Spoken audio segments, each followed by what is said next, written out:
What's good, what's poppin', everyone? Week 2 of BPL Season 5 is just around the corner. Welcome to the pre-show. My name's Jimmy. I'm joined, as always, by the lovely Spooky and our special guest this week, Captain of Starstruck, Mara. How you doing? How's it going? I'm alright. Yeah. The week went okay. Nice shades. Yeah. Or glasses. Thanks. Whatever it is. We got quite a packed stream tonight. 6 matches in total will be played tonight. Let's take a quick peek at our schedule for today. So right after this, it will be Amalgamation versus Off-Tank Union. Both teams still looking for their first win. Then we have Urchin Ogledd, I hope I pronounced that correctly, taking on the Worcester Steel Drivers. The two, I would say, surprise winners of Week 1. Then we have Average Joe still looking for their first win overall against Eyecandy. We also have the Urchy Urchins, still angry looking, going up against Powerwash Pirates, seeing if they can keep their momentum going. We also have 2 C-League matches today. At 8 we have Mirage versus Hexed, and also we have a stream on our we also have a match on our B stream. Spooky will be playing in that one at 9 PM. Yeah, It'll be Forsaken versus Polyswag. That will happen simultaneously with one of our other games. So that's our schedule for today. But let's look back for a little bit, because of course last weekend we had our very first week of regular season play. Quite a lot of matches. Let's take a quick look here. Here's an excellent graphic that our graphics team made. I think Avery made this one. Here's all our scores that happened, but let's untangle these a little bit. Let's start with C-League here, of course. I would say, personally, if you ask me, I think the match of the week last week was Cerebral Harmony taking their first win against Forsaken. Spooky, I'm sorry, I'm digging up some old wounds here, but I'll have to ask you, run me through this a little bit. Like, how did you perceive that match? I mean, I think it went down to like the very last fight on map 3, right? I wouldn't say very last fight, but it came down very close to the end. Dive, smile, yeah. Sombra dive, honest comp, right? Not even summer comp, just dive in general, yeah. Give me the Reinhardt character and I win. Cool. Are you gonna play some Reinhardt today against Polyswag? Maybe. Oh, okay. Some leaks here for comms, but we'll see about that. We also, of course, had Mirage. They keep their momentum. They stay undefeated. They do drop their very first map of Season 5 there against Polyswag, but still a win for them. They win 2-1 against, like I said, Polyswag. Then, of course, B-League. I think one of the matches we need to talk about here was the rematch from Kickoff with Starstruck versus Packfellows. A 2-0 for Starstruck. They get their revenge. Mara, talk me through that match a little bit. How was that match for your team? How important was it for you guys to get a win against the Packfellows? We wanted to win against them because there was some devious things that I let happen during our first game against them. So then I decided, and they needed ringers. I was like, okay, sure, you can have ringers that are within the legal rule set that I should have just initially done in the first place. And then we won very hard, and they stopped trying. So therefore, it doesn't count because they were trying anyways for whatever that counts for. I guess I don't really know. So you were being nudge emoji about ringers. I like it. Yeah. I mean, yeah, it's and you're right. You can deny those if you want, and you did in this case. And hey, you guys won that game, so it all worked out. Also, yeah, I do agree with some people in the chat. I just realized some of these results are wrong. So ignore that. But just appreciate how nice it looks. I think that's the important thing here. Of course, we also had Urchy Urchins, like we said already. They're trying to keep their momentum going because they won their first match against the Quillionaires 2-0. And then in A-League, I think A-League was the big theme here was a lot of upsets. If you look at the results compared to a kickoff tournament, we had Unknowns taking a 2-1 against Frenetic, our reigning kickoff champions. We also had the Worcester Steel Drivers take a 2-0 against Snapdragon. I would call that an upset because Snapdragon definitely handled as like one of the top teams by a lot of people. And then, of course, we also had Urchin Ogledd taking a 2-1 against Eyecandy, our runner-up for the kickoff tournament. I would also call that one quite an upset. So some surprising results, and we'll see if that will keep going this weekend in A-League.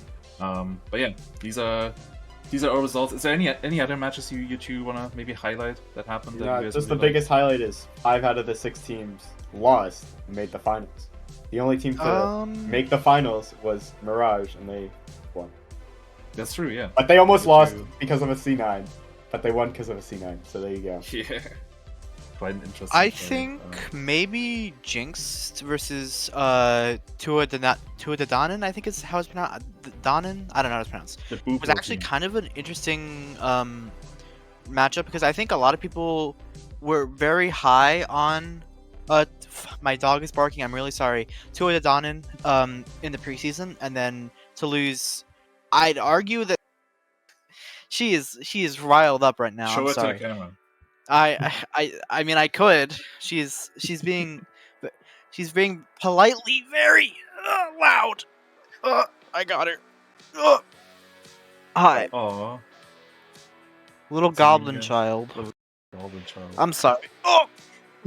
That's Okay. Let's head back to it. I forgot what you were talking about. I'm gonna be honest. Whatever. It's fine. Oh yeah, happens BPL with us. team. Yeah. Yeah. I was one of the observers for that match, and I was observing 12 side. I have to say, if they want to keep up that somber dive, they got to work on their coordination a little bit. It was a little rough seeing some of their engages with. It didn't really feel like their Winston was really like in sync with like their DPS line. But hey, it's been a whole week of scrims, so maybe that's improved. Maybe they play something else. You know, you don't always have to play meta. You can always play to your strengths. Maybe play something else. We'll see about that when they face off against who was it? I think Flight Doctors. It's it is is Trillionaires. Yeah, that could be an interesting game for sure.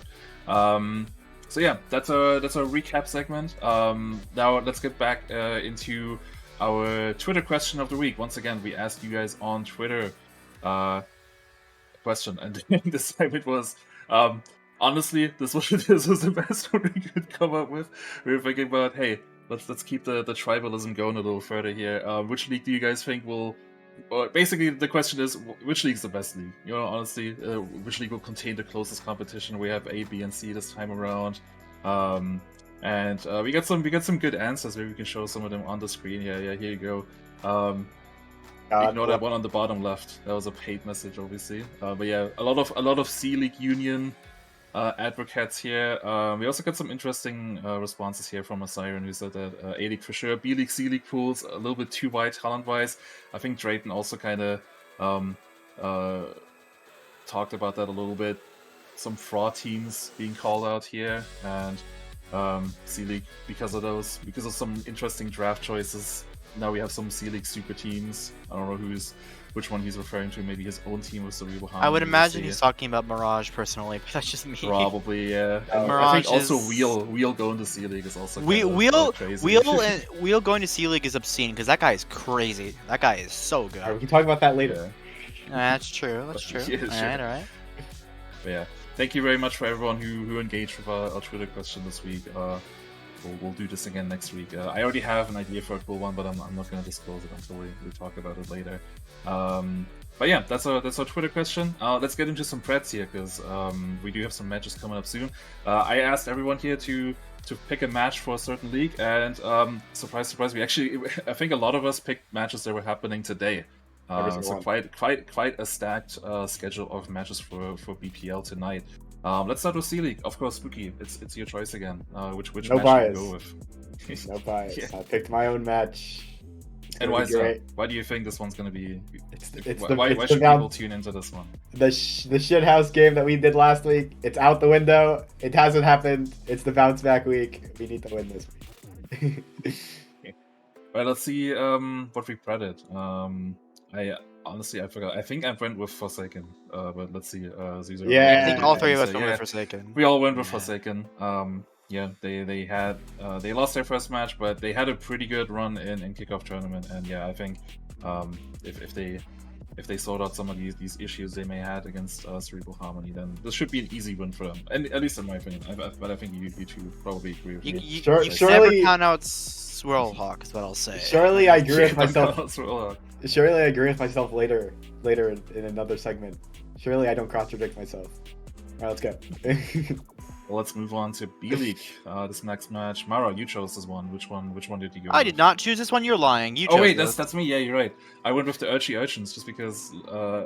First of all, I think the matchup is funny here. Urchy Urchins, like the the sea fighting back against the Pirates. But I also think Urchins, they're looking really strong after their win last week. And Powerwash Pirates, they're reigning champions from the kickoff tournament, but they did lose against Ramada. So I'm interested to see how this one will go. Let's see what we all credit here. I think I went with the Urchins, right? Nope. I forgot. No, I went with Powerwash Pirates. Yeah. And it's another sweep. Thumbs up, guys. Well, thumbs up. Good job, everyone. Let's think about why I credit Powerwash Pirates. I just think they're good. But I also think the Urchins are good. But this should be I can close. justify this as Urchins played the Krillionaires, who we'll see later. I'm not too hot on the Krillionaires, so I'll reserve my judgment for if and when they win this game. I'm holding my dog, but she doesn't. On Pirates, have you scrimmed them yet? Nope. I mean, we did in like the first week, but that was like 2 weeks ago. So who cares? So who cares? Yeah. All right. So this one, as decisive as the last one. Let's see if the same happens for A League. Mara, this one was your match actually. So yes. You went with pronounce the team names and then say why. Urchin Ogledd. I can't. And then Worcestershire. Fuck. I think it's just Worcester. Worcester. I think it's just Worcester. Is it just Worcester? I wasn't sure if it was Worcester. Worcester. Yeah, Worcester. I don't know. And then the Worcester Steelworkers. I think this is just going to be a very interesting match. I specified in my message to Zeuser for my predictions that there would be at least one draw in this series.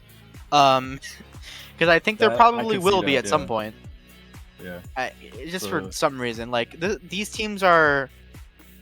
I don't know if they're trying their hardest, but they're definitely having fun, and that's the important thing. Yeah, go ahead. I think they're gonna win off the power of positivity, and definitely no one's gonna go up in flames this match. No one's gonna be mad at their team. Surely, guys, the power of friendship's gonna win.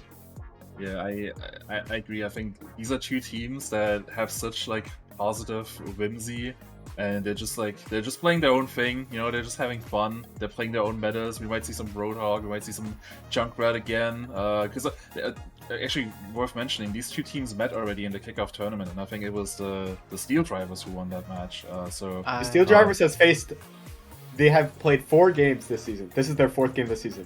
This is only the second team that they're going to be playing. They played 2 different teams. Scheduling. Coincidentally has produced a lot of matches. It was 2-1 for Worcester versus Urchin Ogledd. I don't know how to say it still. I do remember a 6 lead from Butters on Midtown. That's the one thing I remember from that game. It was insane. I was spectating that. But yeah, I went with the Rock Hill team, the Rock team. But I don't know. I just feel like that team, they're gonna play some silly stuff, some goofy stuff, and it's gonna work out for them. Might see some Life Weaver too, who knows? Or maybe some Moira. I heard they're playing some Moira stuff with Shush, but it's definitely gonna be a Moira. Like that one's obvious. They're Moira pilled. That leaves one match left to prep, which is gonna be a match right after our pre-show. It's gonna be Amalgamation again. We already prepped them last week, but they're again our opening match tonight. They're gonna be playing against Off Tank Union, two teams who are still looking for their first win. Let's see what results here are here. If Suzu could reveal that. Oh, we got some divide here as well. Yet again. So Spooky, you're calling this an upset already, even though they're both 0-1 teams. Well, Amalgamation hasn't won a map yet, and technically, if you count the first tourney, I think Union has beat them 2-0. That is true. I think they make the comeback, and hopefully they win this time, right? Surely. There have been a couple of roster moves for Amalgamation, so maybe things have changed. I don't believe anything has happened with Optank Union specifically. No. Their roster's the same. Yep. They're just playing the game. They're insane. Yeah. I went for Off Tank Union, but I can totally see like Spooky calls it an upset here by Amalgamation. I do think this could be very close. I do think both teams deserve to get a win on the board here tonight. And we'll see. Me personally, I think it's gonna be Chasey's Off Tank Union. You also went with OTU. Why is that? Shit! I just spilled my drink. Whatever. It's fine. We can come back to that. I'm fine. I'm fine. I'll clean it up. I went with them because I believe LCS is the GOAT. That's really about it. That's true. LCS is That's a good answer. LCS on DPS, I believe, right? Yes, of This course. season. Interesting. Ah, shit. And yeah, Para is helping Amalgamation now, right, Tekujan? They do have some managerial help by Para, who has led some successful teams like Nightmare, the first iteration. No, I'm kidding. He did actually have some really Hashtag wake successful up. teams in the past. So yeah, hashtag wake up. So yeah, I don't know. I'm really excited for this one because I think whichever team wins this one is going to have a big morale boost, and the team that loses this one might be rough for them. But hey, as long as they have a good showing, then that's definitely something to build off of that. Well, that's going to do it for our Preds. And now for our final segment. We did this last season a lot, and I think it was time now after 1 week of play to bring this back. Let's do some power rankings because everyone in BPL right now is obsessed with tier lists. We gotta rank all these players. We gotta rank all these teams. So why don't we do the same thing? Spooky, since you're a resident C League expert here or Union expert, I gave you C League, so let's see what you have in store for us I here. cooked some up Here's your today. C League power rankings. Explain. All right, I have Mirage at 1 with a tier break. I think that's very obvious.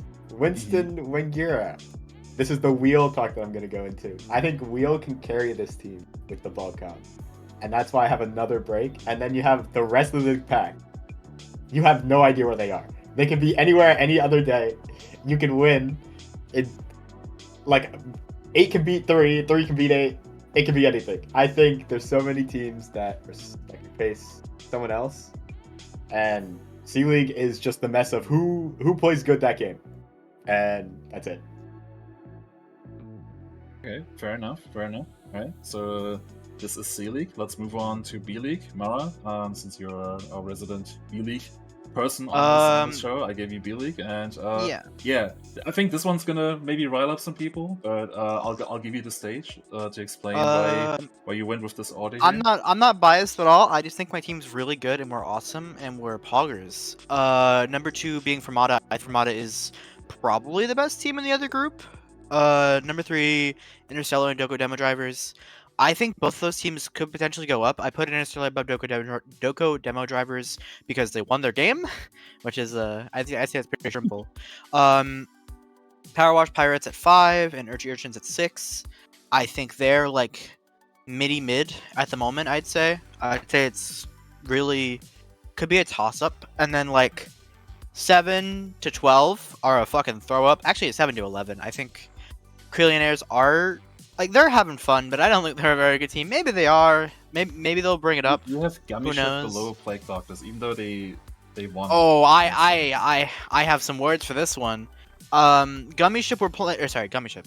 Plague Doctors were missing Diggy or David Wan or whatever. He is like by far their best player, and that like it's. I don't count that game. I still think that Plague Doctors, like with the core of Pabu, with the core of Pabu, Trisky, David Wan, are at least a lower to maybe barely mid-table team. I don't have much confidence in Gummy Ship besides Seymour. Like I don't think any other player on that team can really compete with almost anyone in B League except maybe Didn't You See Me in Magic Otter, but like we haven't even seen Magic Otter play, I don't think.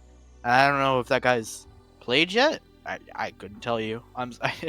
I was kind of busy during this game, but I know for a fact they did not have David Wan, so I'm like, I think they could win that if they have like their full roster, personally. But that's just me. Alright.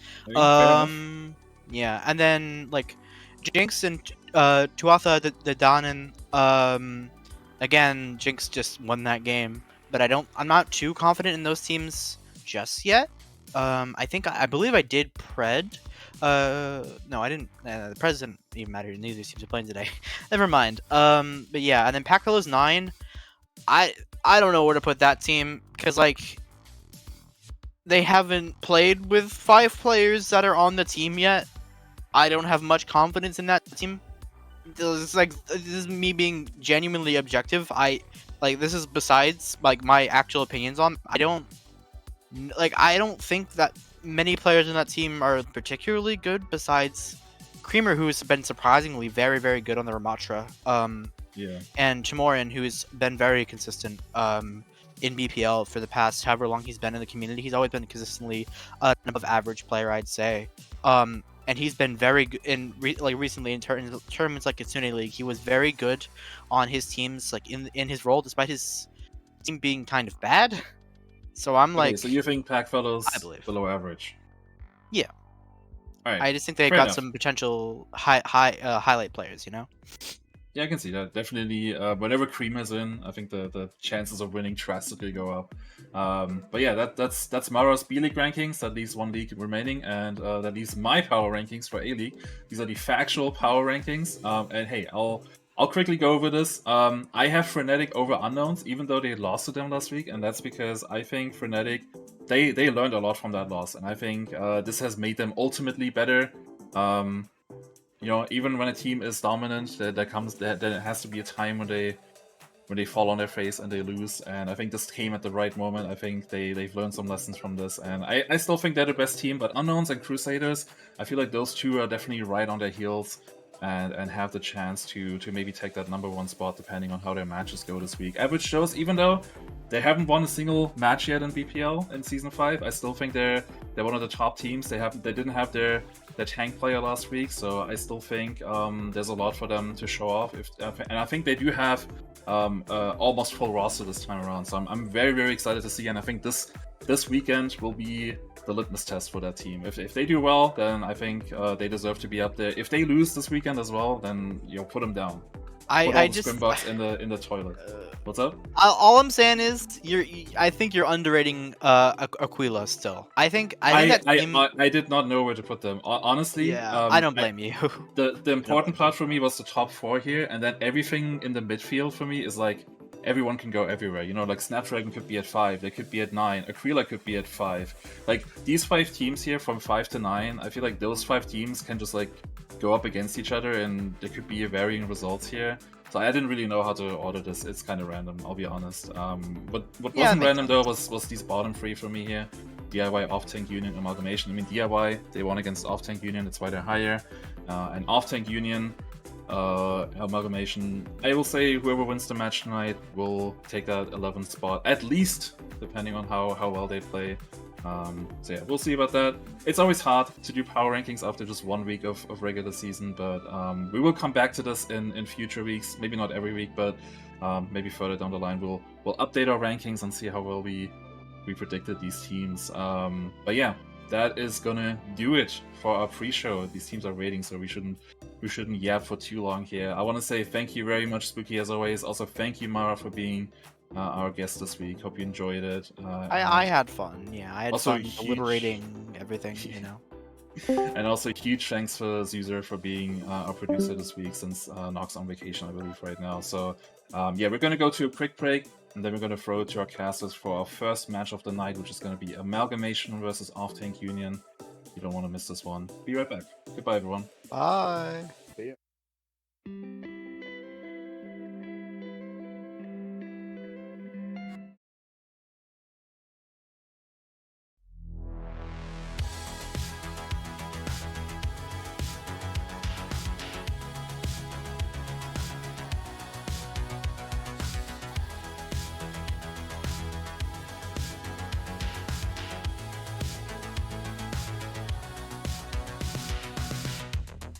Minute by minute,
Hello, everybody in the BPL universe. We are back with week 2 of our games here, and we got some bangers today.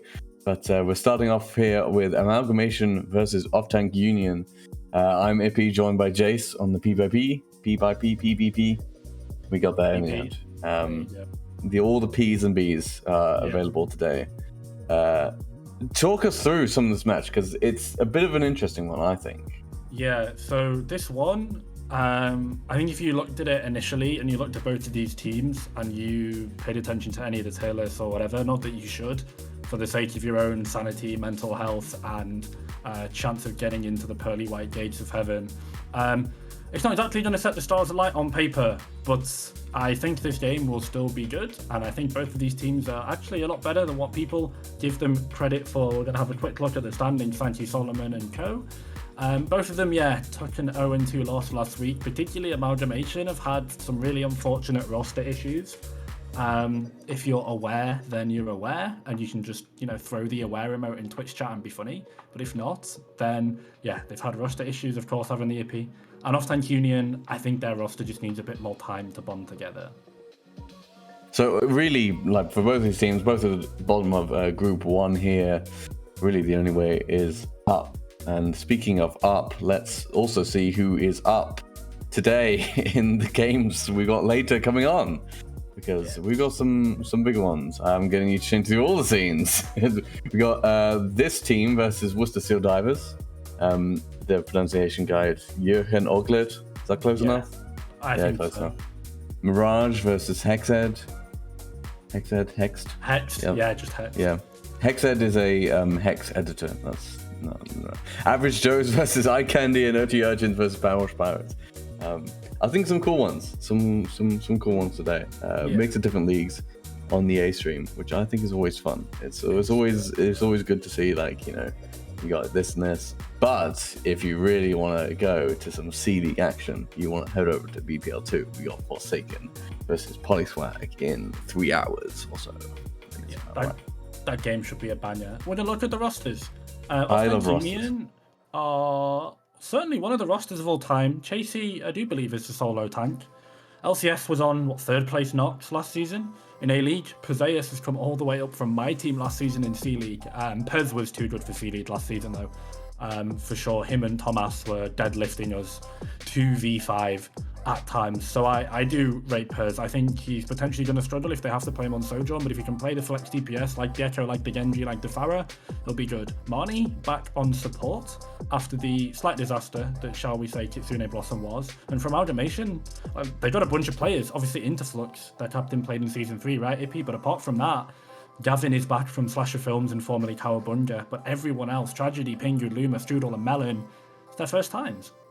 Yeah, and it's an interesting sort of squad as well. You got a lot of sort of Chasey putting together some of the old guard around, with the Off-Tank Union. It's clearly a Chasey team. You can just look at it. It walks into the room. You can just smell Chasey's in the room. that's not a dig at Chasey's personal hygiene or whatever. That's just an analogy. As an analogy. But Amalgamation, they're putting some pieces together, and it's not quite clicked, I think. But we'll see if they can get some wins today, or at least make some progress. It's still a long season. We're only at week 2, so there is some time for these teams to sort of gel together. And wow. So we got to remember, Ippy, that the finals are the season ends in early September, so we've got a while. We're not even in August yet. So Amalgamation, Flux isn't here, Gavin is in, Wi-Fi has ringing for them as well. Melon and Strudel, I believe, was their original backline, but Gavin is pulling out the tank for Amalgamation, and I like it, because he's not had the chance to play it a lot, but when he does, man, Gavin's an underrated tank player. I think so. I love I love seeing Gavin in the lobby as well. He's always such a character as well. I love seeing you put him on a tank. That's always fun because the tanks are yes, I have the big health pool. I walk at you with my body, and you shoot at me. But then I get into you, and now you are being shot at by me. That's my. You're gonna get this analysis all day. Actually, not all day, just for this map. But coming on the rush here, I think. Rush v rush, I always have to see it, but the match on the other side is going to make things a bit interesting. Yeah, Amalgamation, we're going to have to play around the Nemesis form of Chasing and off-tank Union Co. I did say Pers was going to struggle on the Sojourn, but let's see. Has definitely played it, a lot of experience. Been pressured out early here, though, as they just switched their aggro Amalgamation do onto Chasey. Now they're without that pummel form. Chasey going to be a lot more squishy. This is time for Amalgamation to assert themselves. What they do. Look at how far back off-tank Union are forced. Amalgamation, they basically got this fight won, but Gavin decides he wants to win it instantly, and unfortunately, time is not on his side. The immediacy of the punches, Chasey gets that cooldown back up, and they fall, but Strudel gets the window already. Wi-Fi shoots through it, Lamb shoots through it, and Amalgamation are going to flip this fight back. Looks like the aggression from Gavin did pay off after all, going for the classic main tank int, and then team do the rest. But I think, really though, the space was made by that first fight. Off-tank Union, they just got forced so far back. Yeah, absolutely. And I think I wanted to see the rest of Amalgamation play from the point there. You know, you're forcing people back into the sort of low area. You can keep Cap on the point, and maybe even if you lose the fight, you know, with Gavin going down early there, maybe you get a take and that comes back in. But they engage really fast, and they're actually having the same done to them this time. OTU have gone COD though. Disgusting War from Squidward actually going to force every cooldown under the sun out of the ROM and the BAP. The High Noon on the back angle, remember. Amalgamation were on the attacks this time. They flipped the map and Squidward. No cryo, no lamp, no nothing. Goodbye, see you later. The May goes back to spawn, and now Pers has to cut. Chasey decides to take it on himself as well. Going to be going into that pummel form and tries to find Lamb. Luckily, they've got the cryo form. They've got the ice block to keep them alive. Wi-Fi, though, finds a pick. Pers goes in with the overclock and, well, just over dies, I guess. Lamb and Wi-Fi find the fight. And Amalgam, like, a nice rotation from OTU to go to point, but I think after that, they had no idea what was going on. Yeah, Chasey pops the Annihilation there, and I'm not sure it's a really powerful ultimate. It allows your team to engage, but sort of after using all the cooldowns there, forced out by the an excellent Wolf of Lamb actually really really forces everything. But yeah, and also they're playing from an unideal position. You know, they kind of swap the sides where now a lot of times are trying to attack their own point. It's a bit weird. They engage on the high ground here. So many ults for the side of Amalgamation. They drop down from the high ground. This might be a mistake, but they have an ult to survive it. Wall into the Blizzard comes in. It's actually both Blizzards mirrored, and it's only Chasey that gets froze up out of everyone in the lobby, and he's just going to live down that form. Strudel has window again, by the way. This charge time for this Baptiste for Amalgamation has been so good. Amalgamation, flex support looking very impressive. Gavin just pins in. The wall is going to come out. Can they find the aggression onto Squidward? Yes, they do. Immediately out of the cryo. They go down. Lamb finds a pick on their opposite number. Pers in the back, just honestly not doing anything on this Sojourn. This Sojourn is about as useful as, I mean, whatever joke you want to put here, you can throw it. Chocolate teapot. Chocolate teapots have been activated. Yeah, I love this engage from Gavin. You can see the call, like, you know, the charge in, the pin in, very aggressive, as they should get down Chasey. Yeah. Wi-Fi does fall for it, but I think they're still going to claim all the space. Already, they invest the shatter and do get down John Judo. It is unlucky, as they might even get some more staggers here this Sojourn again. Man, Amalgamation are so aggressive though. One of the things that off-tank Union should be able to do is A, punch behind this Reinhardt, and B, break the Reinhardt shield. But like, they just can't. They're getting no value out of their DPS right now. This fight is over by the time Gavin's shield is burned, and Amalgamation are finally down at an ult deficit for the first time in 2 or 3 minutes.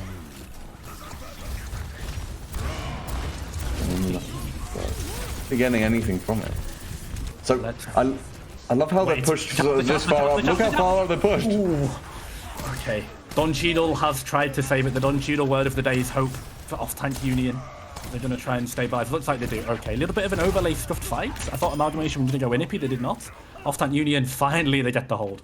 Yeah, they do, but they burn both the Annihilation and the window. Big ultimates, I think, as well. Like, especially the Annihilation, really powerful. They've got this overclock, and we really need to see some magic out of it. Pers has not been the most successful here, but Wi-Fi now swapping over to the Junkrat. An interesting, a bit silly, but they're gonna start lobbing the mines in. Yeah, Wi-Fi on the rat is cooking. Good angle though, good area of attack. Wi-Fi just should be able to sort of slow play this, I guess. Gavin and Lamb are going to provide so much pressure that eventually the jump random spam might just work, but Chasey just walks on in, gives him a haymaker, and turns Wi-Fi's lights completely out. The Junkrat has been spun back to spawn. Turn comes out on the reaper after the overclock went well.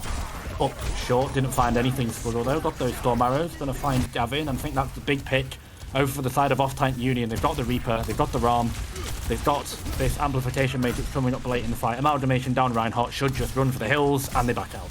Yeah, absolutely. They really good survival from off-tank Union. Chasey survives the window there, uses the car to block LOS, uses the shield excellently, and even with Pers going down very early, they do manage to hold on, and yeah, Killing Gav ends the fight there. So Amalgamation have to come in again.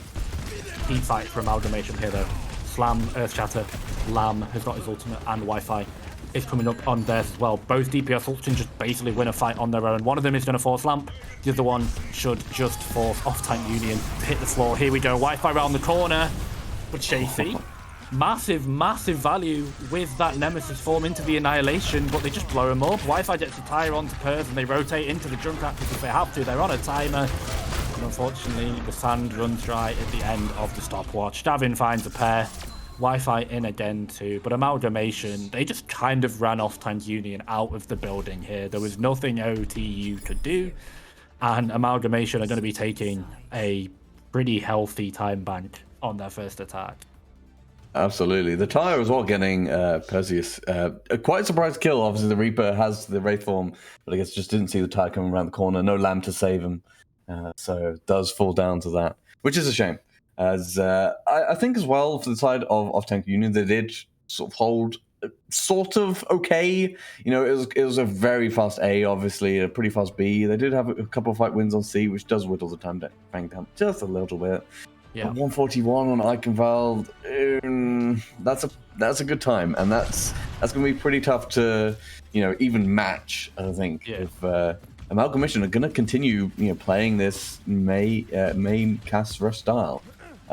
It's clearly working really well for them. You can see like how in sync the team is in the engages, and they split off-tank Union completely. Like they can really effectively isolate these targets.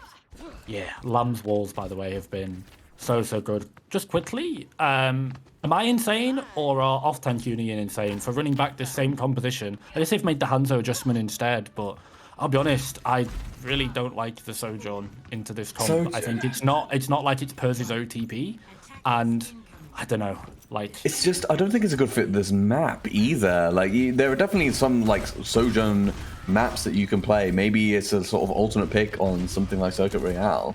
You prefer the Widowmaker, but maybe a Sojourn could work. But on the Eyecandy, really, what sort of angles are you like? Sure, you can shoot this angle here, but is it really of any value? You'd prefer something like a Mei shooting this angle, right? With the walls, like Lamb could do here. Good pressure onto Lamb, though. To be fair, from Pers, that Railgun force is basically traded for the Cryo. Now no Cryo means the OTU should be able to regress onto Lamb, and it leaves also Gavin, though, just pins into them, and it's traded out, but Amalgamation just fall in behind him. Wi-Fi finds one, Wi-Fi finds two. Lamb has got Cryo back up, and might just find the late pick onto Pers or Squiddle as well. Amalgamation, though, I mean, how many times have I seen a Ryan pin in and die, but Gavin made it work.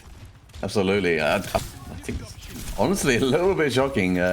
No, I guess with something like the Mei, you can't really stop this Rhine, right? Like Mei is such an enemy to Rhine. You can wall, use the freeze to such effect, but with nothing like that on the side of off-tank Union, Gavin's kind of free here.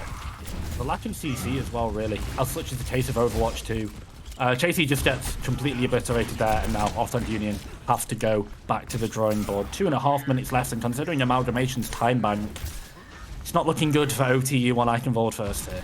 This is the first sort of fight that off-tank Union have a distinct advantage in, just coming up to the amount of ultimates. But they've got to compete with Lamb's Blizzard here. Such a strong ultimate. Good Dragon, though, from Squirrel to force Lamp to basically make them kite away from that window. They cannot peek it as they would like. Melon takes a shot and falls low. Chasey pops the Nemesis form really early. They found Wi-Fi on the off-handle, though, so I guess well played. Lamb drops the Blizzard, though, on top of that ROM. They are frozen up. Nice sound barrier, though, from Marnie. Big play, but the Earth Shatter from Gavin. Few on the floor. Chasey might just fall after it, and he does. So Amalgamation just piling in after the peel. Off-tank Union go first, but I mean, Amalgam just throw ults at the problem, and they had ultimates to spare. OTU have only got the window to go for what's looking like their penultimate fight here, and I can vote first.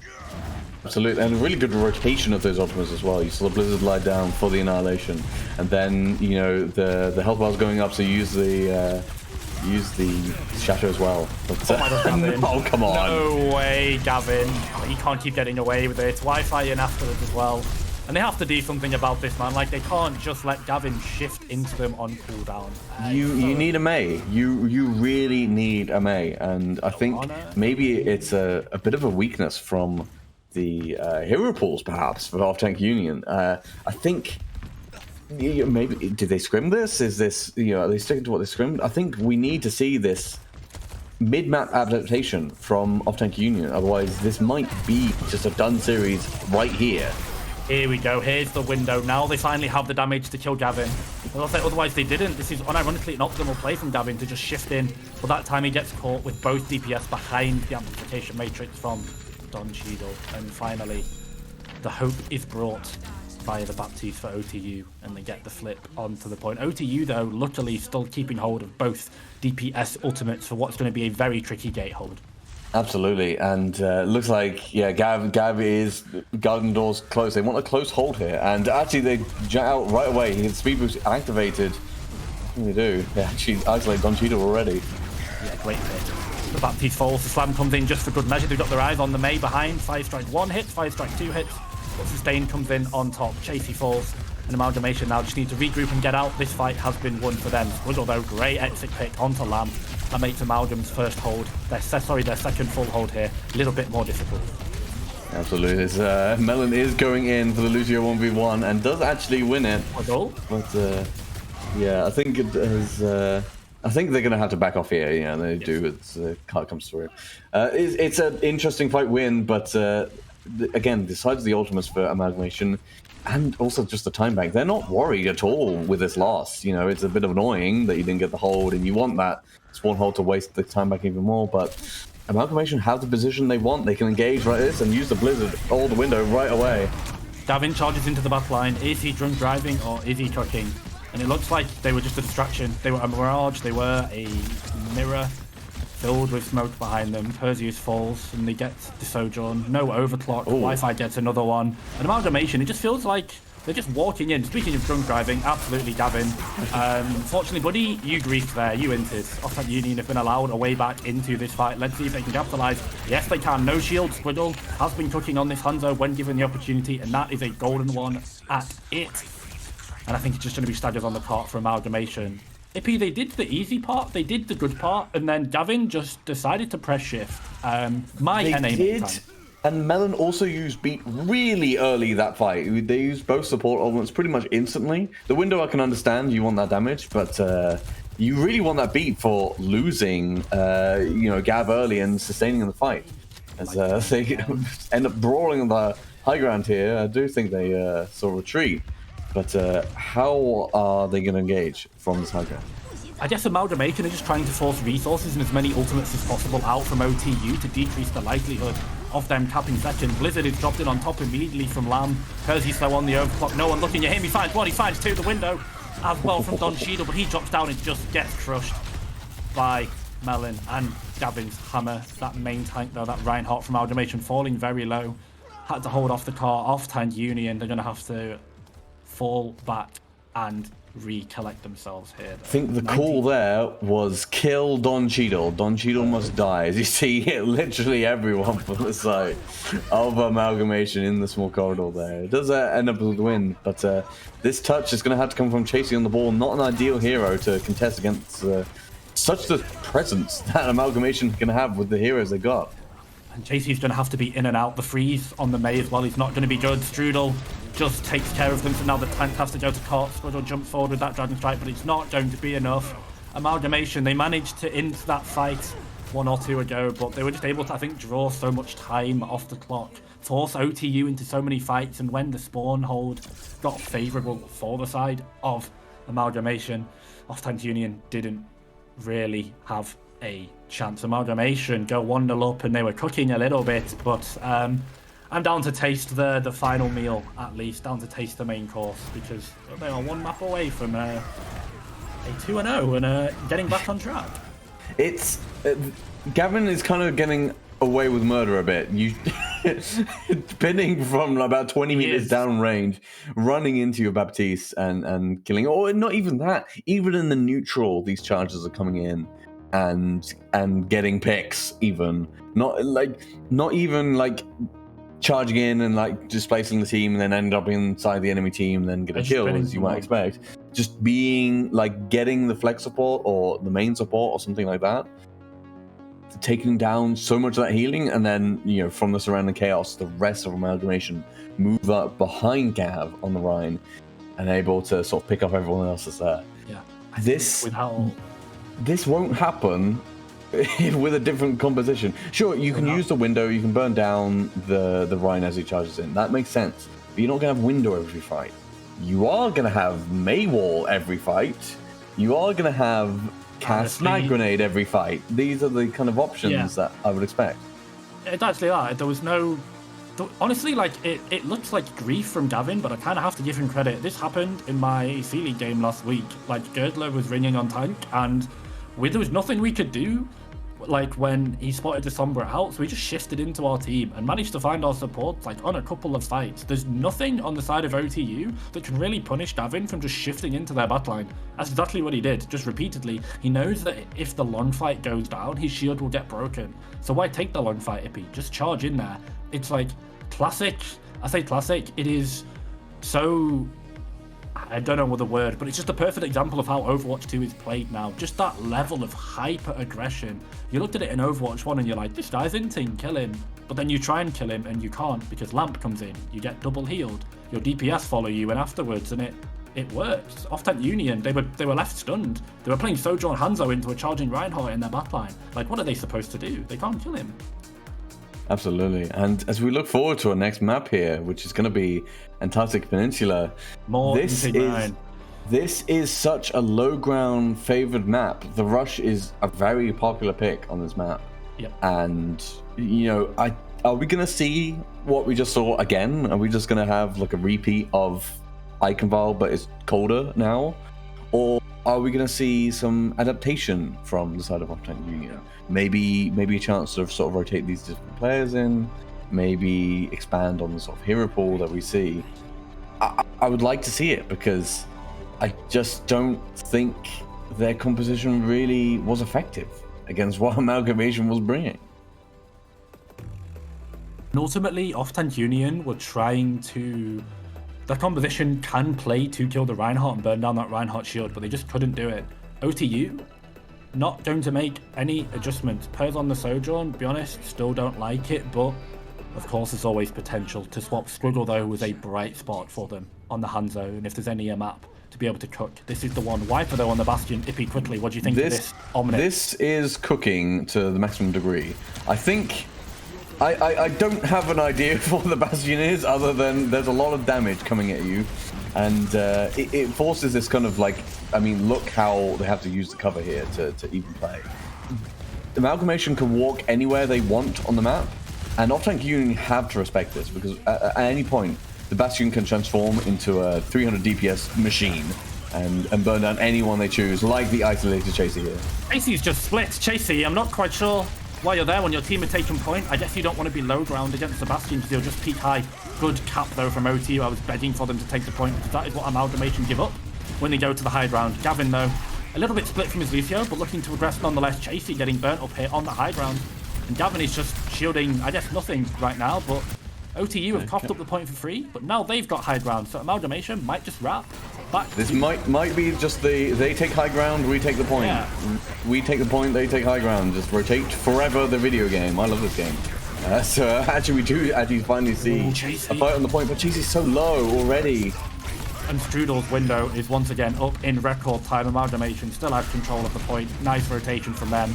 OTU, I just don't think they've got any idea what to do against this composition. They look like, to be fair to them, like, so clueless, but like I don't blame them because like Amalgamation, man, like this is some freakish gameplay.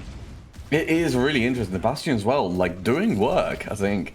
I mean, Wi-Fi Strudel does use Lamp for some reason. That's odd.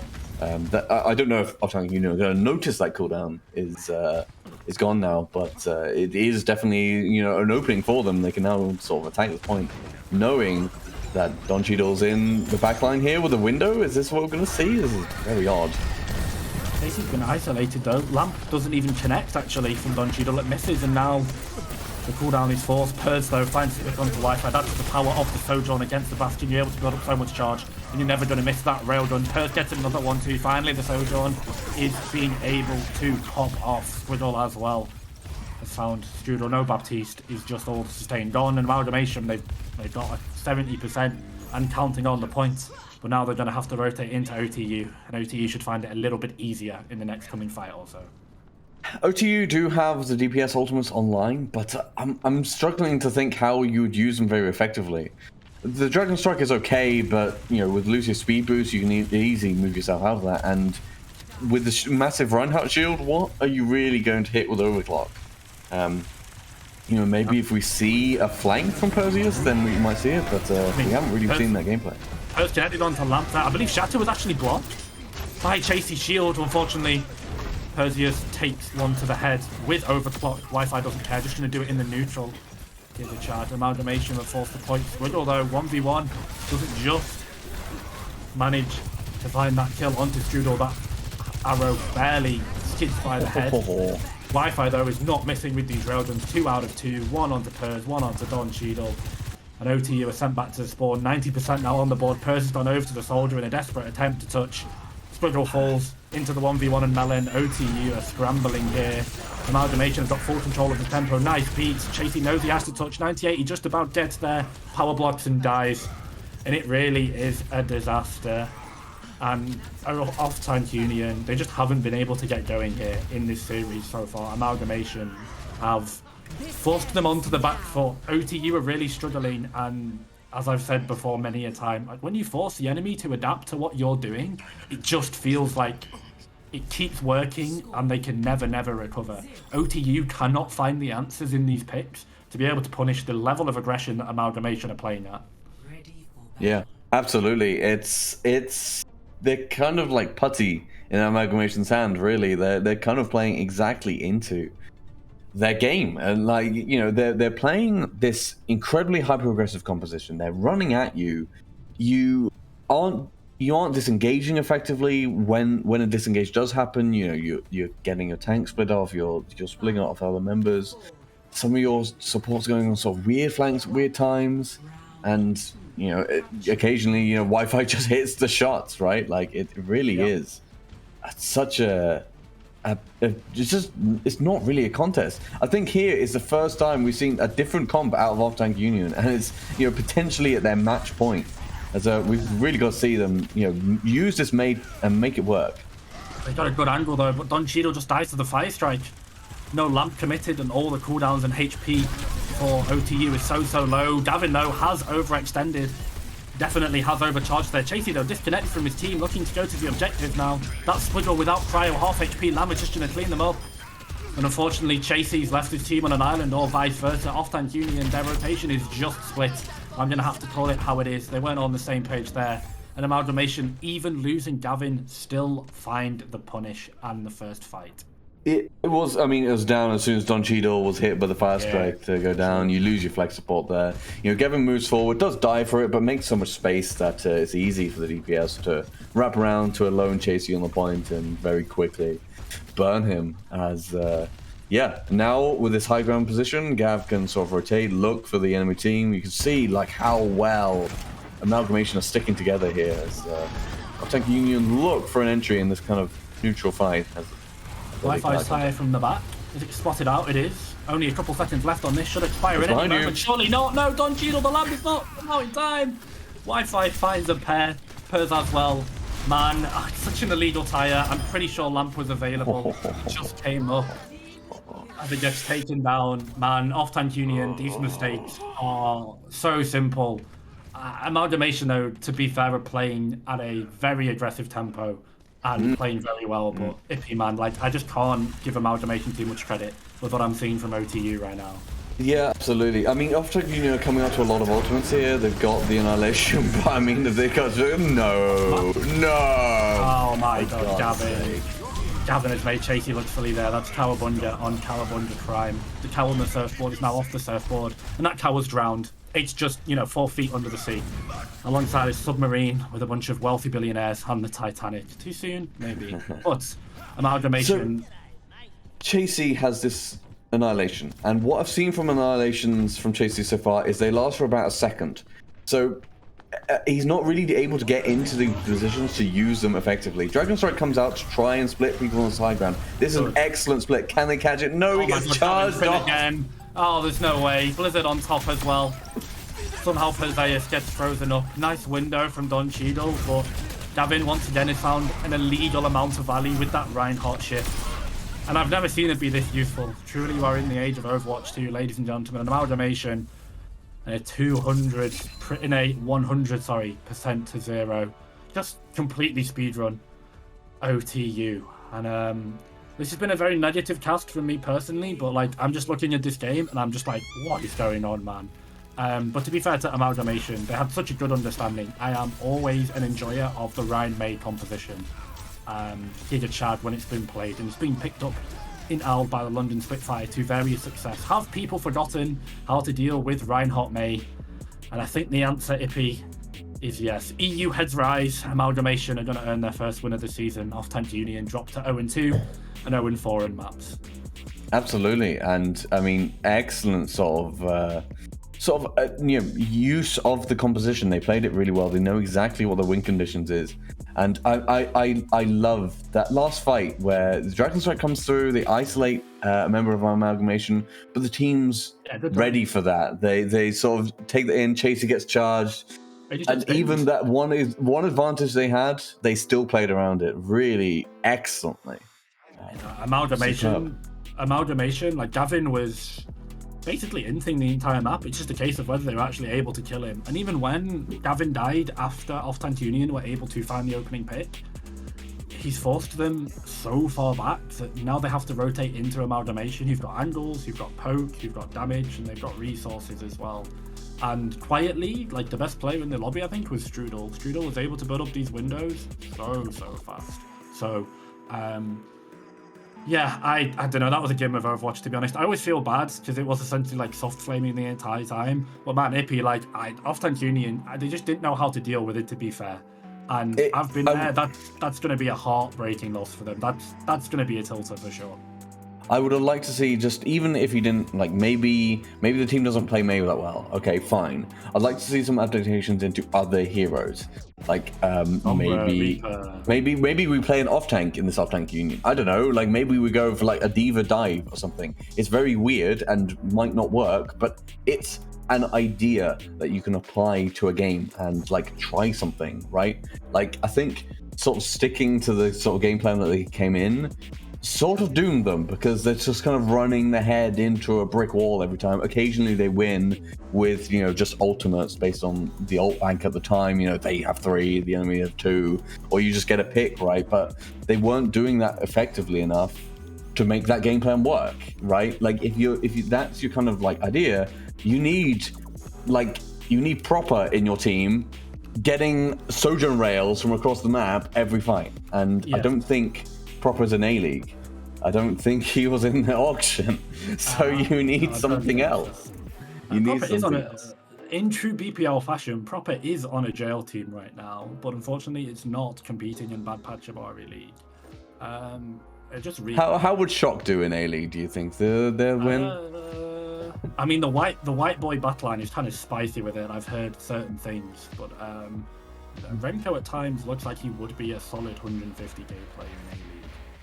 So very modest. Winners of A-League get to scrim Shock in a best of 3. Who says no? That would be a match of all time. But speaking of, I don't know if we've got interviews. I don't know if we've got a player of the match to nominate. We do have players waiting in the lobby. We do nice. Have Gav. Who've we got waiting? Hold up. We have Gavin. Here we go. Gavin, the normal support but standing tank today. Gavin, did you think you were able to get you? Okay, you know what, Gavin? Like, I don't need to ask a question. Just talk to me about the Reinhardt gameplay and the shift strategy. Like, talk to me about it. This team has been through so much turmoil, and I look in the horizon, and the only thing I see is a shift key right? And it's like what do? It's like you press it or you don't press it. And I had to press it because Amalgamation as a team, as a unit, we needed this. Everybody has been in the dumps, but like we finally have something we can hold on to and say it's ours, you know. It's that, and that's the shift key, really. Yeah, I mean, I loved it. I loved seeing like how fast the team were to like watching it from third person. You just see 5 people press W at the same time, like 3, 2, 1, go. It's all there, and it looked excellent. You know, you're charging in. You're kind of getting away with murder in the off-tank Union backline. I mean, you clean up. It was really like you kind of like joking about this sort of holy shift key, but it kind of worked. I'm interested to see like can we see more of this in later games? Is this what Amalgamation is? I'm praying. We haven't found character in our team. Nobody knows the identity, right? Because nobody's even on the team. They're gone every week. But like, we just hopefully we can find like maps. I was actually more excited for map 3 if we had to go to it, because my monkey, I was hoping to see like I would dive in there, right? But it was Rhine Day today, so hopefully you see. It's all about the aggression, I feel, of this team. So you see more aggression out of us more than any other team in BPL, maybe. Hopefully. Yo, Gavin the Slim, have you talked your shit yet? I mean, Have you talked that thing out? I'm humble. I'm extraordinarily humble.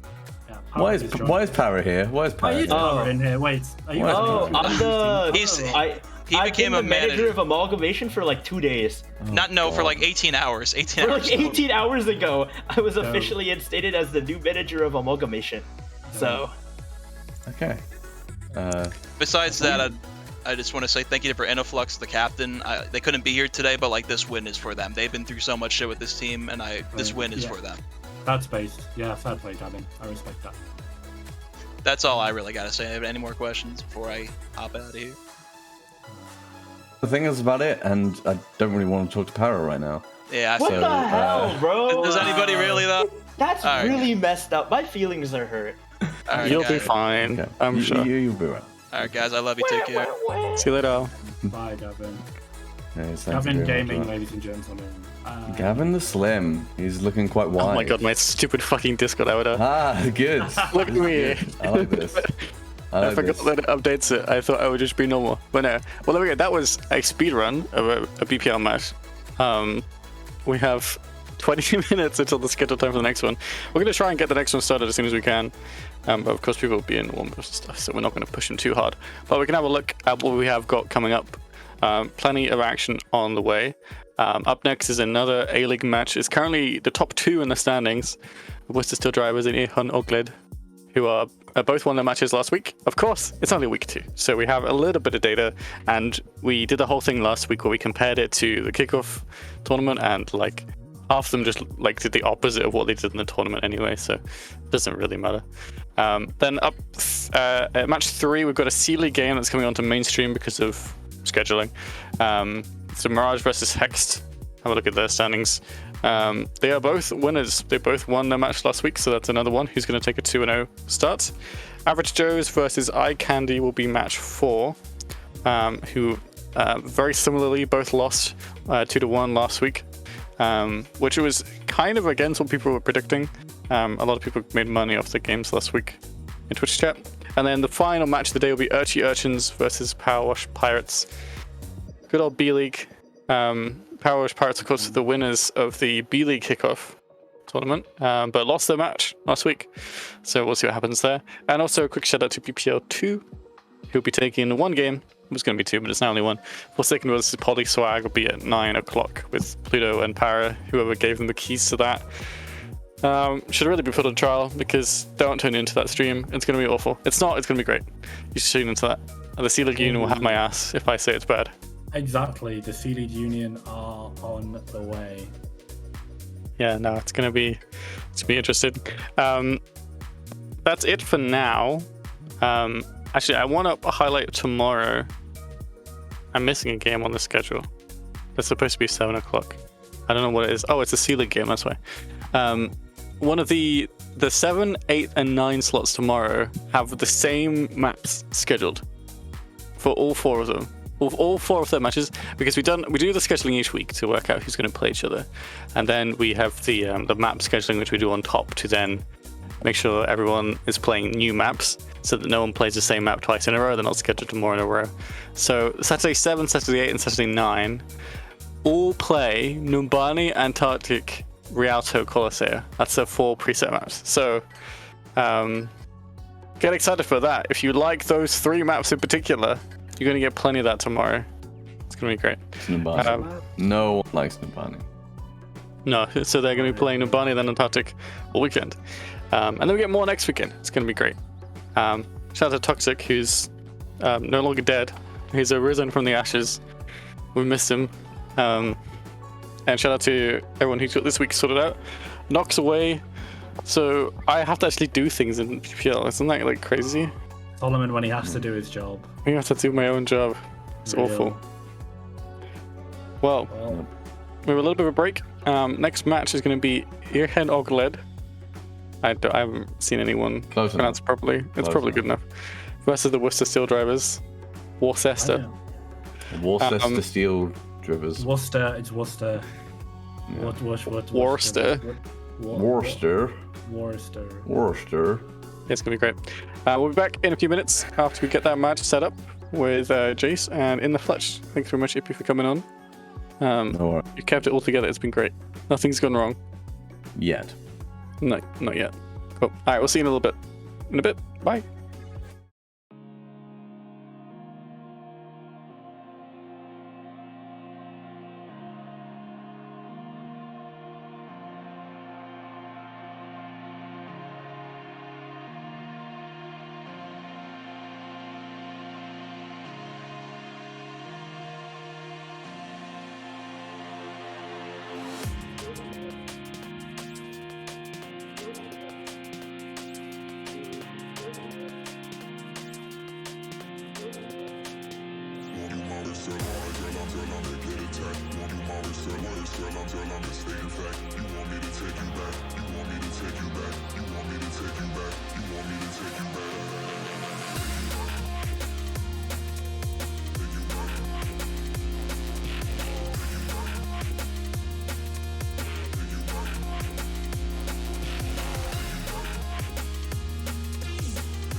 I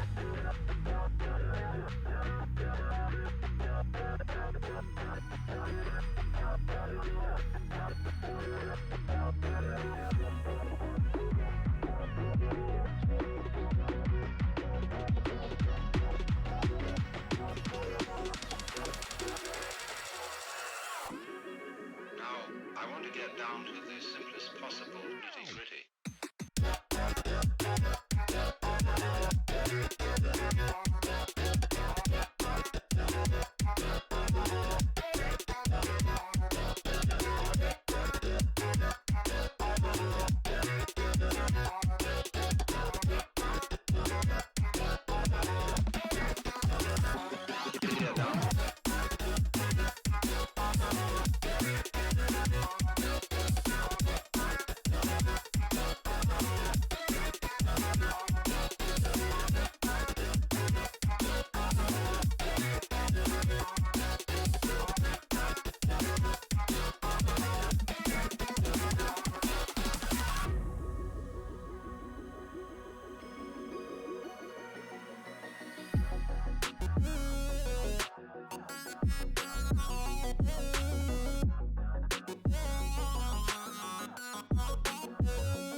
All right, welcome back, everybody. You'll notice I'm not Ippy. I'm in the flesh. I'm replacing Ippy for the next 2 matches, I guess. And yeah, last match was certainly one of them. Yeah.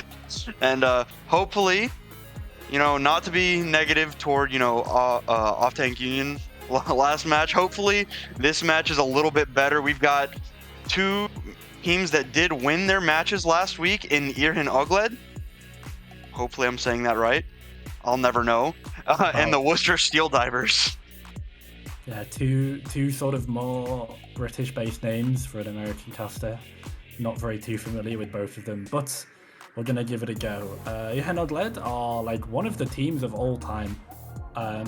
So both of these teams, I think, doing decently well in the kickoff tournament and winning their games last week. Much like the same way I think Gavin effectively forced Off Tank Union to adapt to him, I think Urchin Ogledd are probably going to do something similar. They've got very notable one-tricks in the BPL community with Dirt on the Roadhog, who of course can play Jungle Queen and has played Jungle Queen in the past, but most notably for the Roadhog, Shush on the Moira, and Emmy, that brig OTP as well. So Urchin Ogledd have got tools if they want to cook, and I think that's exactly what they're going to be doing. Interestingly enough, this is, I did not realize this was 3 members of Ice Cream Parlor from the last season. That is one of the calls of all time of Worcester Steel Drivers. Yeah, that's a crazy roster on paper. Shouldn't need to tell anyone that. Those names are all too familiar with anyone in BPL for now. Like, just very household familiar names for Worcester Steel Drivers. And it should be noted that these 2 teams did meet up in the first round of the kickoff tournament, with, I believe, Worcester Steel Drivers taking the win there.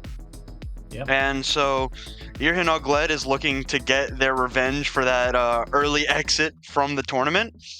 And I'm looking forward to seeing how they're going to take the initiative here.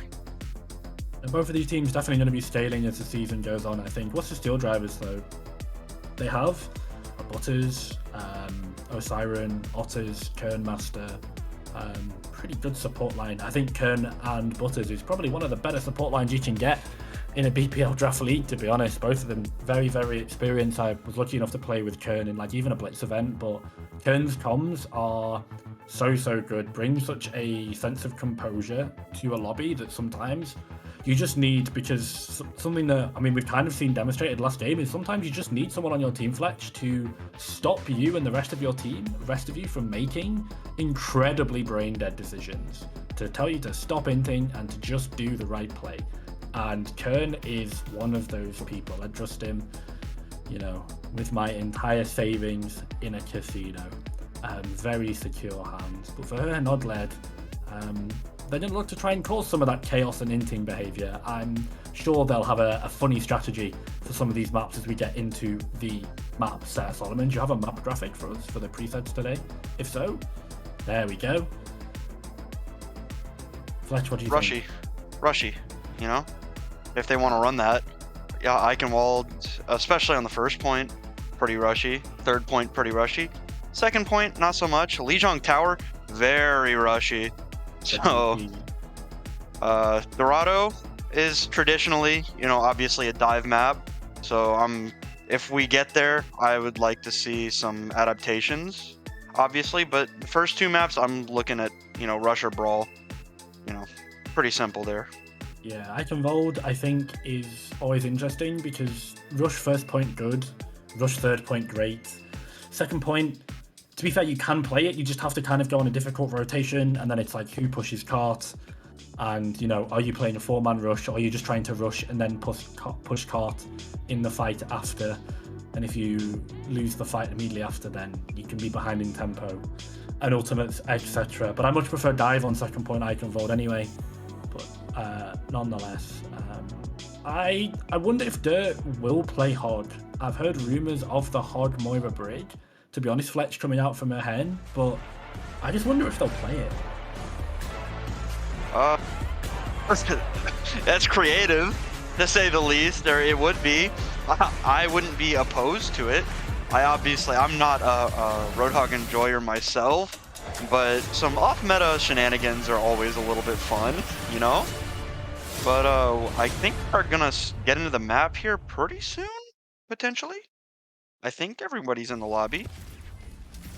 I was right. Look at that. Okay. They're opting for the Junker Queen, it looks like. Okay. Yeah, some Junker Queen rush with the Cassidy May. And I like it. Rush Brawl from Worcester. Yeah, what's the Steel Drivers on the defense?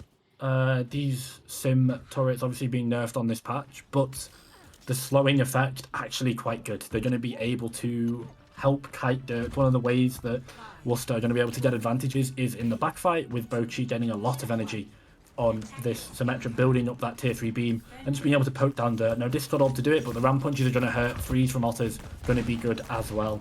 And have got the resources. Shush on the Kiriko this time. Illuminous in.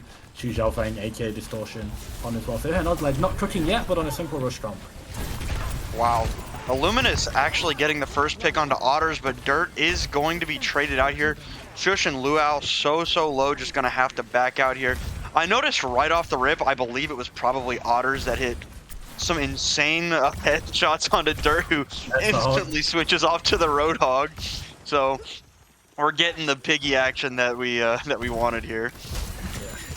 What's the Steel Drivers though? They've got the target, and if that tank, they've got the option potentially to swap to an Ana at some point, but with Hog Kiri it makes it a little bit harder to get rid of this Kiwi in the front line. Suzu goes down. Let's see what Worcester do from here. Yeah, that Nemesis form already gone for Choi. The hook going wide right. I believe that was aimed at Otters. And they're just gonna take this right side here, break the turrets, which are so annoying. Coming back to fight Choi Su-won in his face, and is walled off. Uses that take a breather. Kitsune Rush out from Shush, but Bachi going to take down Illuminous. Choi Su-won gets traded out. A beautiful hook from Dirt, who is so low, takes his breather, backs up, gets walled off again. The Blizzard out from both Mays, and Butters popping the Coalescence, finding the Lucio, and Otters with 3. Otters just a disgustingly good Blizzard. I think Shush's Kitsune Rush was almost fight winning for Ogledd. They just about were unable to cross over the finish line there. They were so close to winning that fight, and just as they were about to do it at the 11th hour, just I think at the last possible window, Otters commits the Blizzard so big. Veteran play from the May of the Worcester Steel Drivers, keeping them in control in the driver's seat as Dirt looks to respond with the Whole Hog. Whole Hog does come out, so does the beat from both Kernmaster and, I'm not even going to try that right now, but both beats come out from both Lucios. Deadeye out from Illuminous. I don't know if Otters has that ice block to protect themselves. Otters does, though, apparently. And looking like a stalemate fight right now. Choi Su-won getting pretty low, puts those hands up, and it's going to be the wall out, walling off Dirt, and will get frozen and dropped by Kernmaster. Some nice headshots out from Otters to put pressure onto Luau and Illuminous, who both fall, and this is going to be another fight for Worcester. Worcester are just able to play front to back so well. Eventually, there's Ogledd are just out of cooldowns. There is no speed, there is no sound barrier, there is no Suzu, there is no take a breather, and Dirt is just a 600 HP big hitbox of chunky, meaty ultimate charge for the Worcester Steel Drivers. Remember, the later this fight goes on, the more charge and energy and more damage Bochi, aka V, is going to be able to do on this sim as well. These late fights so good for Worcester. And once again here, Ogledd, they've got to try and rotate into this Blizzard. Instantly, he's just cooked. Yeah, that's the problem with Roadhog. He doesn't have much in the way of escaping outside that take a breather, and he's just getting, bullied. Absolutely. And Luau did switch to the Reaper. Not really providing a whole lot right now. Shush opting to switch off of the Kiriko, as well as Illuminous heading over to the May. And we're getting almost an entire comp switch here for Ogledd. They're just gonna go May Reaper and Prey. Dirt doesn't have ult, has to find a pick with this hook, but I think unfortunately the Hog without the one shot is just so much weaker compared to this comp. Worcester should have control, they've got so many ultimates. Yeah. 2 ultimates, Bachi drops the wall, Choi. All 4 ultimates come out from the side of Worcester, and that is probably gonna be all that she wrote, and dominant, strong defense for Worcester. Yeah, great play from Worcester Steel Drivers. Their coordination in these fights so good. They just knew the target. Listen, it's easier. It's harder than it looks, sorry, to just burn down this Roadhog. Worcester have got to be so patient, but while keeping up that tempered aggression. Because eventually, I mean, I mentioned it, Johan Ogledd just run out of cooldowns. Nothing they can do. And we see it. Glory to the Worcester Steelworkers Union. For anyone that needs reference, by the way, that is Xu Xiaofeng, aka Distortion, one of the many accounts. I don't think we're going to be seeing Green Bean 17, considering Dirt is definitely the premier Roadhog player for them. But this is basically just unlosable now for Worcester. It is unlosable, and I think it's undrawable as well. They need one fight. Otters was so good on this May. Fletch, Johan Ogledd, they're going to have to cook more than they've ever cooked before. This would be a full hold of all time. If I could make a bet now, I would put like my entire life savings on Worcester Steel Drivers winning this map. Yeah. I just, like, I'm sure Dirt loves Roadhog, and it works sometimes, but it feels like Worcester has Dirt's number as far as, singling him out with those walls from Otter and blowing him up. It just...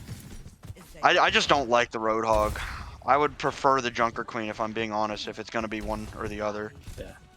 To be fair, Junker Queen into this comp isn't particularly good too. I would hate to play Junker Queen against Simmay. I think that would be so disastrous. You've got so much ways to kite and slow, and it's really, really rough. But Shush is going to be on the Ana, and if there's one hero that they can play make with and try and help to salvage a broken situation, it's going to be it, but she might just get TP'd on.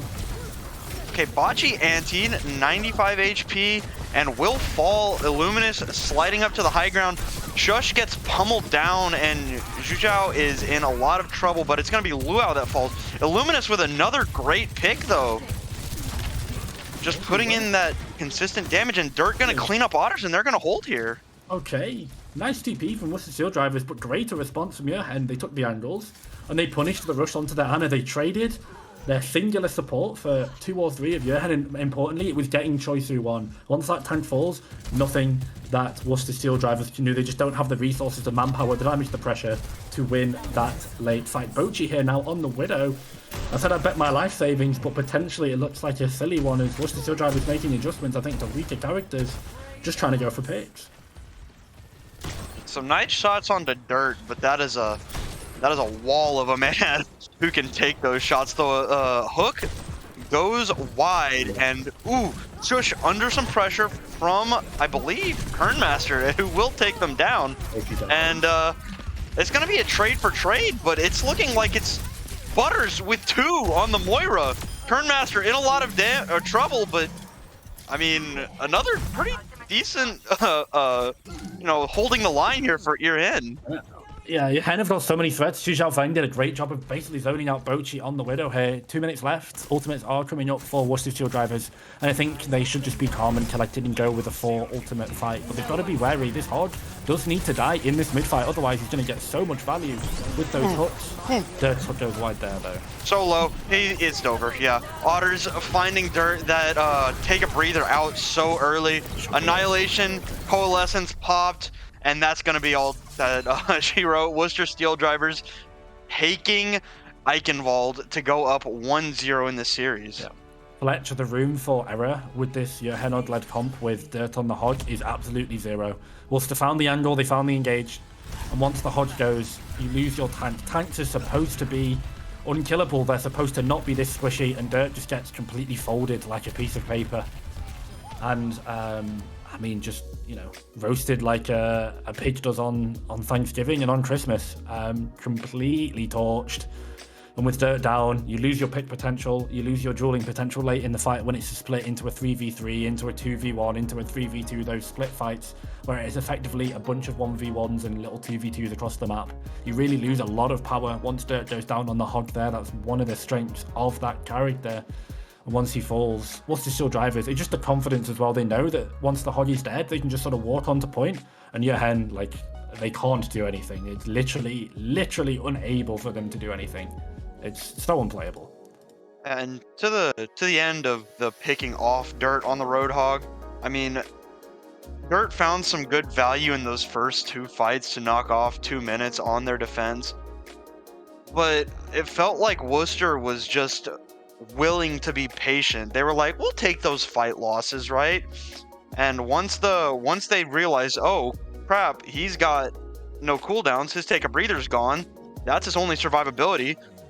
Pop all your ults, bully him, push in, it's just over within 10 seconds of him dying.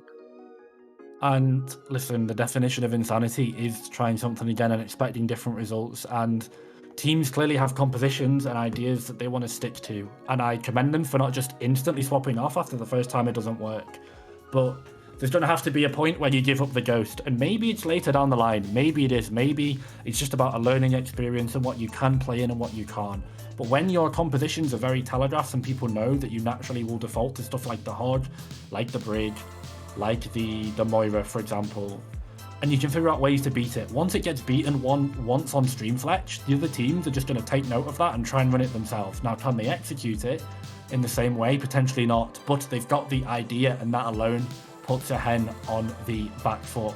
And I think they're going to have a real trouble if they want to play that composition that they played with the Roadhog into Ramatra May Sim, because if I'm going up against your hen on any map that's rush-centric, like Lijiang Tower that's next, for example, I'd pull that out. Go Ram, go Sim, go May, and force them to beat you. Force them to play into the deficit matchup and just effectively skill check them. Tell them, can you beat this very simple composition? Because right now, your hen, they just can't.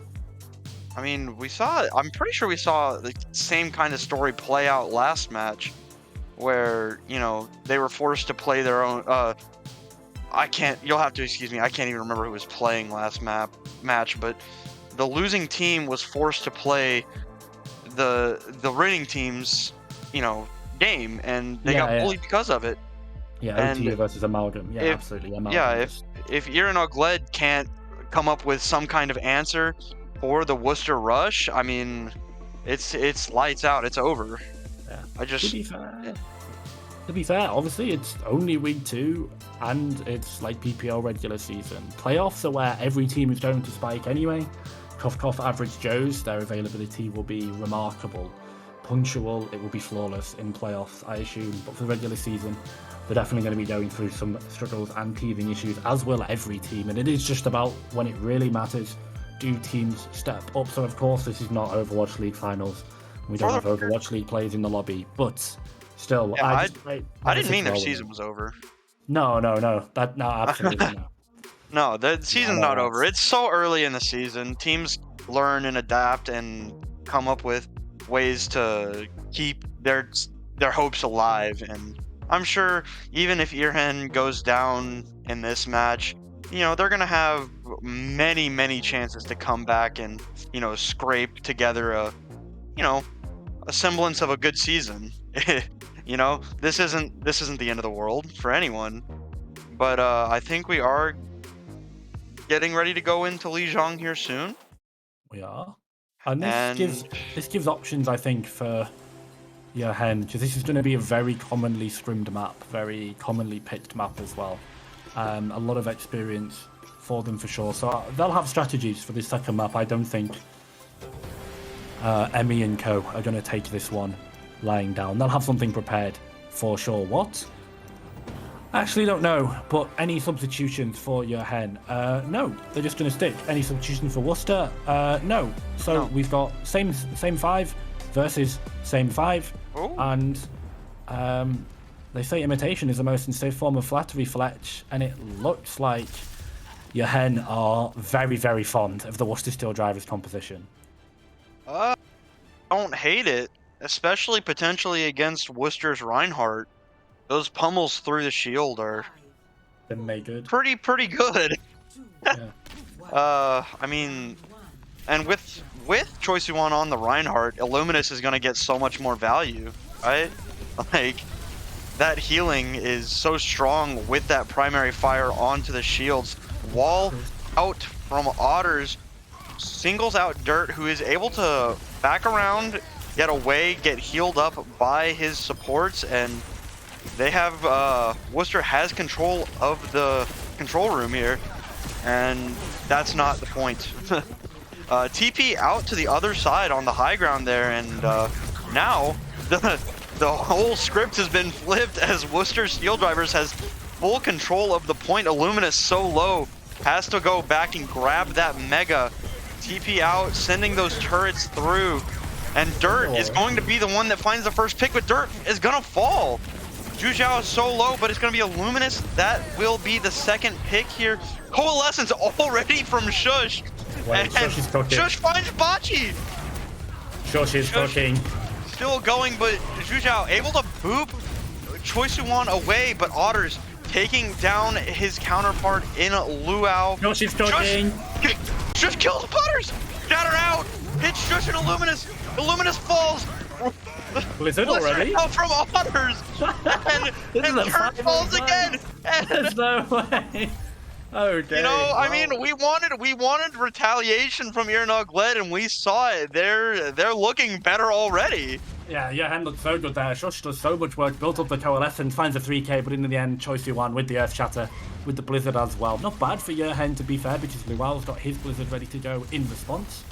But Worcester Steel Drivers were just able to force them off White Room at the very start of this fight, and it looks like they're trying to take control of it yet again. Here we see the Annihilation beat from Zhuzhao.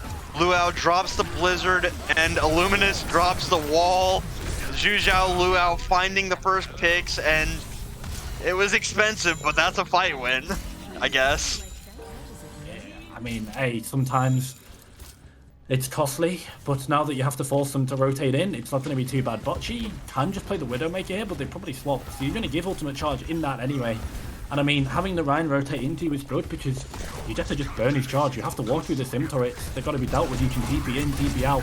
It's so much better to have the Reinhardt rotate into you. But I say that Great Wall, Dirt might just die. Shatter out hits. I think that was 3.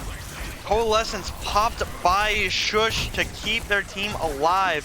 And Illuminous, because I didn't even hear it, but Butters pops the Amp Matrix and takes down Illuminous.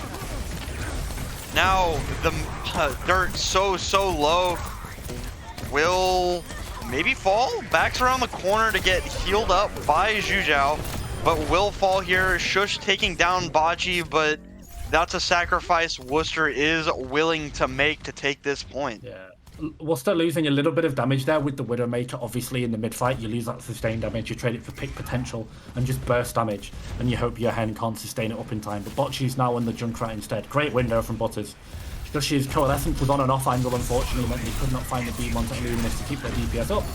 And they fall because of it. Good aggression here, though. The wall comes out, Blizzard's on top. What are they just going to find? What a Blizzard! Hi, Otters, to keep Choi Suwon alive. Baji taking down Illuminous, but Dirt able to pummel Choi Suwon to take him down eventually.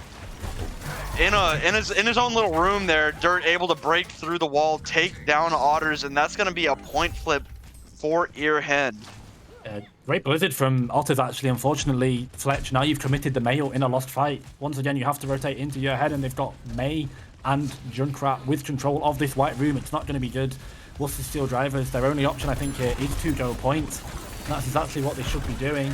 Actually going to try and force White Room, so let's see where Illuminous is, and let's see if the Riptire is going to come out any second now. Wall goes out early on to Dirt, though they might just pick him before the fight starts. Okay, Choi Suwon with the crit onto Dirt with the Shatter. Windows out from Butters.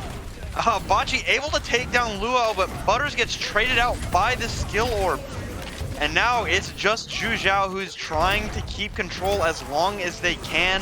Will fall to the hammer of Choi Suwon, and we're getting pretty close to the end of Control Center here. Yeah. This was a massive swing in the fight. The Junkrat difference in this one, absolutely phenomenal. Massive gap there. Bochi kills the tire, they get one, and they get a second as well. Big play from the Worcester Steel Junkrat.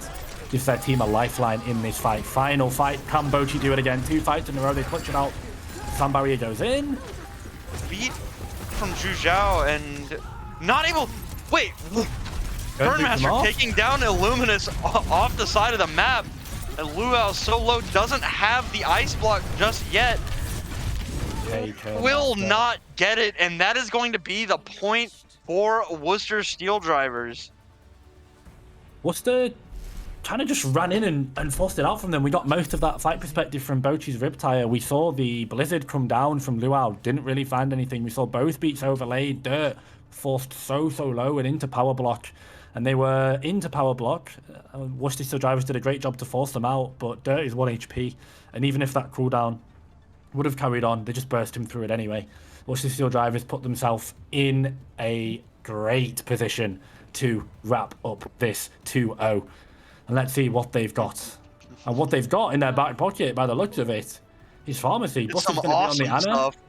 It's Some so fun. now, yeah, Worcester's have got a rundown target now, Fletch. Let's see if they spot him out, because Butters should be the prime target. But if they can peel and if they can force your hen to run into the spam of Choice 1 and Bochi as they go for that Ana, I mean, it's absolutely winnable for Worcester. Yeah, Bochi just putting in the hellfire from above, taking down Zhuzhao is Otter's Illuminous. Solo has that Wraith form to get away. Bachi stuck to the ground because of Dirt's Ravenous Vortex, and this looks like a pretty even fight, but Shush able to take down Otters on... That's gonna be a flip for Earhead, and Choice 1 gets walled, and yeah, that was a pretty nice fight from Earhead. Bochi just wasn't able to find the value from the Pharmacy. It was an awful time for Dirt, just kind of having to blankly stare at the Farah in the sky, almost like that meme of the guy seeing the sunset come over in the Arctic. You might know which one I'm talking about. If you're not, don't worry, move past it. But Worcester Steel Driver have to give up the Pharmacy here. Your hen Ogledd have got control of the point, they've got control of the objective, and they've got control of the tempo. Worcester now have to rotate into them. Otter's on the off angle, should have a pulse bomb ready to go in just a second, and this stick has to be big, but he's forced out for now, though. Otter's able to get out there. Walled off is Choice 1. Coalescence invested from Shush, able to keep Dirt alive as he is just waiting for that annihilation, and there it is. Finds Choice 1, finds Butters, finds Bachi. That's going to be 3 with the annihilation. Kernmaster taking themselves off the map just to avoid feeding, and looking pretty good. Oh, okay, Otters. I mean, the lead stagger might present a go button, but great fight from your hen Ogledd. It's a reason it's called Annihilation, because everyone from Worcester Steel Drivers was just obliterated, chewed through, and burned to a crisp by Dirt, who, speaking of, might just get it done back to him in this fight. Pulse bomb goes in. Beautiful pulse bomb! Oh my god! Big from Otters. Otters with 2, Otters with 3! Oh my goodness! That was big. Beautiful, huge. Beautiful stick onto Dirt, and Zhuzhao just getting a little bit too close to that pulse bomb. Oh my goodness. I think maybe either booped into it or just unaware that they are stuck. But Dirt was in such a precarious position there. Tried to just essentially stay and stand still, unfortunately. Nothing they could do. Bochi's tire goes wide. Might get pushed here though on that. Yeah, Bachi getting low. Will fall. Shush taking down Bachi, who was singled out there after his rip tire. Found not much of anything. Choice 1 on the point, gets the flip actually. And Annihilation is popped. Death Blossom beat out from Earhen Ogledd. Shush has this Coalescence, pops it. Choice 1 falls. And this Coalescence still going, keeping Earhen alive. Bachi popping that turret form. Those hands go up for Dirt. Bachi all by themselves in that room over there, and Earhen know it. Bachi opting to go off the map here, and now we see the Reaper of Illuminous just walking forward, putting the pressure on. And this fight is the last one. Coalescence, Butters, Coalescence blocked off by the Maywall. A great Maywall to take out half of that Coalescence. And now Dirt has this Annihilation, and he will use it. Finds Butters, looking at Choice 1, and Choice 1 will fall to the Annihilation. Shush finding Bachi on the point. It is just Kernmaster and I believe Butters, and that's going to be a map 3 here on Lijiang Tower. A great fight for Earhen Ogledd over there. Such good work from them. Execution in these final fights. Shush is min-maxing the ever-loving hell out of the Moira character here. Just getting so much value. Finds a pick onto their former Mech Brain, I think the team was called, former Mech Brain support partner there, now on DPS, aka Bochi for the Worcester Steel Drivers. This game is littered with the remnants of our Season 4 BPL A-League champions. And that team, cooking is probably the best word to describe them. They played some interesting comps. We're getting not so much interesting comps here, but interesting micro plays. Now, all of the marbles, remember, Urchin Ogledd down a map. It's a first to 2 series. They've got to come up away and big with this map win here. Otherwise, if not, Worcester Steel Drivers are going to take the 2-0, and it looks like a perfect start for them. Luau falls, Xu Xiaofeng as well. Fletch into disaster Yeah, start. I mean, Worcester just got there first. That TP in the window, it was only a half a second, if that, earlier, but it was enough to, I mean, Kernmaster booped everyone into that corner, and Choi Su-won popped that Nemesis form and just pummeled down Luau and Zhu Zhao. Yeah, the fight was just over before it could even begin. Worcester Steel Drivers are going to walk away with a healthy amount of ultimate charge as well. In particular, those support ultimates being so far ahead. Great for them because of the pressure, the damage that they're going to be taking. That support ultimate is just going to be a major fight swinger. Some of the most powerful that we've got in Overwatch 2. TP fake goes wide, and now Urchin Ogledd look to aggress onto the point. Nem form popped by both Ramatras. They're the one being forced out, and Choi Su-won finds his counterpart, and this is going to be another hold for Worcester. I think it's just the pain of rotating into this sim. So many things that Urchin have to look at. They've got to check for the May wall. They've got to get turrets. They've got to try and force fade. They've got to force ram form. They've got to force cryo. Everyone can just live for the side of Worcester Steel Drivers. And I mentioned it last fight. Once again, they've got live buttons. Both support ultimates available. Urchin Ogledd have only got the sim wall. It's not the highest one, but if there's anyone that can cook, it is going to be Shush's Coalescence that has been up here. But Otis goes first, Blizzard dies for the Blizzard. Wait, it's cancelled. Oh, the Blizzard died. Blizzard's gone. Annihilation out from Choi Su-won, presumably to stay alive. Puts his hands up, able to find Luau with that residual damage.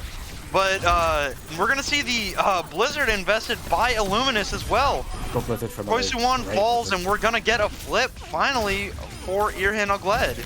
Oh, it's a disaster. Otis makes a rookie mistake from a veteran player. Very rare you'd see that. I like the aggression and the idea from Otis, but unfortunately, they just don't respect the headshot that comes in from Alu. They just kind of walked in a straight line.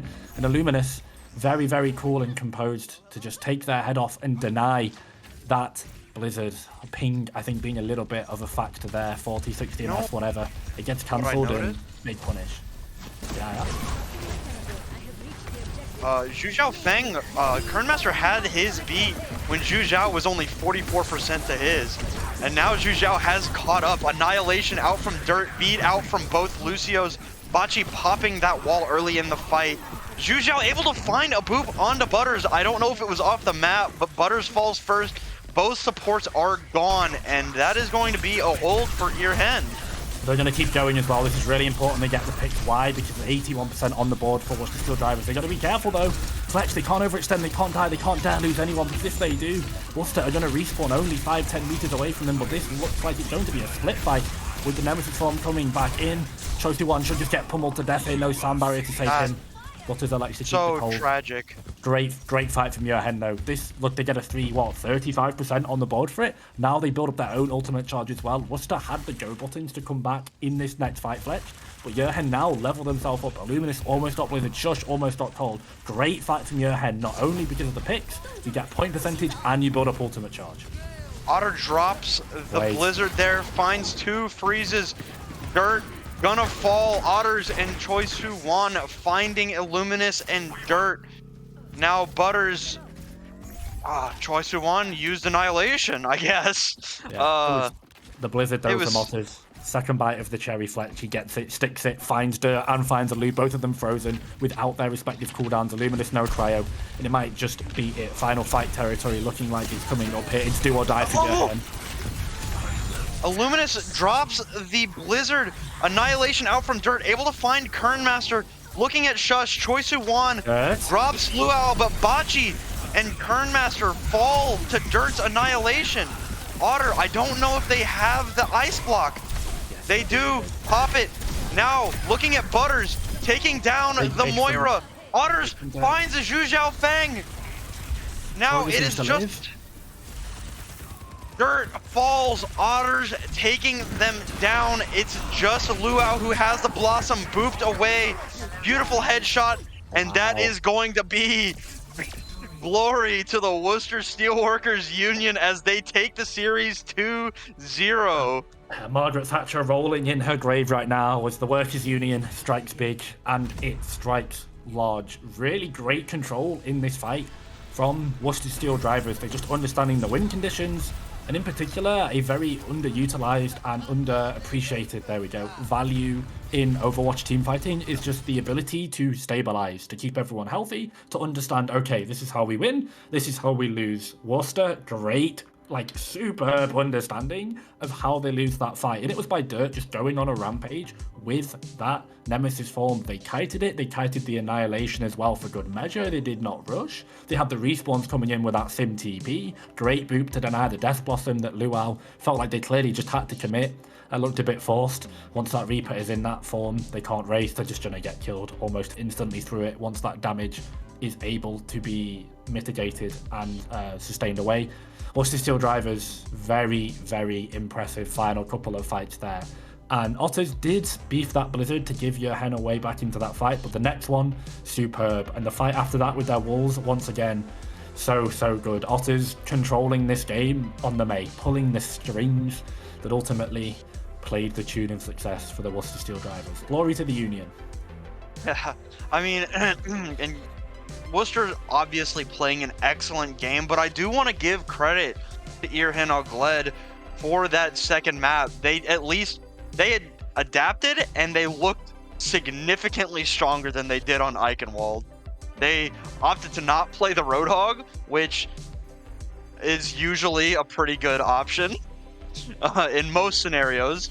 And switching over to that more traditional Ramatra rush, they actually looked like they had a chance at taking this map and pushing us to escort. They were so close, though. To be fair to Jochen Ogledd, I was obviously very negative about the last match and the losing team, but this match, I don't think I could... there wasn't too much fault, to be fair, for Jochen. It just felt like Worcester Steel drivers had a better suited composition, better understanding. And I can already tell, like, I just look at the Worcester Steel drivers roster, and the comms from them are going to be potentially manic, to be fair, but they've got a lot of experienced cores, a lot of experienced gamers in that lineup with just macro understanding of clutch fight, understanding of crutch fights, and etc. And we're going to get waiting room interviews as we see the standings. Worcester Steel drivers going to be driving themselves into just out of second gear and top of Group 2.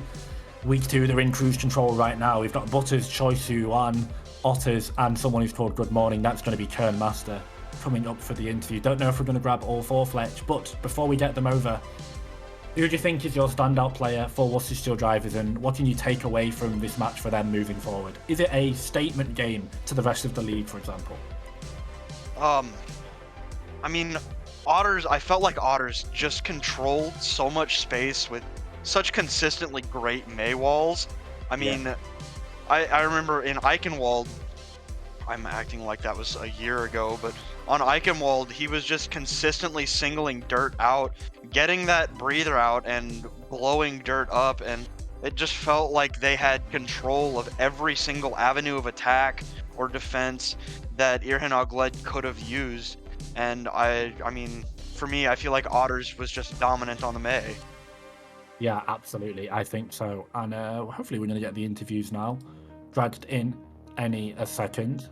And I'm just like, oh, okay. Once Solomon's mouse is fixed, there will be drags into this room. Here we go. Butter's going to be joining us and the rest as well. What's up? What's up? Oh, what's good? Congrats, guys. Good stuff. Thanks. How y'all feeling? Fantastic. I'm so happy. We're truly over the moon about this accomplishment. I mean, hey, glory to the Union, baby. That's what I'm saying. We were out there working in the mud, working in toxic rivers to get this dub here back to our Union today. Yeah. In the mind, you know, the children yearn for the mines is the classic quote. Exactly. I don't really have a transition for that, but I guess just talk to me about what the comms were like, because I was sort of Purely guessing, to be fair. But I Okay. look at your guys' roster, and you have a lot of experience in So, shot calling and macro. The is screaming like, guys, the retake on Control Center. I'm going Widow. It's a demon. It's a demon on the retake, and he like goes like 1 in 7. Like Yeah, he did. that's what our comms were like. Yeah, I think that's the best like telling of the entire comm structure. Is it just trying to keep Bochi on a leash then? Just trying to get them not pick the worst I DPS feel in like the it was game? getting everyone on a leash. It's like everyone would just have their one mess up, you know? It's like Yeah, I mess up personally, Mail, I don't think I've Choi uses sprinted Ramble on down my nothing. Yeah, the V goes Widow for some reason. Everyone has their one mess up. They You're get saying one everyone. strike. I didn't notice a Kern Master. Sorry. Well, yeah, Kern Master did get back to back. You did choke a Back-to-back one-on-one, play of I the think. games. I think you I choked a what? one-on-one. That doesn't on sound Legion, like yeah. him. That doesn't sound like Kern Maybe. Master. I Not that That Kern doesn't Master. count. I wouldn't Maybe you're remember that. confusing him with someone else. Maybe. Maybe she shot you let- playing. you Maybe, let- maybe you were looking at the wrong side of the screen. I mean, y'all were.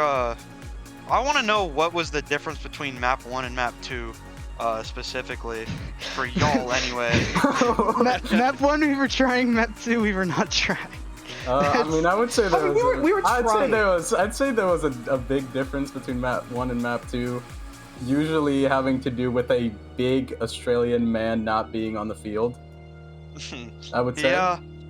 Yeah, that was perhaps? noticeable. Yeah. Yeah. Junkrat's kind No, of good. not talking about Junkrat. Wait, am I What was the other? I'm talking about Hog going wild, maybe. Oh, of course. Hog The One Man going Apocalypse, wild. perhaps? Yeah, maybe we're talking about that character, not Junkrat. Maybe. And also we decided to have fun and play a comp that's not Rush for once, and that didn't work out. So Yeah. It's just trash. so that's why we lose that round. But other than that, it was a fun rush off. Kind of all it was. I love pressing mouse 1 and then Q. It's like, It's gameplay. yeah. It was very fun. I mean, if Florida Mayhem can do it, we can do it too, right? Yeah, that team, a Korean team with an NA coach, and they've got to learn how to play Rush. So good luck to the Atlanta Reign. I'm wishing them the least of successes. Wait, did Atlanta lose? I wasn't Yeah, they watching. did. They did. Oh, hell yeah, let's go. Bodied by Florida. I knew they were frauds. I know they were frauds. I knew it. Give someone. Donk says in chat that Hog is from New Zealand. So Oh, is he? I'm sorry. Well, It's all that's good. why nobody understood. That's my fault. He lived in Australia for a long time. I Kiwi think pride. the I think he confusion. still does, to be fair. Yeah, Yeah, probably. You think he has dual But citizenship? probably. Oh, Yeah, I don't think anybody has citizenship in You think Australia. he plays over Kuffa in World Cup? Maybe. Now that I've got you guys here, we got a little bit of time because both of these games were pretty quick. Where do you rank yourself amongst not only everyone else in your group, but also everyone else in the other group as well? I'm gonna let you talk your shit for a second. Or Let me I say mean- one Best thing team in the first. tournament. Who else is in our group? I don't remember. The We've problem only is played two teams that whole Yeah, time. we played Snapdragon and Ogledd in the bracket, and now we've played Snapdragon and Ogledd in the regular season. So we haven't actually played like anyone else, which is very fun. I mean, two other like, teams. Two we other teams. we yeah. rinsed off Tank Union, and then we went even with Frenetic. So that's how you rate us. Yeah. And Frenetic won it Okay. all. So I think Okay, but I how do think you Frenetic. rank you? I think Frenetic is I really rank the only us number team that holds one. a candle to us. Yeah, I rank us I number one. I think we're terrible. I think we're complete garbage, honestly. I think More that. every game we've won is a fraud.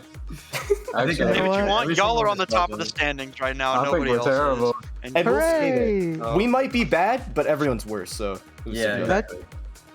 I just have That one could be final real. question because I just love for the perspectives. Since looking at this roster, I just sort of have the feeling that average Joes are going to go like completely wild in the playoffs once it turns around. Just What like do you think Santiago. Just like Santiago Stars, baby. Let's go. what is a Santiago Star? I don't know. I don't know the reference. What's your Okay, we went like 8-1. We went 8-1. Average Joe's like kind of shit the bed regular season. Playoffs, we're number 1 seed. They whoop us 3-1 up Earth, and then we lose. So Oh, so you're saying they're like a second half team? yeah, they're a fourth quarter team. I see. Sandbagging's so weird. Just play good. For real. Shout out Baz though. I do think that that's gonna do it for us though right now. Congratulations to the Union. Glory. A dominant win. And but I do think that's gonna be it for this this bit of the broadcast, huh? GG. GG. Yeah, GG. Thank you so much for GG having us. gamers. Bye bye. Of course. Bye-bye. Good luck in your games. Bye bye gamers. And just quickly I want to say, yeah, and Ogledd. Unfortunate that they've basically played a team that they've already played, and I think their strategy definitely revolves around a sense of unfamiliarity, and they'll get a lot better. Emmy wasn't available this week. They were in Belgium for Formula One, and I've got to respect the commitment to the funny race car sport. So enjoy Belgium, Emmy. It's unfortunately a little bit too close to France for my liking, but apart from that, very, very good country. But nonetheless, once again, the Union walk away with the 2-0. Second map was a lot closer. And that's going to be it for us for now. We're going to throw it to a quick break. We've got more A-League action coming up after this short message. And Fletch, any final thoughts before you throw it to break? Nah, man. I mean, once again, congratulations to the Union, and good luck to Earhen in their future endeavors. Well, see you guys shortly. Take care.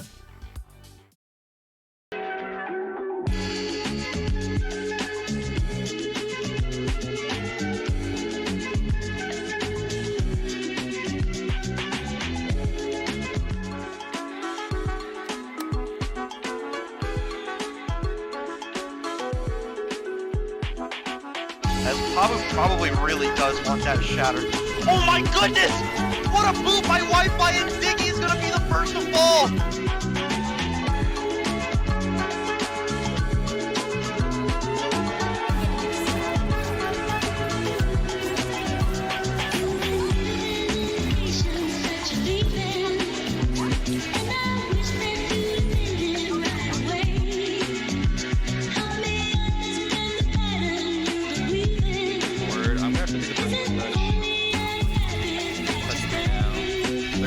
Off, that's okay. Good diff, good diff. I'm still pushing cart. I can't help you guys right now. What are you doing?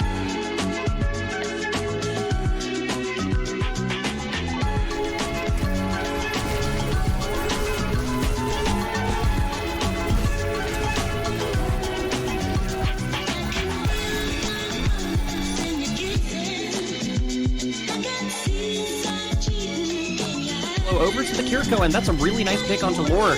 But Reborn just comes in and blows everything up. If they were reborn like a phoenix, it was flying quite well on this Mara.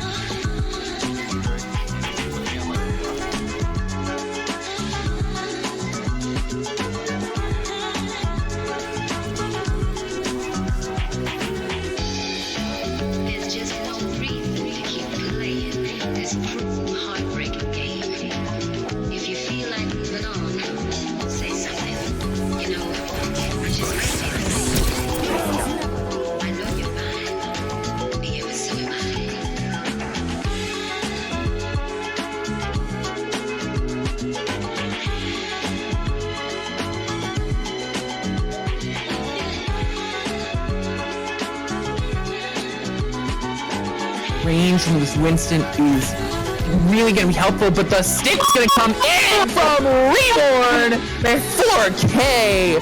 Go back to spawn!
It's much too early, or it's far too late.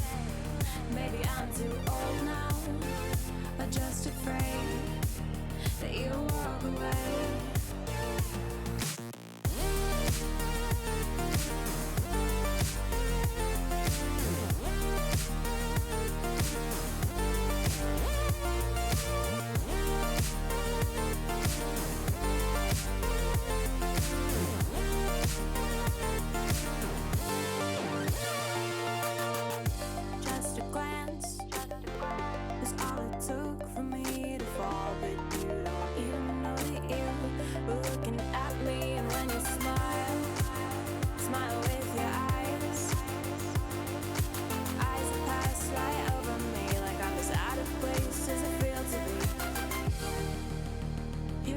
Too close, but too far away.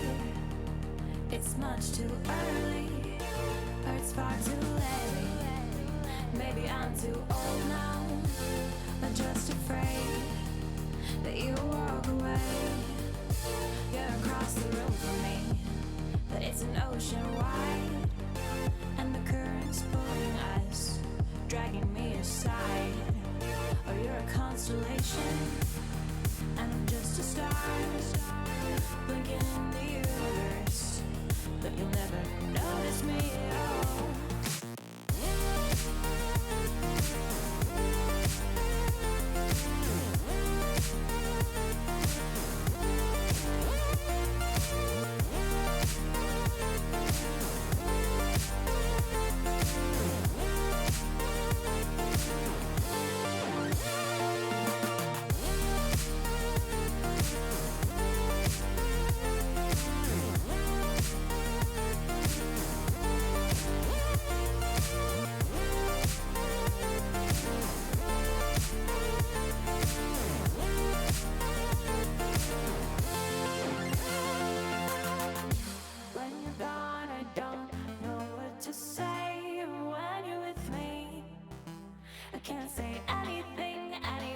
Just believe me, even if the words don't come out, they're here inside my head, stuck inside my mouth.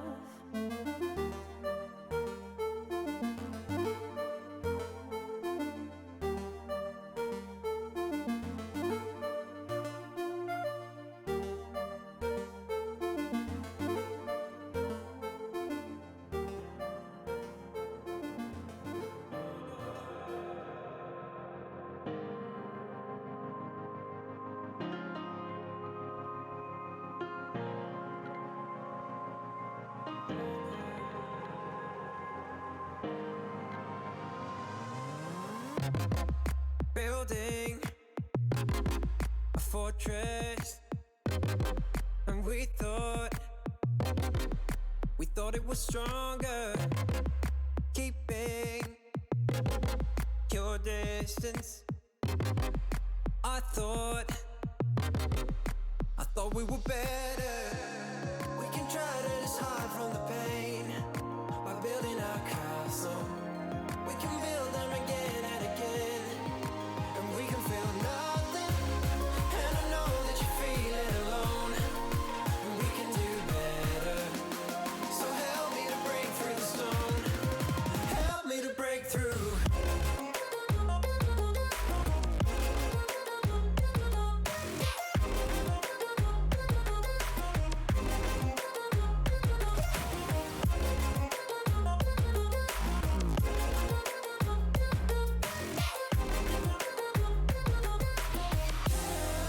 Help me to break through.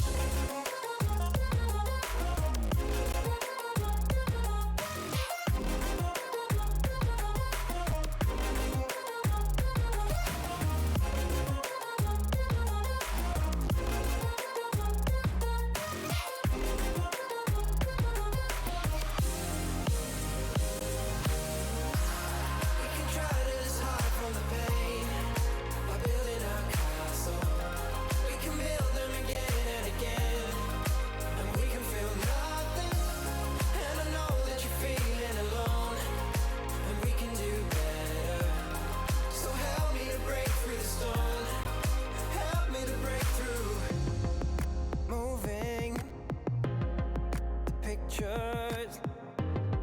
And I thought that we could be something, losing our vision, but we can't just let it consume us. We can try to just hide from the pain by building our castle. We can build them again and again, and we can feel nothing.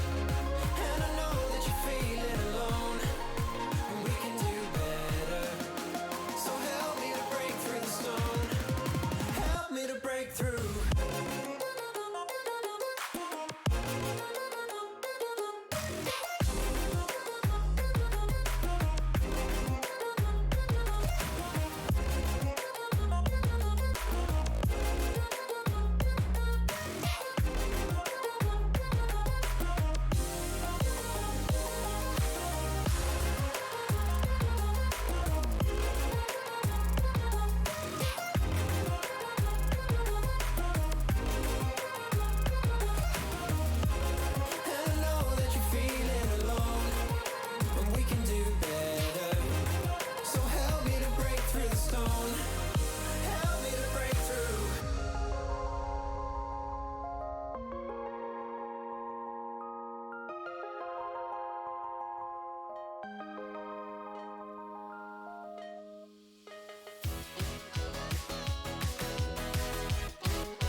Every rooftop talk, every stolen kiss, every late night walk, every secret wish, every second chance, every time we dance underneath the light of the street lamp.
Go select.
All right, welcome back, everybody.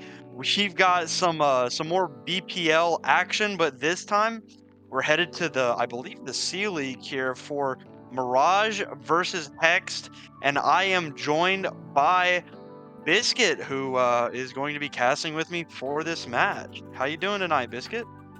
Hey, I'm doing very good, very comfortable, you know. I'm very excited. So first of all, for those that do know me, like maybe 2 people here, I am Biscuit, you know, I've been casting for a bit for BPL. However, I am the manager and co-owner, you could say, of Hexed as a team who's going to be playing tonight against the Mirage. And I'm also the captain for Jinxed. So, you know, I'm going to do my best to not be biased, but I cannot say that I'll keep that promise. However, what I can say is that Mirage versus Hexed, this is an absolute banger of a match. If you guys saw the preview, the pre-show this afternoon, you know that Mirage #1 team and pretty much undisputed, and Hexed our 3rd team. You know, Mirage really strong. We have Kingpin Canada, absolutely goated duo of tanks. Like Kingpin is able to play almost every main tank, and Canada one of the best divas we've seen in C League. Freya, my old teammate, really good support player. Koi, we've seen them play a lot of really really aggressive stuff like Echo, you know, very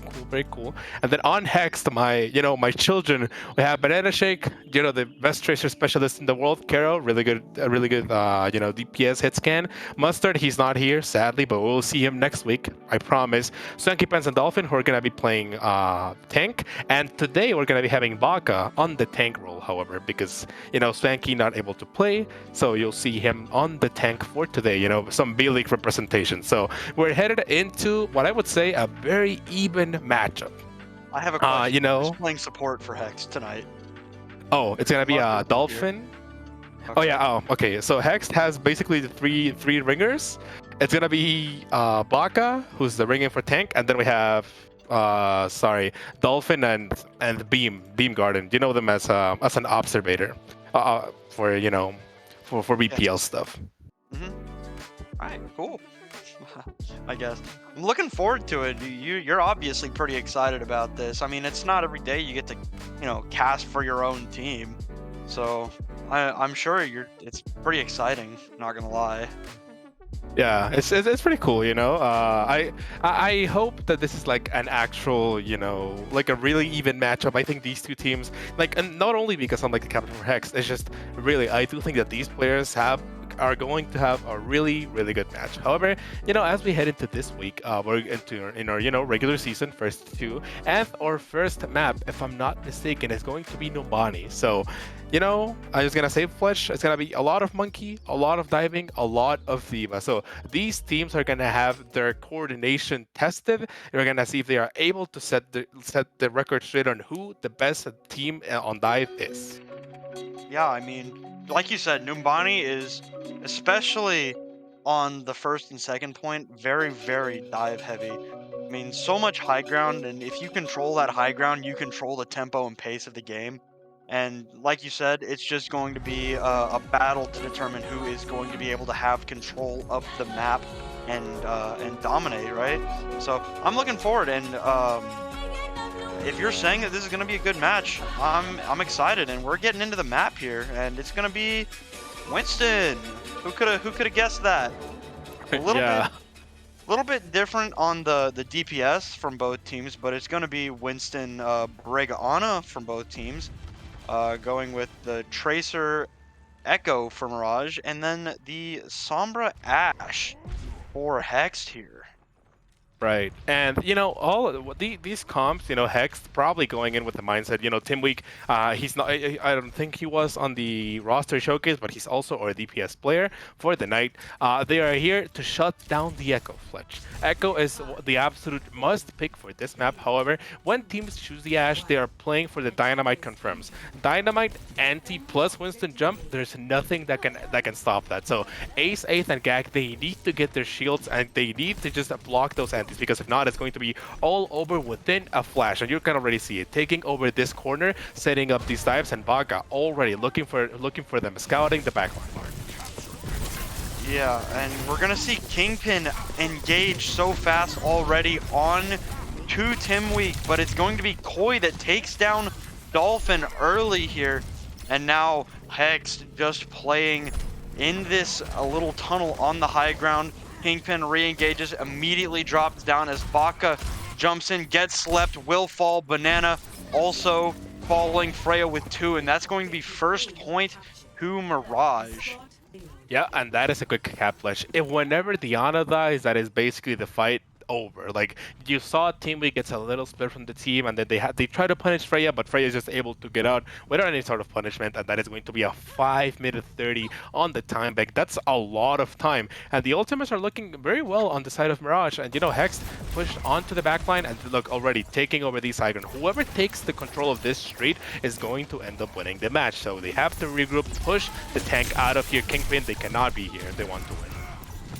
Baka engaging onto Ace, who is antied. Ace Aid falls first here, but Koi, with that focusing beam, able to finish off Baka. Now Koi pressuring the Sombra of Banana, who does end up translocating out.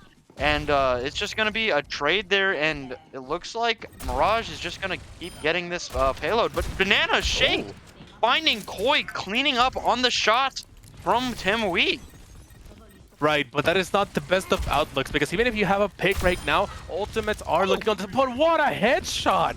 Fred is out for the count, and it's only going to be Echo Copy and Nano War here for this fight. I think they just want to play it slow on the side of Mirage. Play it slow, get your players back, and if you can use your ultimates early, Hex will have no chance of stopping them at second point. Nice little boop from Beam to keep Kingpin away from the backline. Dupe out from Koi, and there are now 2 Winstons, and it looks like we're getting up to 2 Primal Rages. Kingpin backing out, letting Koi do their thing in the room up there. Koi's Coffee will fall, as does the Echo proper. Tim Week is squished by Kingpin. Pulse Bomb out from Freya. Not going to find anything. Nano Boost on to Freya. Both support ults out from both teams to try and keep this fight alive. Kingpin with the jump onto Dolphin, and Koi cleaning up Banana Shake, and this is looking like it's going to be a point B capture for Hex. Baka popping the Primal Rage to keep this going for as long as they can. Falls, and Bob out of 1.5 meters left to go, and Bob will be burned up and that's going to be 4 minutes and 40 seconds on the clock for point C. Way too much time, and Hex, they overcommit with their ultimates. We use almost everything that we have saved except for the EMP, and look at that, we're setting up for a dive onto the brig, and this is going to be a very quick fight clutch. Don't even blink because you are going to miss it. And there's the EMP. Brig falls. Ace is in danger here. Gets the peel from their Winston, which, you know, keeps them alive and, you know, in this fight for a little bit longer here. Banana Shake hacks something. I didn't see who, but... Oh, it's just a health back. You know, there's still a little bit of their sustain and just like interrupting back line a bit. Oh, Banana Shake in danger. Yep. That is... Oh, sorry, the team weak on the Tracer. They fall down, and this is really bad for them. Ultimates are looking on the side of Mirage. They have the Primal, and the Nano is coming online real quick. And in dive, the Nano is king. Whoever gets it early is going to win. There's the dive on to Dolphin. Kingpin taking them down. Pops the Primal Rage, gets hacked. Trying to start burning through that 500 or 1,050 HP there. Nano boost out onto Kingpin, engages on to the back line, but it's going to be Baka that falls early there. Big pulse bomb out from Tim Week, takes down Gag, but Koi taking down both Dolphin and Banana and Beam, and this is getting dangerous. Gonna see the engage here, but it's not going to be enough. The Reaper TPing in from Banana Shake, flipped immediately, and Tim Week, just desperate times here for Hex. Just the Brig and the Tracer left right now. Tracer falls. Winston able to come back, rally out from Gag, and it is now just Baka left, trying desperately to get to that Primal Rage, but will not get it. Dies at 98%. Shield Bash takes down Banana, and that is going to be a cap with 2.5 minutes on the clock for Mirage.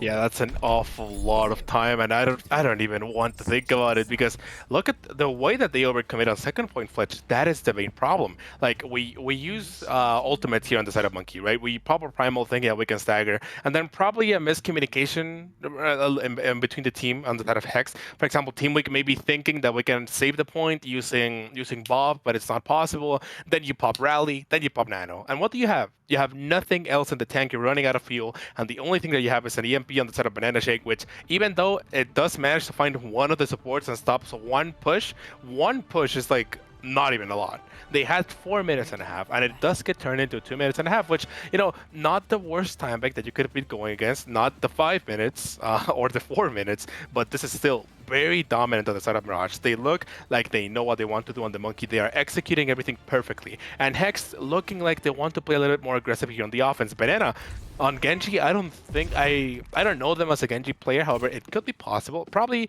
switch them to the Echo or the Tracer later. Team Week is on Sombra, which is a very basic pick here on Numbani. It allows for you to hack Freya. It allows for you to hack Ace, and just Bak is gonna jump in, put a big old bubble down, and then Dolphin puts that final nail in the coffin with the big anti. So this map not looking the best, Fletch, but if they can get a good first point here with this dive comp, Hex might have a chance to put their numbers back up on the board.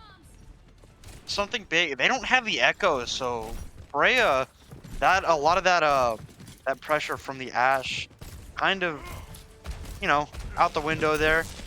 See Baka jumping up there, just putting a little bit of pressure onto the DPS, who do back around that corner. Engaging once again, but Kingpin now on the back line of Hex. Able to keep Dolphin alive, and I mean, that's just great.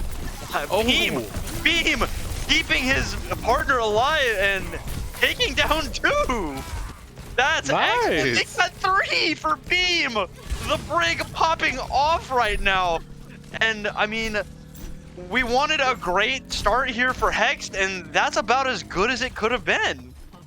There's a reason we call him our other player, because they've been ringing for a while and they've been getting good at it. I've been seeing Beam not only be the best observer in the world, but be one of the best breaks I've seen in a bit. So trust me, they've been trying a lot. They go into like whip shot training and they keep doing it over and over. But you know, they put a little bit of a stop here. Mirage kills Team Weak, and without Team Weak, there's no more Sombra, no more scouting in the back, and the dives are going to be a little harder to execute. Mirage, they are put in the same situation as Hexed. They don't have the ultimates that they need. Like Freya, they were not able to get even 40% on the Bob, but the Nano and the Roller coming up alongside Kingpin's Primal. So Hexed, they need to play fast. If they get ultimates on the side of Mirage, they will stop this momentum. Yeah, we're seeing this fight for the staircase. Both Winstons just tickling each other, but Kingpin takes down Beam here. Boy, able to drop Banana in the Tracer one, and now Baka slept and moved away with the whip shot, and this is looking like it's going to be a pretty nice little defensive hold here for Mirage. Ooh, what an overcommit from Koi. Yeah, they get a little too deep into the wolves then, and they end up dying. Team Weak, they have the EMP, and you've seen it, Fletch. Whenever there's an EMP on board, you know that someone is going to die. So if Hex can get even a single pick onto Ace8 or Gag, this could be huge. And look at that, Team Weak already scouting. They ping and they are ready. Oh yeah, there it is. It hits. I think that hit 3, and that's a beautiful EMP. And see the Nano Boost out on to Kingpin. Not going to find a whole lot of value with it. And this is just trying to contest this point for as long as possible. Pops the Primal Rage to stay alive for just that little bit longer.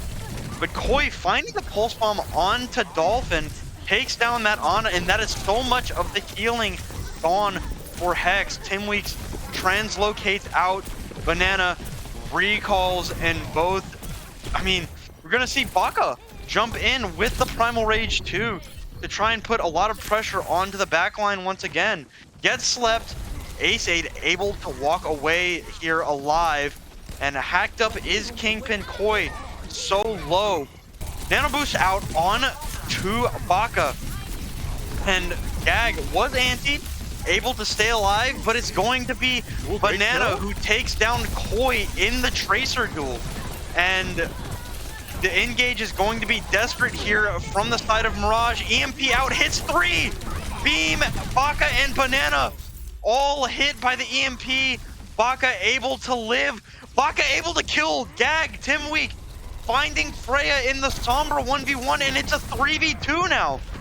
But Baka anti has to get out, and the Sniper Monkey from Kingpin taking down Baka on the disengage, and Tim Beam with the Sniper Monkey, and that's going to be a hold with just over a meter and 2 minutes and 20 seconds left on the clock on point B here.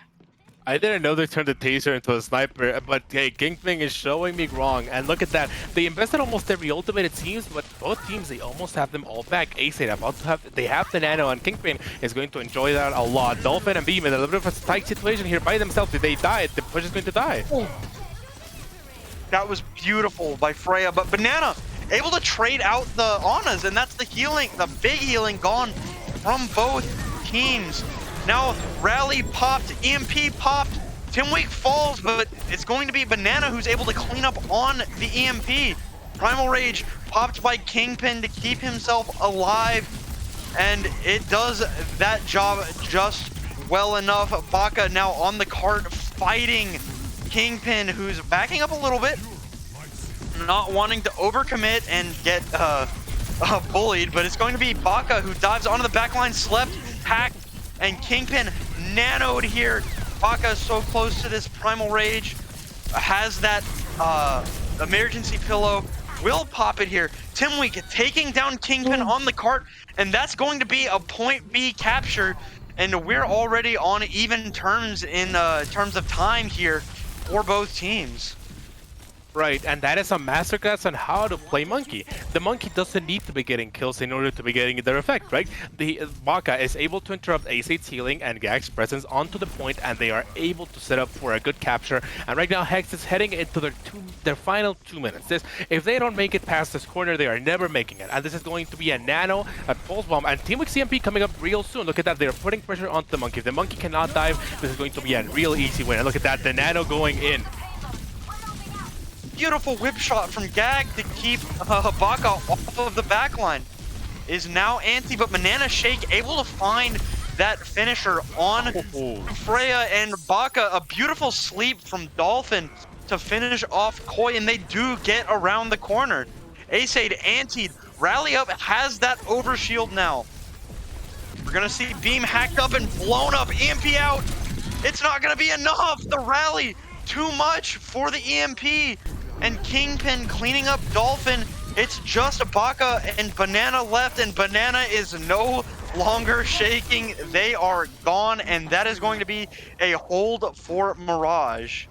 That is a big problem. Timwick commits the EMP, their strongest ultimate, arguably, into a fight that they just cannot win. And without EMP, you're not breaking this hold. I would want to bring everyone's attention into Freya's EMP, Aceid's Nano, and Kingpin's Primal.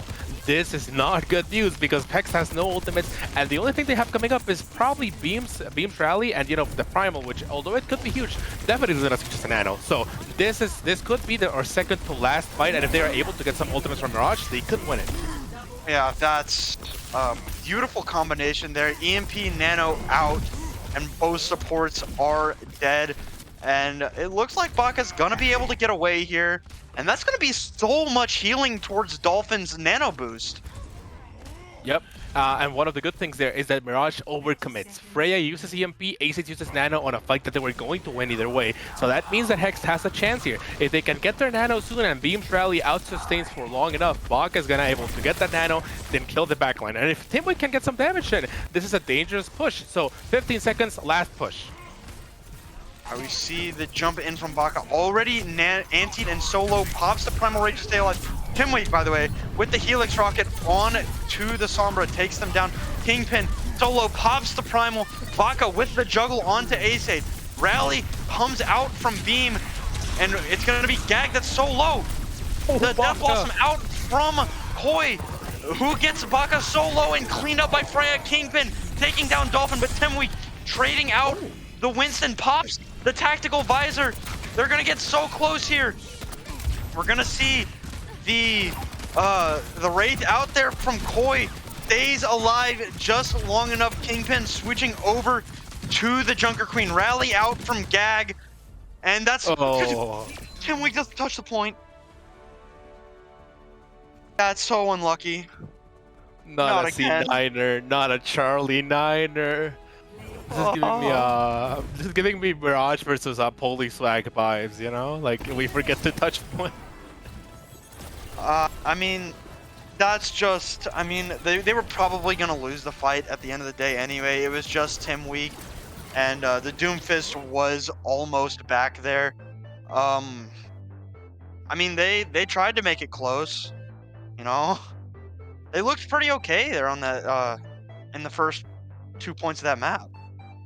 Right. It was not looking bad at all. That's first point absolutely dominated by Beam Guard. You know, good observer, better player. Look at the way that they play. Like, it's so insane. And then second point, it's a little bit of problem, right? They commit to a fight, both teams going into a fight using every ultimate that they have for like 2 minutes. Like, it's just it keeps lasting forever.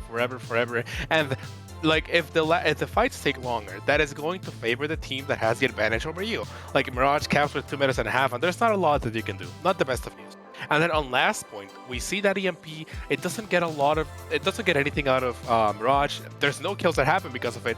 And as a result, you have nothing to break the third point with. And then Baka probably overcommitting in a little bit of these jumps. Like, they keep getting Nano, they keep getting slept, and that is going to result in just you dying. And if without your monkey, you're not making it anywhere. But Fletch, that is going to be 3-2 for first map. First point goes to Mirage, which, you know, I would say that was pretty close, although not really. You know, Time Bank definitely saying another story, but we're going into our second map, potentially last map, going into Nepal. And Nepal, very interesting map. This map allows for monkey dives in this, for example, Sanctum part of the map, but then you have Village. And then you have like your brawl comps, right? With Ryan, with Ramatra, with Reaper, with me. So this is going to be all about that good old brawl, speeding in, getting out as soon as you can, and getting those big ultimates that are gonna change the tide of the fight. So trust me, the change of the pace of this match is about to. If you thought it was fast already, it's going to be even faster. However, a couple of switches coming in. Can you tell me about them? I can if I was looking at them. Oh? Yeah, we're going to get Andrew is coming in for Tim Week and Canada coming in for Kingpin. So we're getting a different tank, it looks like, for the side of Mirage. And I don't know much about Andrew coming in for Tim Week, replacing that DPS spot, who was, I think, the Tracer at one point, Somber at some point, Soldier at the end. So what do you know about him? You know, Andrew, we know them for having won the latest Snowdown, if I'm not mistaken. They don't play League that much as often. However, they do play a lot of the Sojourn, and we've seen how well they can do. They play a lot of Sojourn, they play a lot of Reaper. So trust me, Andrew is the pick that we've been talking about. Hey, if we're going into Brawl, Andrew's definitely going in Canada. As I said, I don't think they will be playing the D.Va, but when I've seen them on D.Va, they are real good. So trust me, they are. If you think that Kingpin is already MVP, if you think that Kingpin is already a good player in Canada, it matches them almost equally. So trust me, these are not switches that are taking out from the team. They are adding more to their arsenal. So Nepal, potentially last map, or this could be the beginning of a real good comeback for the side of Hexed. I'm definitely looking forward to it, and we are going to be getting into the map here. This song is a banger, by the way. Right. I love these remixes. I absolutely but love it's the going to be Baka covering the Zarya with the Tracer Reaper. I don't know if that's going to be endgame, but from the side of Mirage, Canada on that Ramatra Rush. Right, Ramatra Rush is definitely the name of the game. However, Mirage, I sure hope that is Koi going to. Oh yeah, that is going to be For Mercy. Okay, I'm getting trolled. Koi is getting out on that. On Freya on the Ash. This is a very weird kind of comp. Baka walking out on the Zarya, so trust me, very weird comps from both sides. However, Hex looking to stick to a more like stay together brawl, and Mirage. Oh, what a bump! Yeah, that's a great boot from Koi, and now Banana under so much pressure, not able to get away. Canada's Ravenous Vortex taking down Banana, and Koi cleans up the supports, and it is just Baka left on this Mega Health Pack, and that's going to be all. Freya? Alright, that's going to be the point flip towards Mirage. Okay, yeah, that's kind of weird. Oh, Baka switches over to the Monkey. This is real good. Freya, there's nowhere they can go, as well as Ace. So if Banana and Andrew are able to put in a little bit of damage, Baka can absolutely clean up the kills. They play staggered, but Beam falls immediately. Yeah, that's just beautiful rocket from the side of Koi. I mean, I think Banana Shake also got very, very low there, able to stay alive, though. Right, just and waiting look for at this that. Mirage here, finds two! Andrew taking down Koi, but the res is going to come through, and the pick onto Koi is for naught, as it is now just Beam and Baka left alive here in this doorway, and that's, you know, as far as Mirages go, that's about as good as that you can hope to get. Yeah, it gets to kills. You used it early, but look at that Canada. They are put it against the wall, and they have Annihilation. They might pull the trigger on this one. And they do. Beam is so low. I don't think they have the Immort right now. Canada able to stay alive thanks to Ace's Immortality Field. Both windows out from both Baptiste, and we're gonna see Beat and Valk come out, but Deadeye from Banana Shake takes down Gag in Valk, and that should be a point flip here for Hexed. Right, and Freya not very happy about the monkey switch, which I do believe is mostly based on Freya's Ashe, as well as Ace. I mean, they have no mobility, and you're never killing Ramatra on Mercy. They are looking to kill the supports first, as well as Freya, and then deny those confirmed kills. However, Mirage, they committed a couple of ultimates, but they still have the Bob. Bob, we know how dangerous that good old Bob is, like on point, able to confirm kills, able to get them by himself, and able to put pressure on point. However, Hex, they have the Blossom, and Andrew, the last match they played against the Power, they showed us what they can do when they press Q. So, oh, not a good beginning for Hex, that's for sure. Yeah, Koi finding Banana Shake with that first pick. Now Bob on the point, gets the flip, finds Andrew, and the tickle on Baka and Dolphin, and this is last fight. I don't even... Yeah, you see Banana coming back on the soldier to try and get the touch. It's going to be Beam that gets it. Will fall to Ace. No, he didn't touch fast enough. Or he touched too early. Yeah. Beam touches too early, and that is going to be another point going to Mirage. This is setting them onto match point and Hexed. They just look completely outpaced. One of the problems here, they're just dying way too early. Like, their fights have just not been with all of their team members in them. There's always someone missing. However, we're moving into Village, potentially last map, and Baka is going on with this Arya. This Sanctum allows for a lot of real funny stuff. You know, there's a lot of space for dives, a lot of space for forests. However, this map keeps you a little bit more honest. And this is going to be all about going into point and not letting one in. If Freya is to stay on the Ashe, they might have a hard time moving into point. But if Mirage is able to set up on it, Fletch, they are not taking it back on the side of X. So trust me, this is very even for both teams. However, the Zarya pick might be the decider on who ends up winning this one. Freya also opting for a Sombra instead of an Ashe to put a little more pressure probably on the supports. But Dolphin coming out on the Kiriko. Now we see Andrew under so much pressure by these rockets, just doing so much damage. See the neutral hack out on to Dolphin, but it's going to be Banana Shake who finds the melee kill onto Koi.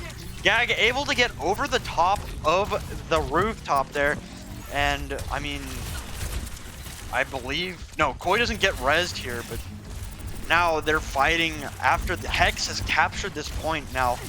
Coming down, and they are just looking for more picks here.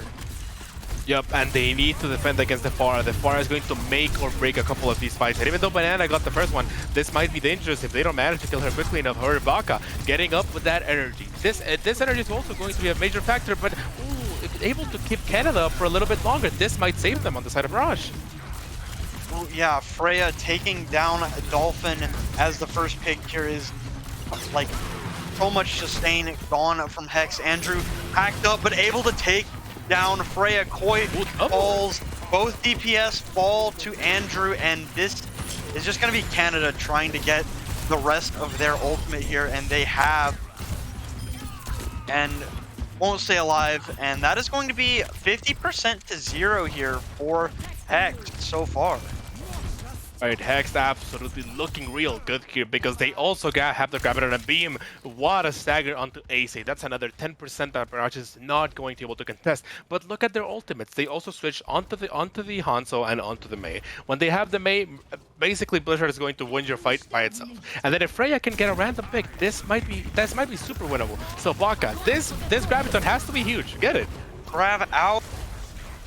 That's unlucky. It hits 3, but 2 of them are behind a wall, and Koi has that ice block to sustain themselves, keep them alive. Immortality field gone for Mirage, but Baka is such high charge, anyone would be nervous about walking into that window out. But Freya finds Dolphin, beat out from Beam, only hits Andrew. Now the Nemesis form out for Canada, and this is looking to be dangerous here for Mirage. They get to 99% Hex, and this is going to be the first flip here for Mirage. Right, Dolphin dying at the beginning of the fights is not going to favor them. However, Koi is coming up on that Blizzard, which, you know, Mirage, they invested 3 ultimates to win that, but this is still absolutely doable. If Hex wants to commit to ultimates, they might win it, but if they lose, they are definitely going to lose all of their momentum, so they have a tough choice to make here. Either they play slow for ultimates, or they play fast, and look at that, they are playing fast, Kitsune comes out as well as the Visor.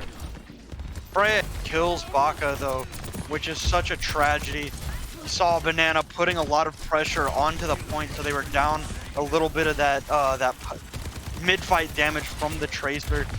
And just see Andrew, who did pop the Visor, pulse bomb out, does not hit anything, and this is dire right now for Hex to have invested everything they had to not get anything in return. Canada finding the pummel onto Andrew, Freya the headshot onto Banana, and now Baka uses that block and falls, and this is not looking very good. Yep, and that is one of the things that I was talking about. They choose to play quickly. However, playing quickly means that you're investing ultimates and you have nothing left for this potential last fight. Mirage, they're looking real good. However, they don't have very impactful ultimates. Freya needs to cut them off with these dragons, and Baka looking to switch off of the Doom because it's definitely probably not going to help them. I'm not sure, but Banana playing the Reaper and Andrew, they have the Sojourn, so if they play slow here, they could get a couple of their ultimates back and swing the momentum in their way. Yeah, we just see a little bit of pressure put on the point there to, you know, push off the high ground. We're going to see the Dragon invested here. A little bit of damage, but it cuts off Andrew and Dolphin. But Baka able to take down Freya, invest the Meteor Strike. Canada so low. Baka taking down Koi. Banana Shake taking down Canada. Ace does find the trade onto Banana Shake. But now, Gag under so much pressure, it is just the supports left on the point. Can they get rid of them before the rest of Mirage comes back? Andrew being sustained by Gag. Tracer back from Freya. Ace falls. Wrecking Ball back from Canada. Tap already used those shields. Window has been invested from Dolphin. Andrew taking down Gag. Baka drops Canada, and that is going to be the point here for Hex. We are going to our third map here on Nepal.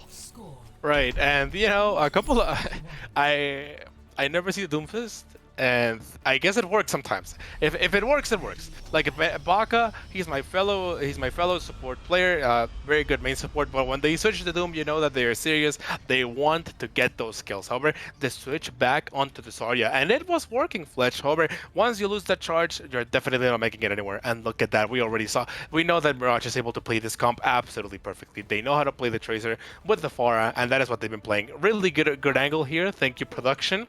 And you know, we're heading into our third map. This could go anywhere.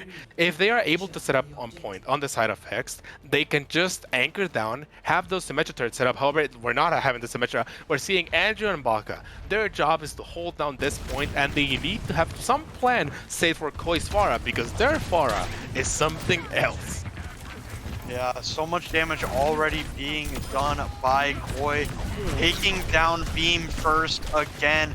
Koi, low, able to play around the elephant statue to stay alive. Will get taken down by Andrew, and now Gag is in no man's land here. It's going to be Canada falling next, and it's just Freya and Gag left on the point. The Mercy, you know, getting a little bit of that action there, and not going to mean much, but Hex does take this first point. Oh! Right, Hex. Oh, the animation cancel. Hey, you're gonna see that in the BPL clips of the week. Mark my words. However, Dolphin, they have the window coming up, and this is the beginning of some real good tempo. If Dolphin is able to use this window at the beginning of this fight, if they can pressure Canada enough, they can buy enough time for Andrew and Banana as well as Baka to get their ultimates online. And Koi switch onto the Echo. Better than the Pharah, it's able to confirm kills much better and put a lot of pressure. However, it's not as impossible to kill. So definitely this is going to be hard for Hexed, but they have the tools, and the window is coming out real soon.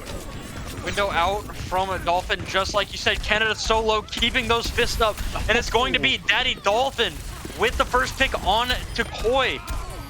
Canada falls next. Ace, that's a support, by the way. I mean, damage boosted, mind you, but that's a lot of damage. And I mean, this looks like it should be a fight in the way for Hexed here.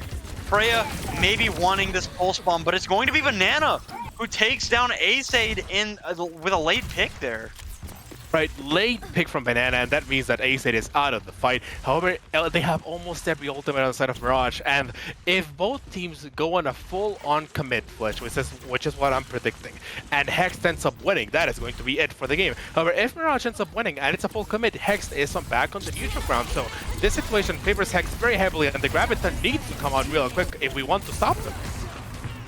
See everything being used right now. Beat from Beam. Beautiful stick on. Oh my god, Koi! Hello? Dupes the Reaper and gets the Blossom and gets 4 with it. Oh my god. That is the perfect answer for Mirage. They did invest a lot though, so Hex does have a lot coming back into this potential last fight here. And that's exactly what I'm talking about. Mirage going on a full commit means that if they lose, or even if they win, they're in a bad situation because we have more resources on the side of Hex. So Mirage, we need to get our stuff together because if you don't survive this fight, that is going to be a point for Hex.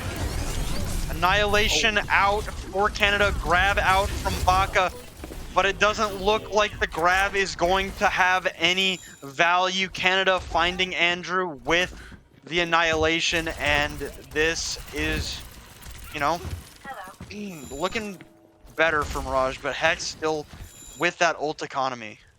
Yeah, but Baka losing the grab is real bad news. This is probably going to be second to last fight, and they need to get some high energy on the side of Hex. We have 3 ultimates here, and if Dolphin uses the window just as they did last, they could allow Andrew to get a lot of damage in with that Reaper ult. So this is second to last fight. Yeah, we're seeing Banana putting pressure onto that Kiri, but it's going to be Canada that finds the first pick. The cleanse out. Beautiful stick onto Ace. Too bad that it doesn't matter, but it's going to be Andrew with a death blossom of his own. Finding 3. Baka cleaning up Poi, and it's just Gag. And, I mean, it's 90%. Do they touch here? Canada coming back on the wrecking ball. I told you they can do some real good work with those Qs. However, this is a touch from the side of Mirage, but Window on the side of them. They have the pulse bomb, and this is a copy coming in as well. This could be turnable for Mirage.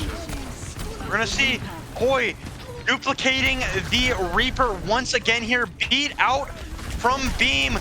Daddy Dolphin finding Gag, and the Reaper falls. The duplicate for nothing. Canada squishing Dolphin into the ground, but Banana cleaning up Koi. Canada solo pops the shield, almost has the minefield, will not get them, and that is going to be it for Nepal. We are going to a map 3 here.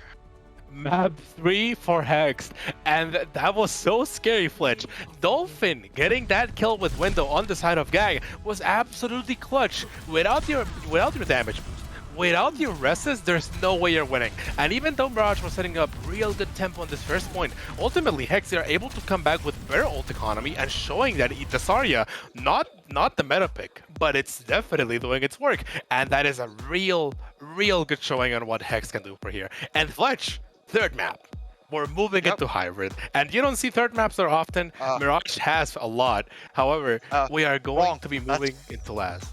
Oh. It's escort. It's escort. We're going to Dorado. Sorry. Yeah, we're going to Dorado, and the Dorado. That's dive. That's dive. Yep. We're getting more monkey. Let's go.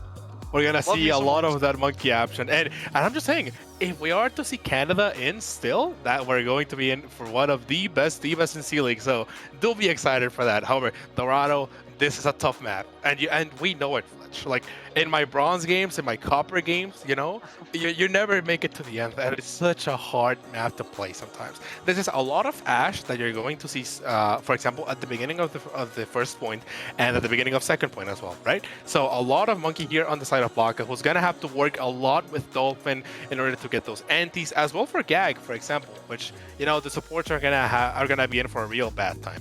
Every nade that is thrown is going to count, and every whip shot has to be hit on the side of the bricks. So third map, I don't think we could ask for anything less or anything more, because this is the perfect situation that we're headed into.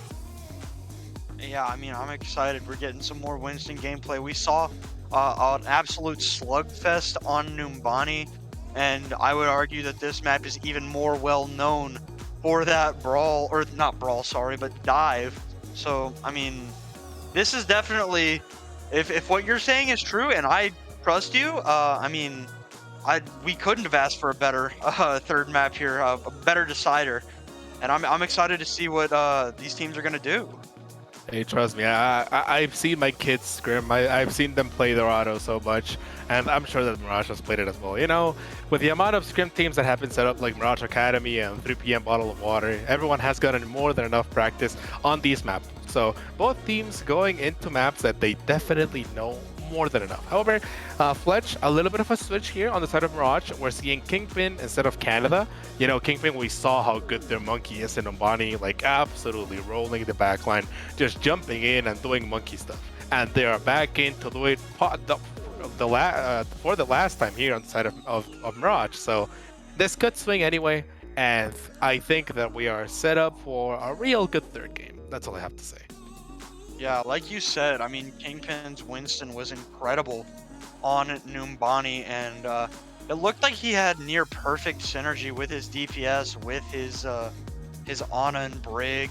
You know, they did such a good job keeping him up, and he did such a good job using that sustainability to just absolutely dominate. So, I mean, you know, Canada in for that Ramatra on Nepal for the most part. And I'm looking forward to, you know, we're headed back to Winston territory. So I do think we are going to be getting into Dorado here in just a little bit. And it's going to be a good one. Like, this has been a great match so far. I mean, both of these teams are so evenly matched. Numbani's time bank was really close, and I mean, Nepal was also really close. And I'm really, really hoping that Dorado is going to be close once again. Yep, and Dorado, you know, cool map. Happy to see, you know, a little bit of representation for you know, my country represented, and you know, cool ass map. So I'm excited. You know, I have a lot of, you know, I have a lot of investment into this match for obvious reasons, and I do think that both teams are gonna have a hard time. And listen to that banger, by the way. Yeah. Yeah, I mean, you know what? We can complain about the gameplay in Overwatch all we want. You know, balancing is bleh. You know, everything that they do outside of balancing is such good work. Right. The beautiful music constantly. Every song is a banger. Beautiful map design. Beautiful skin design. Awesome character design.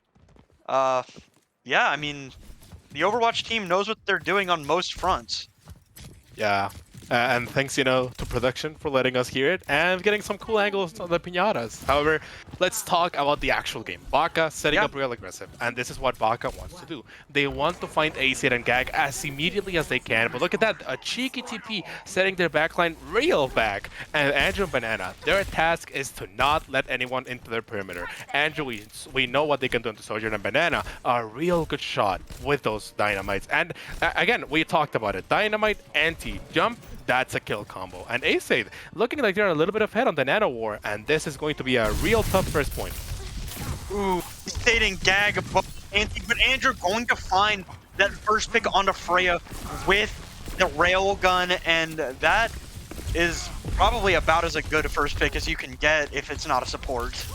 Like, Anti onto Beam, engage from Kingpin, has to drop down, gets so low, but Banana Shake with a beautiful headshot onto Gag to take down the Brig. Andrew charged up this railgun right now.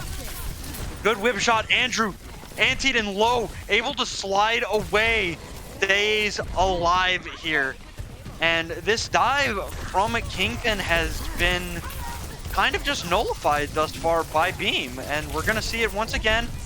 Banana Shake, sleeping. Finds the pick on to Acid with that residual damage from the Dynamite. Andrew takes down Kingpin with the railgun, and I mean, beautiful defense so far for Hexed. Yeah, and the ultimates are looking on their side. However, the payload didn't stop that much during the beginning, and we're still in the second part. If Mirage wins a single fight, that is going to be a full cap. However, Hexed, they have the Nano, and they have the Bob as well coming. Every ultimate, like on the side of both teams, they are all playing magnificently. The only person that's a little bit behind will be Gag, but it's only by 10%, so not that much. Trust me, this next fight is going to be still a very dry fight, but as soon as the Nano is out, Fletch, that's the declaration of war. We are going in and using every Q button in the game. Yeah. Gag was antied and very, very low, able to get away from Baka there. And we do have this Nano. We're gonna see the Nano on to the Winston, and the Sleep Dart goes wide. Kingpin taking down Dolphin with that nano boost. Pulse Bomb out, sticks the shield. Kingpin cleans up the kill onto Beam. Pops the Primal Rage, takes down Andrew, and with 90 seconds left on the clock, it's just Baka left very, very low, has to run away, and that's going to be a point A capture for Mirage. Right, 4-minute time bank. That first point is not at all easy to contain, and they use the same ultimates except for the nano. This is good tempo on the side of Hexed. They lose the first point, but they know better than to overcommit. They know better than to use ults that they don't need. But look at this, the fight is on high ground, and this is going to be a nano coming in soon to kill Acid and Gag at the same time. Yeah, Baka, maybe, yeah, playing a little bit aggressive there. Gets that nano boost, dives on to the Ana. He is antied, has to disengage, not able to find a pick there with the nano boost. Now, able to decloak Freya, force them out of the fight there. Very, very lucky there for Baka. Right, and the payload is still moving, Fletch. This is bad for them. Again, if they lose one fight, that is going to be a cap. However, Mirage still onto this high ground, and Baka is by himself. With Banana and Andrew, you don't have the same ability that you used to have, but you have so much range. So as soon as the payload passes this corner, that is going to be the Hex territory. Oh, Big what a sleep! Wakes up Kingpin, gets moved away as well. Stays alive, but that engage was rendered useless by... oh my goodness, well, you know, disregard what I was saying. A beautiful EMP from Freya to take down at least 3 there. Oh, and that's a Freya sweep all day, every day. They get the big EMP, the lights are out, and Hexed are forced onto the third point. Last point for this map, and that is real dangerous. Look, they are trading all of their presses onto point for this point, I hope, because they have the range, they have the damage, they have the ultimate as well, Fletch. So they could definitely stop Mirage here. Dead under checks. However, 3 minutes and a half, that's not a time bank to scoff at. The payload is still moving, and Hexed, they are yet to like solidly win a fight. They need to stop this bleeding, and they need to use their ultimate soon. Speaking of an ultimate, we see Baka pop the Primal Rage, but he is all by himself, having to get out because they got so low there in that room with Mirage. Now just swinging through, Baka is gagged. And big anti! And oh my goodness, what an anti actually. Oh, yeah. Wow, from Dolphin hitting both supports, able to drop them like a bad habit. Now the Primal Rage out from Kingpin, taking down Banana Shake. And it is just Kingpin and the DPS left on this point, and there's no more Kingpin. And the problem keeps... Oh, wait, I just want to shout it out. Apparently there was a raid from CarQ onto the channel. Hello to our, you know, fellow Overwatch players. We're watching C-League. However, let me get back into this fight because it's still happening. Fletch, look at that. Mirage, the point never stopped, and that is a big problem. Because if they win again, they're gonna just cap again. And that is a nano onto Andrew, which hopefully is gonna be able to find something into this little room. Yeah, we see the nano boost onto Andrew, not going to be able to find anything with it. And now Mirage only having this pulse bomb, need to find something great with it. Hex has 3 ultimates here, but Toy going to fall in the Tracer 1v1 to Banana. And I mean, that's a lot of the cart pressure gone there with that 1v1. And that is one of the things that Hex is trying to do. Once that they locked in the Ashe as well as the Soldier, and they are trading their point for this one. They are trading first and second point, just wanting to play this map perfectly, getting all of the range that they want. And Baka looks like he's getting all of the vision that he wants. We have the nano coming up, hopefully, and Beam's rally is still there. So any dive is going to be real hard to break through, but what a pulse bomb! Yeah, pulse bomb onto Beam, taking down that rig, and the EMP out from Freya takes down Andrew. Rally out from Gag, probably a little bit too much of an overinvestment from the Brig there, but you know, they're gonna have some rally armor coming back into this last fight here. Right, Banana is here to contest point. They have the pulse coming up, but they die. And Koi finally getting one up on a Banana Shake in that Tracer duel. taking down the Tracer. And the juggle on to Baka, and that is going to be a capture on point C with 46 seconds in the bank. Not bad for Mirage.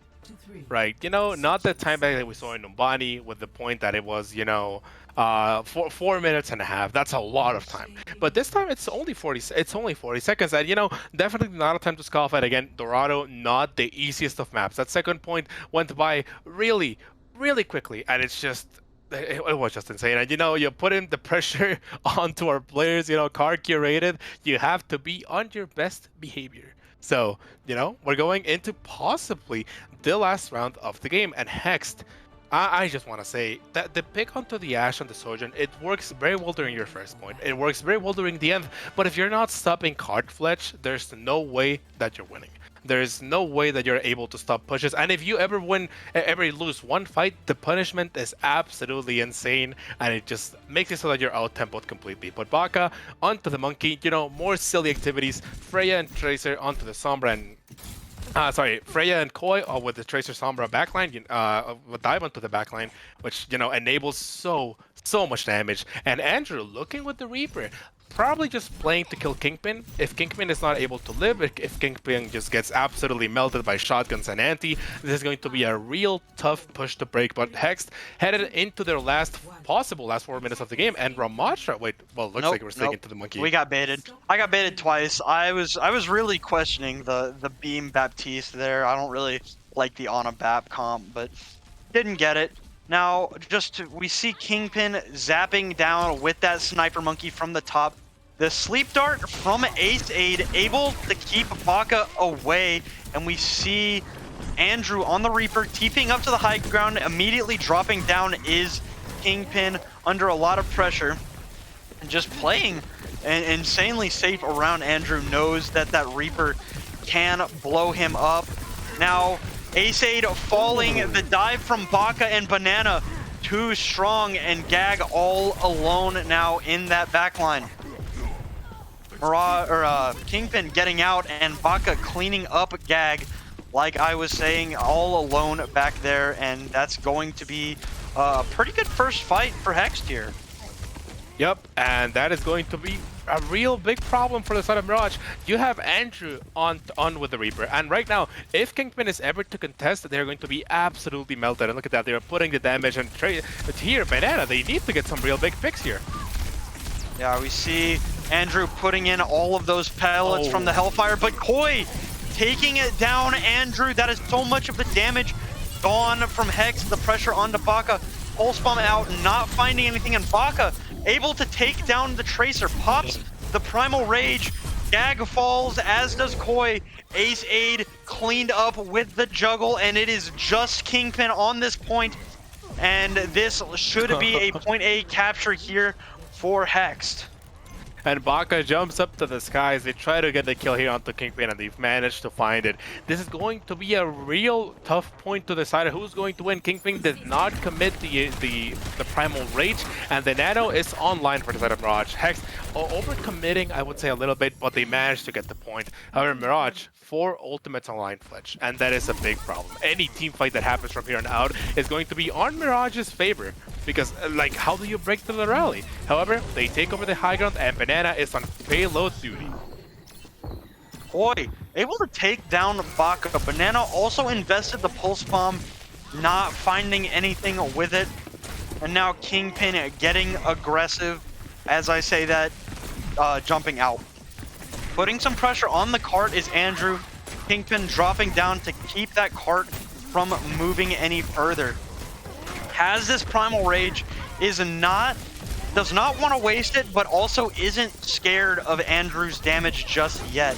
Rally out from Gag. EMP hits 3. Beam falls. Andrew falls. Dolphin falls. Banana falls. And that is going to be like bowling here for Mirage. Yup, taking down all the pins. And the good part for them is that Freya and Gag were the only ones to use their ultimates. And Mirage, they still have 3 on the tank, and Hex, they only really have the nano. But this nano, if it also gets a real good nade, could absolutely be the end of this point. 3 minutes already on the clock, and Hex, they need to do something to break through it. The nano's coming out soon. Nano boost, that's such unfortunate timing as Kingpin was disengaging, but able to get some value with it in the end. Jumps in, takes down Beam, takes down Andrew, and is able to get out with his life there. Right, and that is good for them. Mirage, they again are only using the ultimates that they need, and they are showing that that ult economy is just absolutely important. However, Mirage, they don't have anything big right now. The Primal, of course, it could be real impactful, but when you're going against a Blossom and a Nano, that is going to be real discouraging. The point still is moving ever so slowly, but it's still moving. We see Dolphin get hacked up by Freya. Baka opting to turn around away from the supports. We see the Primal Blade come out, but Baka gets slept. Andrew so low got out with that, assumedly with that Wraith, and he has the Blossom, but Baka is going to fall. Ace taking down the Winston, and that's looking pretty perilous for the attackers here, as Baka opting to switch over to the D.Va. Yeah, and the D.Va allows them to play front to back Fletch. It means that if whenever Kingpin dives, Baka is going to be there with the boosters, able to shut down any kind of dive that they want to set up. However, you're not killing a Primal Monkey, neither with the Nano. So real good for Mirage, but Andrew, we've seen your Blossoms, we want to see it again. Ooh. Beautiful EMP out, hits both supports, and then another just follow up from Ace to anti both supports after the EMP. I mean, you can't ask for anything better. Kingpin popping the Primal Rage. The point is under a little bit of duress by Banana Shake, who does not get out. Another great nade here from Ace, and we are heading into the final 60 seconds of this point. Yep, Banana already did their job. They pushed the payload as far as it can go, and we only have a Blossom here ready for the set of Andrew. And Baka coming up on a bomb, which sadly not the most impactful of ultimates. Beam under a little bit of stress, but what a kill into Freya. This is their time window for Hex to win. Yeah, Andrew finding Freya is such an important early pick there. Those hacks are no longer in play, but Ace taking down Banana. The nano boost onto Kingpin. He gets woken up by Baka. Andrew still has this Blossom in the tank, but he won't be able to use it. Kingpin, with the help of his supports, able to take them down. Kingpin engages a boop from Beam, and the supports are in so much danger now. No. And Dolphin, with the help of Ace and Baka, falls as well. It's just Banana left, not able to find anything with the Pulse Bomb. Really hoping for something with this Blossom, and there won't be anything here, and that is going to be Mirage taking this series in 2-1 fashion. And you know what? They didn't finish the map, but it was a close map at the end there. Yep, that was a close map. That, you know, even if you're on the side of Hex, of course, you were not able to win. You're not able to close it out. You know, sad for my team. However, you know, they were. I think that's something that you can absolutely be proud of. And you know, it's just they're able to play their game. And Freya, what a beautiful EMP that they're able to set up right there. Just Mirage showing that their tempo is unmatched. And even though it gets to a real close point, you know, 2-1, not the easiest of wins, they're able to show what they are the #1 right now, Fletch. Their dives are insane. The way that their supports play with each other, you're not killing them at all. So trust me, this is a top tier team that is not looking like they want to slow down like anytime soon. Congratulations to Mirage on their win, and that is going to put them 2-0 on their overall score for the regular season. Yeah, I mean, you know, we got raided by CarQ. I didn't say anything, but thank you to CarQ for the raid. And in the spirit of CarQ, I really have to point out how well Ace played on that Ana throughout the entire series. it's crazy how impactful that biotic grenade is and can be. And Ace-Aid proved why, you know, they're looking like one of the best Anas in the C League right now. Right? Just their support line, the way that they play DPS, just these look, this might be C League, Fletch, you know, of course not as high as it can go with the A League or B League, but they are showing that they are still worthy of playing in a competitive environment and that they are the best at doing so. So a real good win today for the side of Mirage, and look, we can see the standings right here. Once Swingeria, Triple Harmony looking to see if they are able to match Mirage and just tie it up, and Hexed, you know, sent down to the 4th place, not bad at all. A couple of games are still left to be played, and hey, Fletch, this is the beginning of the week. We're up here to see a lot more matches coming up. In fact, we have a couple of matches coming right after this one. So trust me, you don't want to leave. You don't want to go anywhere, because if you liked what you saw, trust me, we have a lot more in store coming up. Yeah, and I guess, yeah, and we have a stream going on later. Actually, right now, maybe. Starting at on BPL 2, we've got Forsaken versus Polyswag. You'll have to forgive me. Is that C League? I think that's C League. Yes. It is C League. It's a C League match going on BPL 2. So if you're interested, you could head over there and check out that match. But we do have 2 more matches here on the schedule for our A stream. We've got Average Joe's versus Eyecandy coming up next, and then later on, Urchins versus the champions of the kickoff tournament, the Powerwash Pirates, coming up at 10. So, like my good friend Biscuit here said, you don't want to miss it, and I believe that is going to do it for us for this match, and that's going to do it for me tonight. So, any last words, Biscuit? Hey, all I have to say, real good showing today. Sadly, my teammates, my org is not able to win today. But regardless, real good showing. Congrats to Mirage. Really close games, and I'm just saying, if you liked it, don't go to BPL 2. We're about to see Polyswag, another real good team, showing off what they can do as well. So we have a couple of real good stuff there, and I'm going to be casting that game as well. So it has been my pleasure to cast this game. Thank you, Fletch, for helping us out, and our production for doing all of their wonderful job. However, that is going to be it for this game. See you all in just a bit.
Welcome back, folks, to the Bad Pachimari League here on the A stream. We've got quite a match today, don't we, Wooly? Yeah, very excited for this match. Both these teams are very promising preseason, but haven't lived up to the hype. Week 1, both go down in a 2-1. Average Joes, a lot of people were saying they had the best draft in the league, but lost to Aquila twice. So they're looking to come back in here, get a win over a team that they haven't played yet. And Eyecandy got to the grand finals in the kickoff clash. And unfortunately went down 2-1 last week to Frenetic. So yeah, really, these teams both looking to bounce back. Both after, a lot of people are hyping them up. Yeah, it's a bit of a rough start for both of these teams, as you mentioned, but this should be a pretty good match to watch. Shout out to those sticking with us from the Karku raid. Knowing these teams, if we take a look at the rosters here, I kind of want to get more into the history of these players, right? Like you said, both teams, Average Joes especially, they've got quite an established roster, some players who have experience at the top level in Open Division. If you take a look at Eyecandy, lots of previous BPL teams, right? Yeah, a lot of veterans here from Eyecandy, a lot of BPL veterans, a lot of highly rated players. Pangalex and White Off are a great DPS duo. Rafa has a long history. Shout out to our South American. And then on Average Joes, we've got Baz and Fate, who have played in top 8 Open Division, I believe. And then a very solid core of Chicken, Sev, and Cough Drop, who have played a lot together in leagues like League Zero and that sort of thing. So, a lot of mechanical skill for both these teams, but I think Average Joe's slightly edges them out. I want to see Eyecandy, get that synergy. They haven't really played together too much, but they've played against each other a lot, know how each other work. So Eyecandy, I think, needs to edge out on the team play to beat Average Joe here. Yeah, absolutely. Like you mentioned, both teams full of lots of individual brilliant talent. But, if we look at some of the match history for Average Joes, like we were talking about just starting up the cast, they've lost to Aquila twice, actually. And, in both matches, I should say, I believe they won the first map. And then, Aquila learned to adapt and took it over. With Eyecandy, they recently lost to Uran Ogledd on Esperanza and Nepal, I believe. So interesting to see if they'll be able to adapt and figure out Average Joes. If we look at our maps here, Numbani to start with, in BPL, we like to mix up the map order. And I got to shout out my caster, Davion, who's pointed out that the Numbani picture looks quite like a dragon. So we head in here to the streets of the sub-Saharan Africa. Yeah, I think I might favor Eyecandy a little bit here on this dive map of Numbani. Mac Tackle, known main tank player, more comfortable on that Winston, I think. Baz has been looked really good on picks like the Junker Queen and the Ramattra on those brawl tanks. So interesting to see how he goes on this dive-heavy map pool that BPL has. Yeah, I mean, extremely standard stuff here from both teams. You got the standard monkey dive, been meta for basically since the start of Overwatch 2. On a Brig backline, super great against the dive, and Echo's a little stronger than Somber on Numbani with all this high ground to contest. Yeah, loves getting a fly-in, stickies, and able to execute in mid-fight really strong the longer the fight goes on. And you see Chicken's already put a lot of stickies on, climbing up on that ult charge. Average Joe's just pressuring point here, but we have a really good dive from Mac Tackle off of a brilliant nade, and that's going to be Fate falling down. Yeah, Mac Tackle, though, falls back, but Baz drops to Wydorf, so, Average Joe's unable to sustain. They do get the trade, have those faster respawns, but I doubt they'll push it as we see a bit of a Tracer skirmish on the edge here. Yeah. Wydorf, though, doesn't seem to want to engage. Zoe is just trying to stay alive right now. That was a massive nade from Regamors right there. Looking for another one here. Eyecandy coming. Average Joe is coming back in. Chicken getting stickies again. So really aggressive positioning, but Wydorf loses the Tracer battle on the skirmish. No support from the Brigida as we see Mac Tackle jump in. Regamors unable to support, but finds the nade on the Brigida. Cough drop, antied. Manages to live, but Pengo gets the Echo diff, and despite Average Joe's finding the first pick, Eyecandy are able to clean up. Rapid goes down low, winnable. Potentially here. Don't know if Average Joe's want to engage this just yet. No ultimates to work with. We see a bit of a dive from Baz, just catches Pengo out, and that's going to be a nano onto back tackle to try and stabilize. Baz has the Primal Rage, gets Regamors. A great sleep from Fate. Still has to deal with this Nano Monkey, though, who almost has his Primal and manages to get it off. That's Mac Tackle falling down to this Primal, and Average Joe's look like they're going for a cap here.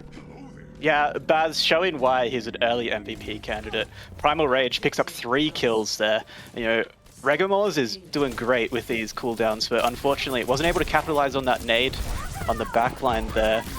Both these flex supports actually hitting their cooldowns really, really well. That was a crucial sleep. Oh, what a nade! Baz, though, unable to follow up onto it, gets slept, and we're going to see both support ultimates drop from Average Joe's. Aviana's traded out, but Baz falls shortly after. I believe the Nano Boost went on to Chicken, who's not able to find any purchase with it so far. Has to play a little scared. Bit of a chicken as we see Mac Tackle prop another Primal Rage and clean up Cough Drop. Yeah, that was a great nade, but unfortunately a massive sleep from Regamors means that Baz can't follow up on it, and Penglex got the diff onto Chicken again. Once again, it kind of seems to be this issue of coordination, right? We have these individually brilliant players, but, Baz was there for the nade. I want to ask, where were the DPS? As we see, they're going for this rotation through these stairs of high ground. Mac Tackle there to be the bouncer, as we see the support zoned off and dealing with a bit of a rough time. Managed to live, though. Meanwhile, MacTackle has to get out here, falling extremely low, but Regamoris there to keep him healthy, topped up. Yeah, yet again, the supports on these teams hitting all their cooldowns. No one goes down this time. There's more defensive cooldowns. Fate going really low and goes down. It's going to be the duplication on the side of Chicken, picking up what's left over from Fate's death. Probably going to see a nano boost here farmed up very quickly from Chicken, so going on to the Monkey. In return, we see MacTackle with their own nano boost, trying to pressure out this Echo onto the Brigitte, but unable to find anything. Needs the support of the DPS, but MacTackle just kind of left out in the dust. Might have that Primal Rage, but no, falls to Fate and Chicken. It's a little rough out here, a little scrappy, not too much coordination on these dives, but Average Joe's pulling through. We'll see if Eyecandy choose to contest this. They commit the duplicate, but that's going to be a really big nade as well. Cough Drop falls, Widerf as well. We've got ultimates on both sides, scrappy back and forth. Zoe looking for this Pulse Bomb, looking for that stick. Nobody's pushing point. Oh, the sleep! You got it. Oh my god. Zoe, that's really unfortunate for her, and I think that's going to cost Average Joe's their opportunity to cap the B Streets phase here on Nimbani, especially with Pengulex falling after. Rally committed, though, from Cough Drop. It just keeps on going. These guys are engaging all the time. Oh, big stick from Widow. Beautiful Pulse Bomb. That's really going to shut down the Average Joe's push. I really want to see, you know, more of a clean reset from these teams. And Widerf just gets gouged by Zoe. That might have been a one clip there. Impressive stuff from her, but I don't know if she's going to be able to find much more without the rest of her team. Just trying to take some space a little bit here, make sure she's not forced back too much. Looking for the reset here. Chicken copies the Brig. I don't think that was the intended target. Usually Ana is what you're looking for. Brig can still do a lot of work here. It's going to be hard to execute on that backline with the Nano. MacTackle kind of struggling once again to find value with this Nano, and a really beautiful anti-nade is going to drop MacTackle extremely low. Manages to live miraculously, but Zoe finds her counterpart, and it's going to be cleanup for Average Joe's. Yeah, I gotta say, a lot of the time, Baz is what's keeping them in this fight. Baz, and every now and then Zoe gets a really important pick. He's just occupying the support line of Eyecandy at the moment, making sure that MacTackle's having a really hard time. He's not getting much value out of his nano engages here. Yeah, it's allowing Zoe to, you know, try and clean up every now and then. Yeah, it's a little rough. Again, these monkeys, they keep getting these nano engages, but unable to find much as we see Zoe skirmishing on the outsides. A nice stick onto the duplication, instantly gone from Pengulex. We have Baz in this Primal Rage. MacTackle, though, fallen a little low. Probably has to pop a Primal Rage of his own, but not going to need it if you just Goomba Stomp on Zoe. Faye found by Widerf. This is going to be cleanup on aisle 6 for Eyecandy. Yeah. You might see a little bit of a stagger here onto Cough Drop. They're going in hard for it. Yeah, and gets the cleanup. Didn't need to pop Primal or anything. Baz now switching over to the Ramattra. Bit of a special. It looks like they're going to do a full comp swap here. I imagine Cough Drop's onto the Lucio now. Looking to just out-tempo here. Go into the backline, see if they can get onto Afra and Regamoris. Pengulex onto the Bastion to try and counter it. That's really interesting. You know, Eyecandy, the supports, Regamoris, Rafa, recognizing the composition switch, and backing up as we see Widerf looking for a Pulse Bomb. Possibly doesn't need it to find the kill onto Chicken. Has to recall out, but this is going to be a really, you know, Pengulex on this Bastion. Completely forgot about that, just burning people down with the turret form. I think that's a great swap. It's really hard to engage into the Bastion, and you want to be going fast on this Ramattra comp. And then you see turret form like nearly kill Baz there. He just gets absolutely bursted down. It is used though. There might be a small window of opportunity here for Average Joe's to go in. MacTackle finding himself in a bit of a rough situation, especially with the really good slow from Baz, but Regamoris with the anti-nade equals it out. Widerf's Pulse Bomb only finds the Immortality field. We're running down on time. This is looking like last fight. Yeah, and Pengulex has that turret form available now. They're going to have to look out to hit another big nade. MacTackle just cleaning up off of these extremely large anti-nades. You know, we talked about Regamoris as a really strong flex support as Baz is forced to commit the Annihilation here. But, you know, it's just going to be no dice when you're getting absolutely clobbered on by these, you know, biotic grenades. Yeah, and unfortunately the gamble for Average Joe's didn't pay out. Switching to the Brawl comp, they just weren't able to cross the sightlines. Too many big nades and a lot of pressure being put on by the Bastion. Really good swap there from Eyecandy. And I gotta say, both these flex supports on the Ana were having amazing cooldown usage, hitting their sleeps, hitting their big nades, especially Regamor's. And that's a big reason why Eyecandy had a 3rd-point hold there. Yeah, absolutely. Especially when it seems like, there's a bit of a struggle for the coordination between the DPS and the tanks, trying to get those engages together to quickly burst down and execute somebody. It's really on the back of these Ana players to look for those nades, deny that healing, and, allow the tanks and DPS to find these picks. It's been quite a scrappy fight from both teams so far. I'm not sure I really like the Ramacha switch from Average Joe's, though. Numbani C might not have much high ground other than that little platform, but it's got really long sight lines, and those are hard to get to, especially with the kind of pathing that Average Joe's was opting for. Yeah, they just couldn't find an easy way to get onto the backline. They couldn't use their speed boost to get there. There was just way too much pressure being put on them. I think possibly a better spot might have been going to the Sombra or something similar like that off of the Echo. We'll see how Average Joe's respond on their defense. Numbani first point infamously difficult to attack, as we see quick nade forced out onto the side of Fate, so gives MacTackle a bit of an opportunity to jump, but I believe that was a whip shot. On the soldier, actually. Angle lights on the legs, as we see, Baz, Zoe falling extremely low, and MacTackle as well. Baz once again just opting to contest the point. No capture progress just yet, though. Baz falling extremely low off of an anti. MacTackle managed to live, and that should be a fight win for Eyecandy if MacTackle lives, despite them losing Pangalegs. Chicken, though, trying to find something, and Fate finding a really good nade onto the backline, but nothing able to follow it up. Yeah, going for the re-engage here, but they're just able to keep this point alive with the Tracer. Going in for an engage onto Fate. The Bubble doesn't get up there again, but big anti there. Fate on 1 health.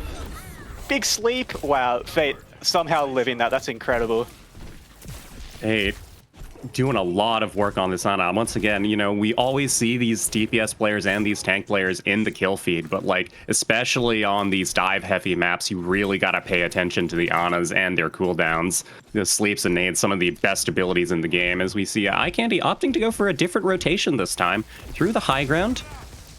Baz there, able to contest. On this high ground.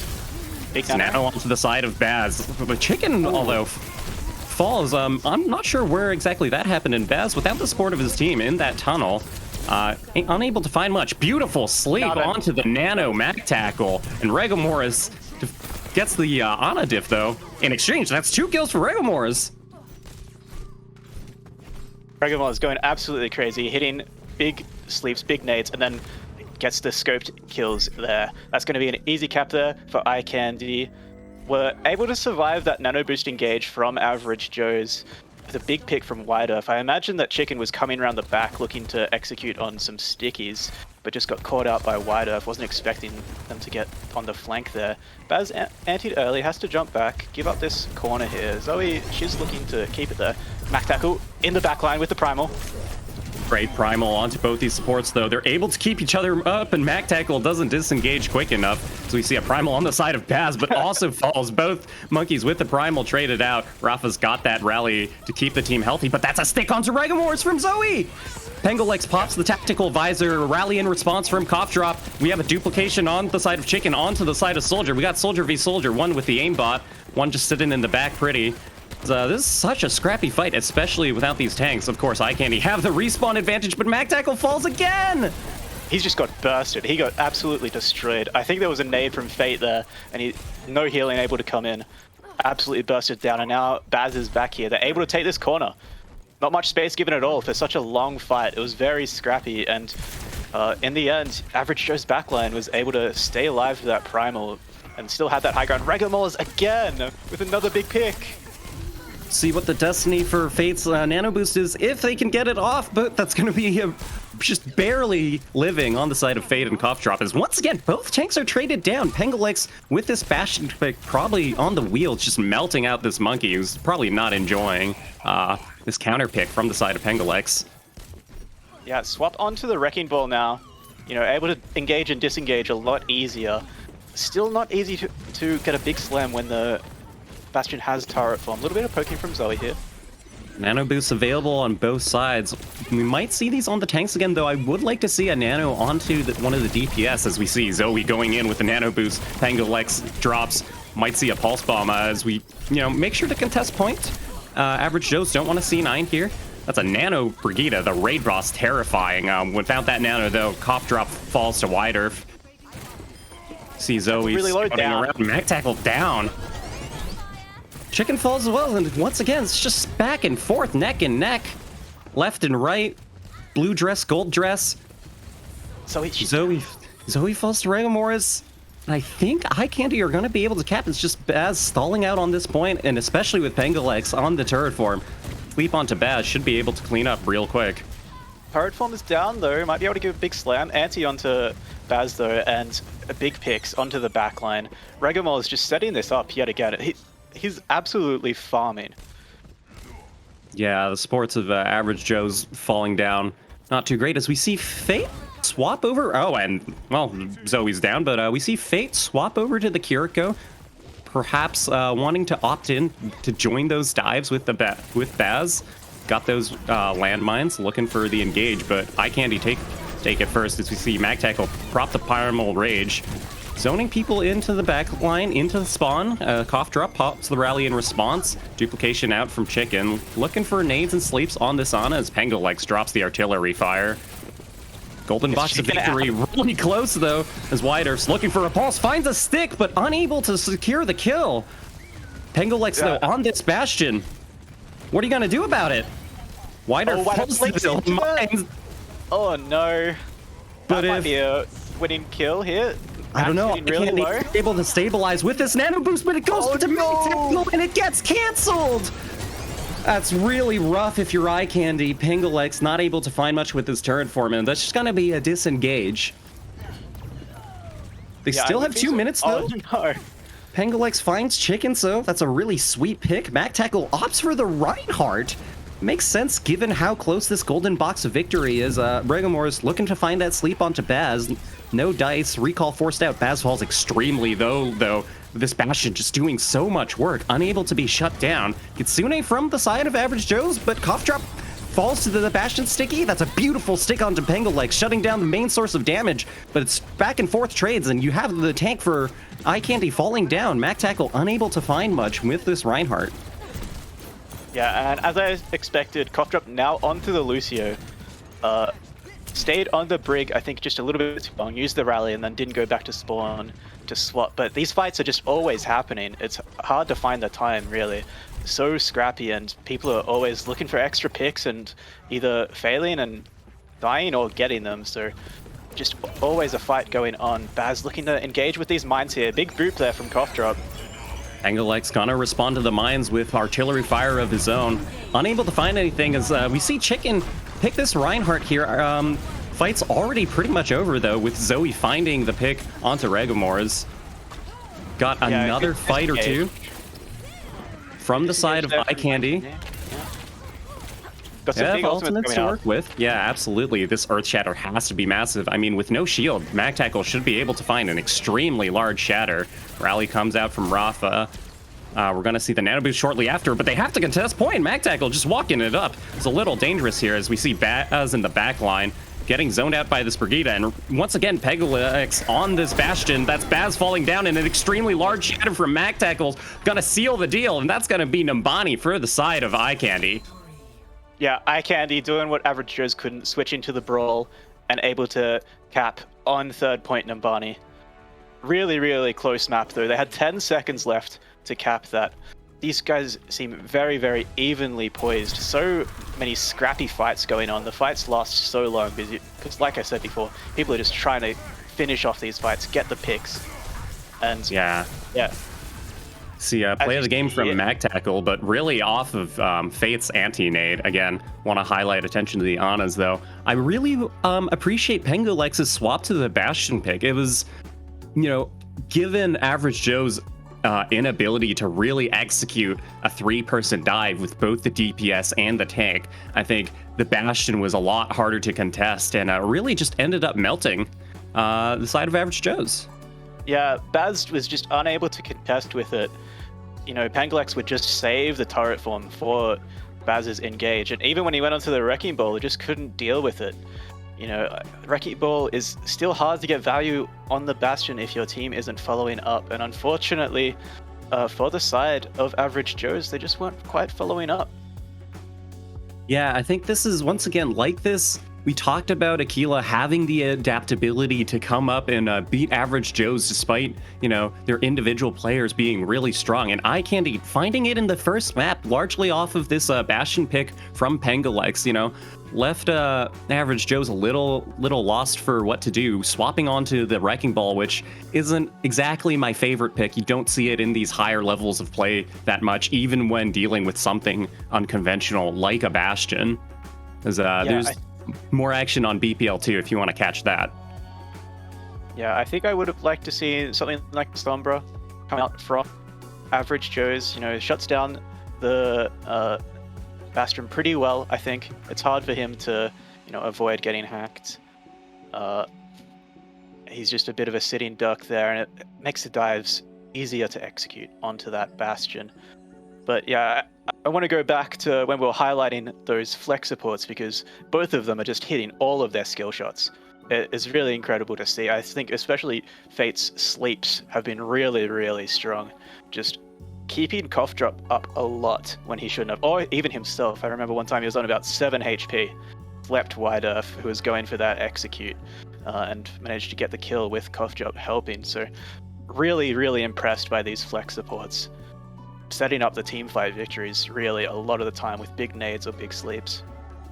Absolutely. And, you know, it's kind of funny because, you know, these Ana players, you know, they're throwing the nano boost onto the tank player, except their counterpart on the Ana is sleeping that nano boost. So, you know, in a way, funnily enough, they're kind of canceling each other out. Obviously, lots of shutdowns on these Primal Rages as well.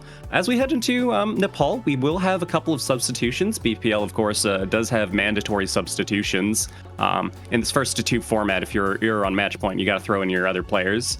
We'll have Emiliox coming in for Mag Tackle, so bit of a tank swap up. Meanwhile, on the side of Average Joe's, Nephis coming in for Chicken. Yeah, you could. I think you could definitely see a bit more Brawl being played here from Average Joe's. You can play it on most points on the poll. You can try and force it, especially if you're good enough. And Baz really likes to play that Queen, really likes to play that Ram. So we'll see how Emiliox takes that.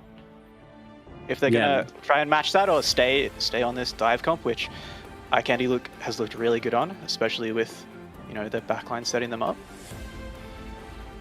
Yeah, you know, Nepal, I think, is really a map that favors these kind of Ramatra brawls. You know, maybe you opt for a Junker Queen if you're feeling a bit of an alternative flavor, but, you know, we've mostly seen these Ramatra balls. That's what Average Joe's will pull out. We'll see if Eyecandy really want to commit to this Doomfist. I believe Emiliox did pull it out on a Watchpoint Gibraltar against Ogledd. I think they're not as comfortable on that Ramatra brawl because they did end up losing Ishbaranza and Nepal, I believe, to also brawl favored maps. Obviously, we're once again here in Nepal. Average Joe's opting for the kind of more longer range pokey style with that Baptiste on the side of Fate. We'll see if Zoe sticks on the Symmetra or if she's just TPing out. Yeah, she'll join Fate on that poke comp with that Hanzo. Eyecandy, though, opting for the dive here on Sanctum. Emiliox leading the charge on the Doomfist. Yeah, a little bit known for their Doomfist, yeah. Going in for a quick slam, gets a punch onto the Mei, goes straight into Ice Block though. Just a little bit of posturing from both teams here. Drops to Cough Drop as we see a really nice wall from Nephis. Gonna zone out Rafa. And this is going to be Eyecandy unable to cap this point and possibly getting staggered out even more as Pengalex drops to Baz. Yeah, Cough Drop carrying that fight. You know, he's known for his Lucio and it just absolutely annihilates Wide Earth there, and then a massive boot onto Rafa means he just gets caught out too, and then the rest of Average Joe's is able to collapse onto the back line. Don't quite get the full cleanup. And now you're seeing some swaps here from Eyecandy, going over to the Queen, which I think might struggle a little bit, and oh, Zoe, she gets an early pick onto Wide Earth. That's one going to be really great if you're on the side of Average Joe's, because you don't have any ultimates to work with yet. But, you know, Zoe and Baz just holding the opposite sides of this choke, as we see Eyecandy possibly opting for a rotation all the way around, possibly going to get scouted by Zoe with that sonar arrow. And Average Joe's absolutely ready to match. A sleep onto Baz, falls a little low, but popped right back up. Gets the anti-nade from the side of Regamors, but falls shortly after. Baz falling extremely low, not in that immortality field, and does drop to Ameliox, but the rest of Average Joe's able to clean up Eyecandy. Fate's really low, goes down. This might be winnable here for a little Eyecandy. too soon, as Ameliox with the sustain on that Junker Queen finds a couple of picks, but ultimately unable to turn the tide of the team fight. So we'll have ultimates on the side of Average Joe's, a couple coming up from Eyecandy as well. Rafa has that sound barrier, Pangalex has those dragons. I really want to see Average Joe's, though, use their ultimate advantage while not simultaneously turning their ult economy and putting it into a recession. Zoe finds a pick onto Rafa. Just that early pick yet again. Regamon switching over to the Kiriko here. No more big antis for them. Going to have to find their value in headshots now. But yeah, with that early headshot from Zoe, she just carries that team fight. Yeah, Zoe finding headshots after headshots. Cough Drop joining her in. And that was no ultimates required from the side of Average Joe's. And Eyecandy, without your tank, how are you going to fight this last fight? Did Rafa touch there? I'm not sure he did. Oh, he did. He did. We have the overtime out, but Average Joe's coming up on 5 ultimates, an absolute war chest. Ameliox is the only one with an ultimate, but a late spawn, and that's going to be Wide Earth dropping instantly to the Annihilation. Rafa falls shortly after. Fate cleans up their counterpart in Regamors, and this is just ult dumping from the side of Average Joe's, making a statement here on Nepal Sanctum. Yeah, Baz loves playing these brawl tanks, setting the tempo, and Zoe absolutely destroying on this Hanzo. She got like 3 first fight picks in a row, doing really, really well. And I want to point out that Cough Drop had a great sound barrier there, saved Zoe from dying. 1 health. Fate wasn't able to get the healing onto her, and then Average Joe's just kept using ultimates at the end of that fight there, able to get the 100 to 0. We'll see if Eyecandy wants to start with this Doomfist again. It didn't work too well again. Yeah, and they're switching to the Queen. I don't like the Queen against the Ramatra. I don't think it's a favorable matchup. She just finds it too hard to get past the slow and the punching of the Ramatra. Yeah. So I think Average Joe's favored here again, and they're just going to turtle up here with the sim on point. Rotate straight to point. You know, Zoe finding so many headshots on that Ramatra. We'll see how she fares on the Symmetra. I agree with you. I like this Ramatra comp a little more sustain. And if you're playing that Junker Queen, it's really hard to deal with these turrets, this May wall, the Ramatra slow. So they try and find their way onto point, but Average Joe's taking first control here. Obviously, no cap just yet, but Ameliox falling extremely low going in. And that's going to be the tank down. Pangalex trades out Fate, though. Cough Drop falling low. Average Joe's not going to have much sustain with Fate down, so this is anybody's fight. Remains to be seen. We have Pangalex on the Cassidy with that Hindered Nade, slowing down Baz, but manages to find Wide Earth regardless. The fadeaway punch there. That looked great. Really nice wall from the side of Nephis to catch Pangalex from, you know, a bit of a stagger here, as we see Eyecandy, Pangalex putting out a lot of damage on that Cassidy. Gonna have that High Noon soon. We'll see how he opts to use it. Support ultimate's not quite available just yet. Average Joe's, meanwhile, will be working with the Symmetra wall, and the Annihilation could come extremely quickly, as that's a great slump and wall onto Ameliox. Suzu forced out, Ameliox able to escape, but they're gonna have to contend with this Annihilation from Baz. Baz might not opt to use it just yet, waiting until Eyecandy force themselves onto point and have to deal with the rest of Average Joe's. Zoe pops the Symmetra wall, as we see support ultimates in response from Eyecandy. Baz has this Annihilation, but Pangalex finds Cough Drop even through the beat. Lucio's Oh, traded that's a big it. It's a hold on. beautiful stick onto Baz. Wider finds another onto Nephis, and this is going to be a fight win from Eyecandy, despite the ultimate advantage from Average Joe's. Yeah, Eyecandy played that fight absolutely perfectly. You know, took the aggression from Average Joe's, got their cooldowns out, and then re-engaged with really smart ultimates. Rafa had a great beat. Emiliox was definitely dead without that. And then they're just able to use the Kitsune Rush on point, you know, get a lot of value. Pangalex had a pretty valuable high noon there as well to get rid of Cough Drop. Fate here Average wins Joe's, this though, coalesce. just rush onto point. They're met with the Rampage from Emiliox, which finds Baz and Cough Drop both fall shortly after. Blizzard in response from Nephis, but I don't believe it's going to catch anyone. Emiliox falls extremely low and falls to Fate's Coalescence. I don't believe... Oh, Average Joe's with that one tap onto Wider. If this could be anybody's fight, is Average Joe's actually take over the capture point and keep taking up from that nice percentage they had earlier. Yeah, that was absolutely a really smart choice there from Average Joe's. Just to try and take that point, they had the Symmetra and they had Emiliox down, so they just go turtle up on point, get those turrets on there, make it hard for Eyecandy to engage, and they have to give up the point. They're coming back in here now with Rush.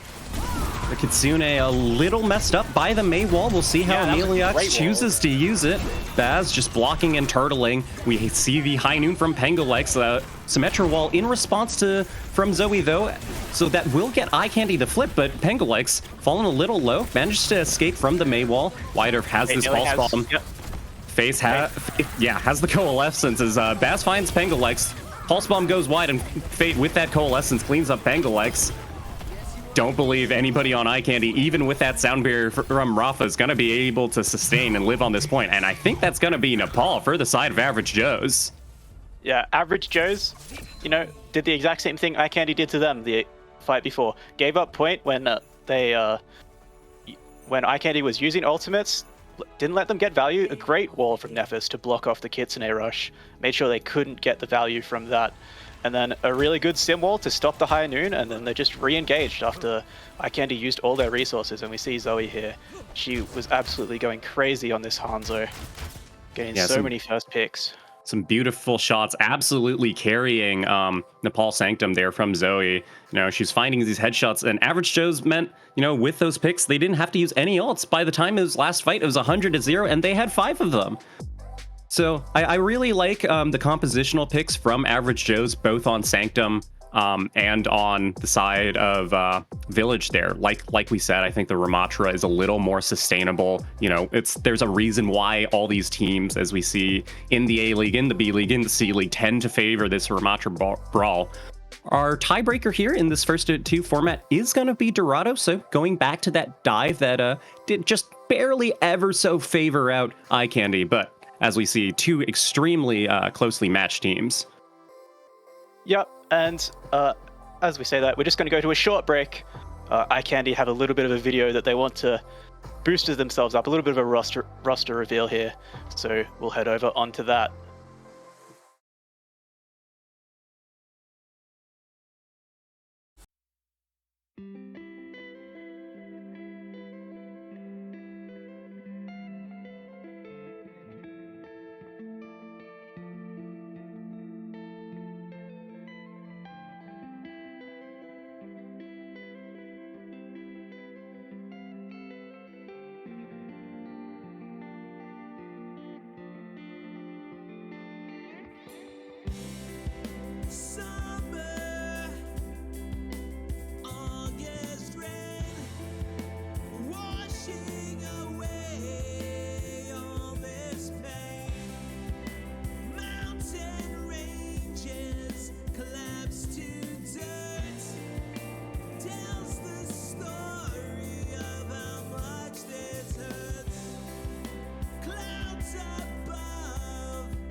Welcome back to Bad Pachimari League. Here on the A stream, we've got Average Joe's versus Eyecandy 1-1. But if you want to check out the B stream, we've got Forsaken versus Polyswag. Polyswag up a map, so see how that plays out. Stick with us either way as we head into Dorado for Average Joe's versus Eyecandy.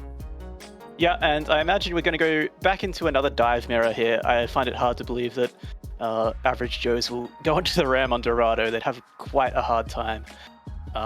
And we'll see if we see Eyecandy get the dub again on the mirror. But, you know, Dorado's a little bit of a different kettle of fish than Numbani. I don't think he can play Bastion as easily. I think he might get caught out a little bit. So we'll see if they can make that tech swap. Definitely not. So we will have substitutions. Like you said, Dorado, you know, I don't know if you can really force the Bastion like they did on Numbani, because the angles aren't as bad, but the high grounds are so much more oppressive.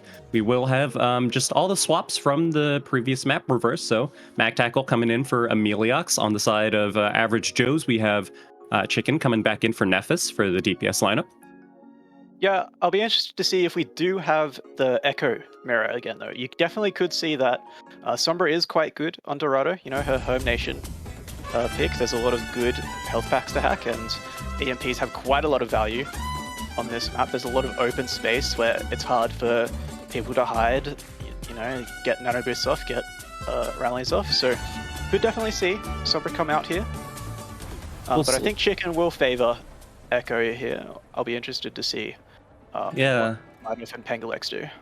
Be interesting to see, you know, both teams, the Echo pick quite common on Numbani, but I think both teams might not opt for the kind of meta Sombra Tracer that we see most teams running, because I don't think they have quite the coordination to really be able to execute. So, you know, hit scan Tracer, obviously also a great combo with these high grounds. That Ashe is just really strong playing aim trainer, clicking heads. Eyecandy teasing us a bit with an interesting comp that I don't believe they'll be rolling out on, but you never know. I'd be quite surprised, yeah. I really like Ashe on these higher ground maps. You know, it's another boop to get the Winston away from you. Coach Gon is really quite powerful, and we're actually going to see the mirror, but Rafa, crucially, is different on the Mercy. You know, going to try and get value for Pengalex here. Yeah, it's going to be a question of whether that damage boosted ass can find any value, and the answer is yes as we open up the streets of Dorado. Mac Tackle now off that pick advantage, going into the backline, but gets low and antied. Manages to make it out, so just a bit of cart push coming out from Eyecandy off that opening pick from Pengalex. I'd really like to see Average Joe's punish Regomorse for not having that Brigida with him, and that's precisely what they're looking to do, but Regomorse managed to sustain out. Cart's still pushing, though. Yeah, Rafa's gonna have a rough time trying to juggle between these two heroes. We'll see if he's able to do it. Baz, meanwhile, trying to pressure out, but we see a peel back onto the Tracer. Mac Tackle falling a little low. No ultimates available yet, though. Regomorse is very close to that nano boost, but that's a one-tap from Chicken onto Wider. And Mac Tackle falls shortly after with that anti-nade from the side of Fate. Yeah, you've seen both the positives and negatives here of Mercy. You know, it's very easy to get onto, as you saw in that fight. And on the first fight, just able to diff with the Mercy pocket. Rafa, yeah, gonna swap onto the Brig now. Bremor's having a bit of trouble, not able to really support Mac Tackle. So now they're going to try and, you know, secure some space. Pengalex up? Caught out. That's going to be a stick from Zoe as well, and that's going to be a pretty clean fight win from Average Joe's as they find the staggers here. No ultimates committed yet. Both sides will be working with the Primal Rage, the Nano Boost. No Brigida rally on the side of Rafa, though. Of course, he chose not to use that Valkyrie and swap to the Brigida, which I think is the right choice. Yeah, absolutely. Made onto the engage from Baz, though, who pops the Primal Rage. Rally in response, and that's a really great sleep from Fate, but a better stick from Wider. That's both Brigidas down. Trying to go aggressive with that rally just doesn't quite work out for them. I think it's in Overwatch 2, it's more of a defensive ultimate. And now Cough Trap's kind of stuck here. Chicken Ooh, doesn't have any support, gets cut down. Back tackle going low, but he has the primal. Chicken forced to play a game of chicken there and not making it out alive, as we see Average Joe's kind of forced into this room, but they have the nano boost onto Baz to respond. That's going to be a Bob from Pengolex, as well as Wider finds Cough Drop. It's going to be a scrappy fight, but Fate kind of stuck on point, unable to find any cover, and that's going to be Eyecandy pushing through and capping point A here on Dorado.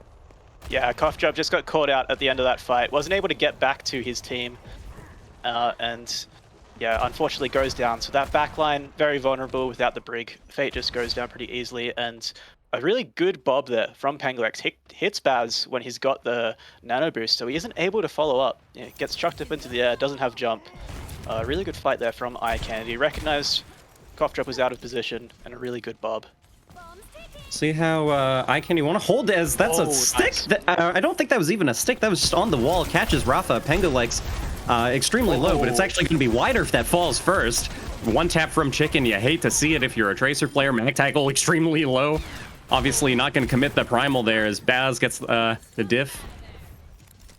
Eyecandy though. And you see the mechanical skill here from Average Joe's. The DPS players obviously very, very mechanically skilled. Zoe with a really nice pulse bomb. Even though it misses, it was in a really good position that, you know, Rafa just couldn't get away from. And you might see a nano boost engage here from Eyecandy, and they can follow it up with a primal very easily. It's gonna be the nano boost rally in response from Rafa onto the nano monkey of Baz. Sorry, just the dry monkey onto Baz. And Mac Tackle forced to use the primal rage, just bashing people around. Cough Drop gonna use a rally of his own. Mac Tackle's choosing to stay in this fight, looking for the pick onto Fate, who falls extremely low, has that nano boost, and Mac Tackle, though, unable to find it. That's going to be asleep, and a pulse bomb from Wider finds both supports. Average Joe's going to struggle to hold this defense. It's just Chicken, Zoe, and Baz, especially with Baz getting anti-nated. No supports able to keep you up. Going to be slowly whittled down.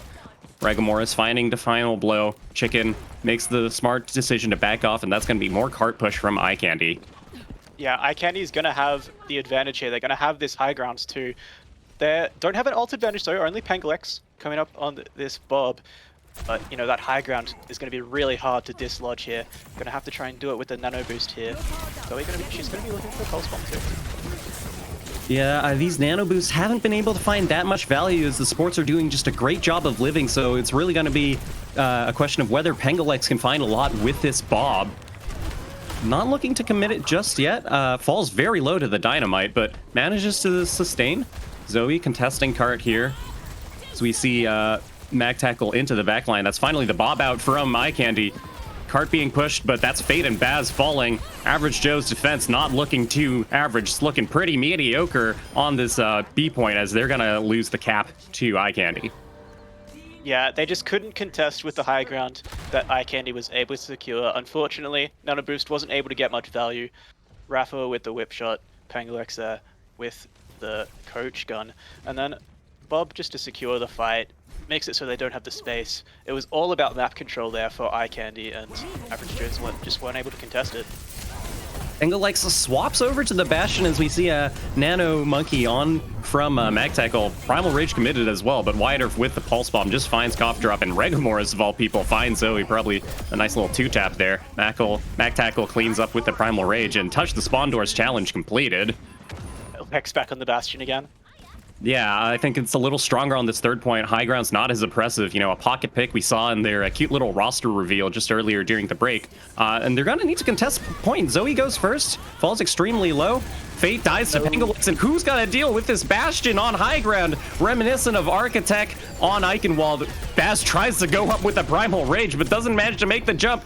And a sleep from Regamore is going to shut it down completely. Cough Drop with this rally, desperately trying to hold on to Average Joe's chances of stopping this map, but once again the turret form available from Pengolex on this high ground, just gonna absolutely melt everybody down. Zoe falling extremely low, Baz unable to do anything. It's gonna be pick after pick, and that should be a cap. Once they clean up these staggers, they are getting, oh, that's a beautiful nade from Regamoris, and that will seal the deal. Yeah, they were just unable to contest with Pengolex on the top of that with the turret form. doing so much damage, just bursting down the bubble from. There's just absolutely nothing they can do about that. You saw Baz trying to contest it with the primal, but just can't. Really smart timing on that swap from Pengalex. I don't know how he finds the time to do that and then get into a really good position, but that's a really good job. I mean, I think Eyecandy. Eyecandy were just keeping the tempo extremely high. They committed a lot of ultimates. The Nano Boost and that Primal Rage was able to find everything, and they just kept pushing cart, which allowed Pengalex to set up on high ground for free, kind of uncontested. We'll see if they roll out with the Bastion on the defense here. I think it's a little more effective once you start off on the high ground and don't have to find your way off of it. I'm sure Pengalex quite proficient with the grenade jump, but not proficient enough no matter how good you are for the streets of Dorado. Average Joe's looking like they want to respond with the kind of standard composition, probably chicken on the Ash again, which worked out pretty well. Yeah, it's gonna be all about baiting out this turret farm. You know, just going for soft dives into positions that you know you can survive. Making sure that you can't get bursted down. You know, that your shield isn't gonna just get absolutely bursted. And yeah, chicken does go over to the Ash. Oh, no, onto the soldier. Opting for the soldier here, we see Widerf and Mac Tackle set up on these high grounds, able to scout out very effectively as they go for a really quick engage onto this rotation. Support's falling low, but Mac Tackle out of the LOS of his support, so that's actually going to be the one who falls here. Yeah, that was an interesting dive there from Eyecandy, right into where they couldn't get any follow-up from Pengalex from their backline. Dealing with this turret from Pengalex, just barely manages to live, thanks to Fate, as we see Eyecandy pushing through. No ultimates available on either side just yet. We'll see how this Bastion pick on defense works for Pengalex. Anti-nade onto the back line of Average Joe's, and that's going to be falling to the Bastion nade.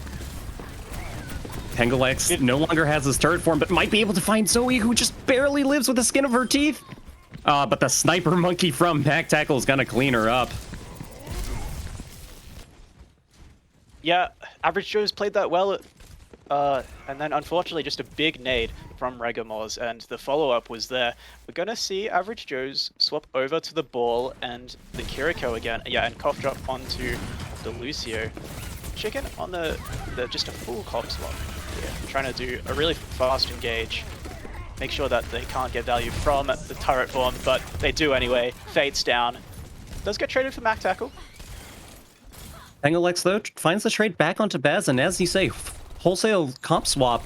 Fate swaps to the Moira and swaps back to the Kiriko, interestingly enough. I think this is a really interesting composition. You know, they're a bit behind on ult economy. Regamors has that nano boost, Mac Tackle coming up on that Primal Rage. But, you know, I think the idea of this comp is to go really hard and fast on that Bastion, like you said, as we see a hack onto Pengalex. Pengalex, though, despite the hack, finds Zoe, of all people, right a slippery target. And we're going to see the Pulse Bomb from Widerf not connect onto anybody just yet. Average Joe's looking for something. Not able to execute on that dive there. You know, the slam is really important for trying to get that down. It wasn't there. Mac Tackle falling low, but it's going to survive here. Oh, never mind. Zoe with a great Pulse Bomb there. Nice little Suzu from Fate to keep him and Zoe up there. As we see Average Joe's, they have the mines to work with. Chicken not quite there with the EMP. Pengalex gonna drop the artillery fire. Chicken able to easily translocate out. Rally from the side of Rafa. Pengalex, though, falling extremely low. Gets the nano boost onto Regamors, and that's terrifying. Rafa, though, falls to Chicken, and Fate manages to find Widerf. Zoe and Pengalex traded back and forth. It's just the tank from the side of Eyecandy here. Mac Tackle gets hacked. Chicken has the CMP, but probably won't need to commit it, as that was a scrappy fight if I've ever seen one. Yeah, Rafa getting caught out by himself there. I'm not sure if he got booped in by Baz or something. Widerf. Oh, nice. And then eventually Average Joe's was just able to get the surround onto Eyecandy, and that's exactly what this comp is trying to do. Get a surround on, make sure you can clean up those kills. You might trade every now and then, but that's perfectly fine if you get the fight win. Baz going in for an early slam, falls really low, but he'll be fine. Yeah, those trades work when you have those faster spawns like you did just now, but now that we've capped point A and the spawns have flipped, we'll see how Average Joe's want to approach this. They have the EMP on from Chicken, probably looking to set it up there. Not too quite sure where Chicken is, as I spoke too soon. That's going to be an EMP onto Pangalex. Melted down completely. Just by the solo Sombra from Chicken. Baz slept, but should be able to make it out alive. So we see a hack onto Rafa, but Chicken not looking to take this duel. Rafa just zones Chicken out. Baz, though, little low. Caught in a bit of a sticky situation, but manages to get out. Mac Tackle, on the other hand, not so lucky. Baz gonna get stuck, but that's a really nice Suzu from Fate there. It's gonna allow them to keep pushing. If you have a problem with the Bastion, solo EMP have absolutely no problems with. He's what's doing it for Eyecandy at the moment. Baz gets slept, he's alright though. Yeah, On to Fate, but he'll be fine. Great value from that solo EMP. We'll see no EMP available for this fight, so we'll see what ultimates come out. As we see Mac Tackle swap to the Diva. Pulse Bomb from Zoe, not quite gonna find the Bastion, as Baz has to contend with this Bastion, but Chicken finds the hack. Support ultimates from the side of Average Joe's. That's the beat, that's the mines, that's the Kitsune rush. Rigamorus has that nano boost onto Pangalex, but despite that, falls extremely low. Average Joe's able to clean out Cough Drop and Baz, though. That's gonna be two really important players gone. Mac Tackle hacks. This is the ultimate rally committed from the side of Rafa. It's a really scrappy fight, but I think Eyecandy are gonna be able to hold, especially with this. Bit of an execution, and you see that tactical crouch out from Rigamorus. You hate to see it. Both support ults committed to just try and destroy Pangalex there. Gets the nano boost and able to survive for a really long time. So, and gets a lot of damage done where, Average Joe's not able to get the executions that they needed with such a fast engage. As going back over to the Monkey now, because Pangalex has decided he's getting a bit too focused on that Bastion, not having a lot of fun anymore. Oh, never mind, he's back onto the Bastion. These composition switches, I should say, while your team is in the middle of a fight, a little questionable, as we see the backline from Eyecandy just collapse over without their DPS to keep them up. And we're looking into last fight territory while Chicken still has the EMP. Stagger onto Mac Tackle is going to be extremely bad, and if they just leave this baby Diva, this is going to be really difficult for Eyecandy. Yeah, the swap in the middle of the fight, there was no pressure for Baz to just go in for a jump, which he's been experiencing. Oh, it might be turnable here. Has to use the Pulse Bomb, doesn't get any kills. Chicken, though, still has that EMP. Baz falls, though, without your tank. It's going to be really hard to live here. Where's the EMP from Chicken? Nowhere to be found, as we see Pangalex finding Zoe with the Bastion. It's going to be an EMP from Chicken, but way too late, as Pangalex has found all of Average Joe's. EMP not able to find any value. Nano boost onto Pangalex. The Kitsune rush from Fate. We have Baz trying to spin to win, but falling extremely low. That's a Diva Bomb from Mac Tackle. Fate finds Rafa, but that's going to be it. Eyecandy get the win. Eyecandy, off the back of probably a bit of a misplay from Average Joe's, are gonna hold them on Dorado just before second, as we see play of the game here from Wider on this Tracer. Both Tracers, Zoe and Wider, finding a lot of value, as we see Zoe killing Mac Tackle, but Wider responding with a beautiful Pulse Bomb onto both supports. Yeah, that was a massive Pulse Bomb. Got them through second, that Pulse Bomb. And with that last fight, you just saw that White Earth was able to contest, and then they didn't respect the Bastion coming back from spawn. Baz goes down. They don't kill White Earth quick enough, so they can't get the cap. Really, really good rotation of touch pointing from Eyecandy, able to get the win when they really should have lost that fight. You know, Pangalex was back in spawn. They did win the 5v4, but just didn't clean up efficiently enough. And seeing the narrative of Average Joe's, just not the team play, just not quite there. You see a lot of pop-off moments. You know, Zoe had a great game on the Hanzo and the Tracer, and Chicken's Ash, especially like on Dorado, was great, but the team coordination, the target focus just isn't quite there for them right now. Yeah, like you said, you really need that coordination and target focus to deal with these unconventional Bastion picks, and just not quite able to do it, especially in that last fight where Pangalex was just free farming onto everybody. EMP from Chicken nowhere to be found. So Eyecandy, very well played from them. You know, a bit of an unconventional pick, but as we look into the standings, both teams here in Group 2, Eyecandy gonna move up 1-1. Average Joe's dropping down 0-2. Yeah, no one's expecting Average Joe's to go 0-2 at the start of the season. Even when they lost to Aquila in the kickoff tournament, you know, I think people were just, oh, it's the kickoff tournament. They're not taking it seriously. But now they're just going down 2 games already, and it's not just a fluke. Aquila didn't have them sorted out. They've lost to Eyecandy now too. Yeah, if you're Average Joe's, you know, definitely a match you're gonna want to VOD and, you know, try to learn from. But ultimately, you know, they put up a very good fight. Did have a very clean Nepal, very strong 2-0 statement there. Eyecandy, though, just looking a little better on these dive maps. We'll be heading into a break very shortly, but, you know, don't go anywhere. We'll be right back with Urchy Urchins versus Powerwash Pirates. Stick with us.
Welcome back to the final match of the Bad Pachimari League as we head into Urchins versus Powerwash Pirates, the Battle of the Sea here, not to be confused with Southeast Asia. Two interesting teams. Powerwash Pirates, of course, coming off of a very strong kickoff tournament where they won, dropping only a map to Krillionaires, another, I guess, sea-themed, as you can have a look at this bracket. Urchins not finding that much success. They did lose to the second place in Pack Fellows and got a map off, though, so, you know, not too bad for themselves. Yeah, both these teams really, really strong. They were expected to be very strong competitors coming into the season, and you've seen both of them have positives. You know, Urchins just absolutely demolished Krillionaires last week. It wasn't close, and Powerwash Pirates obviously only lost one map in the kickoff clash. Lost a close game to Famata last week. You know, they played really well on the Brawl, and then got a little bit owned on Dorado there. So really interesting to see. I think Reborn and Laura is just such a strong DPS line. Both of them have a lot of success in a lot of different tournaments.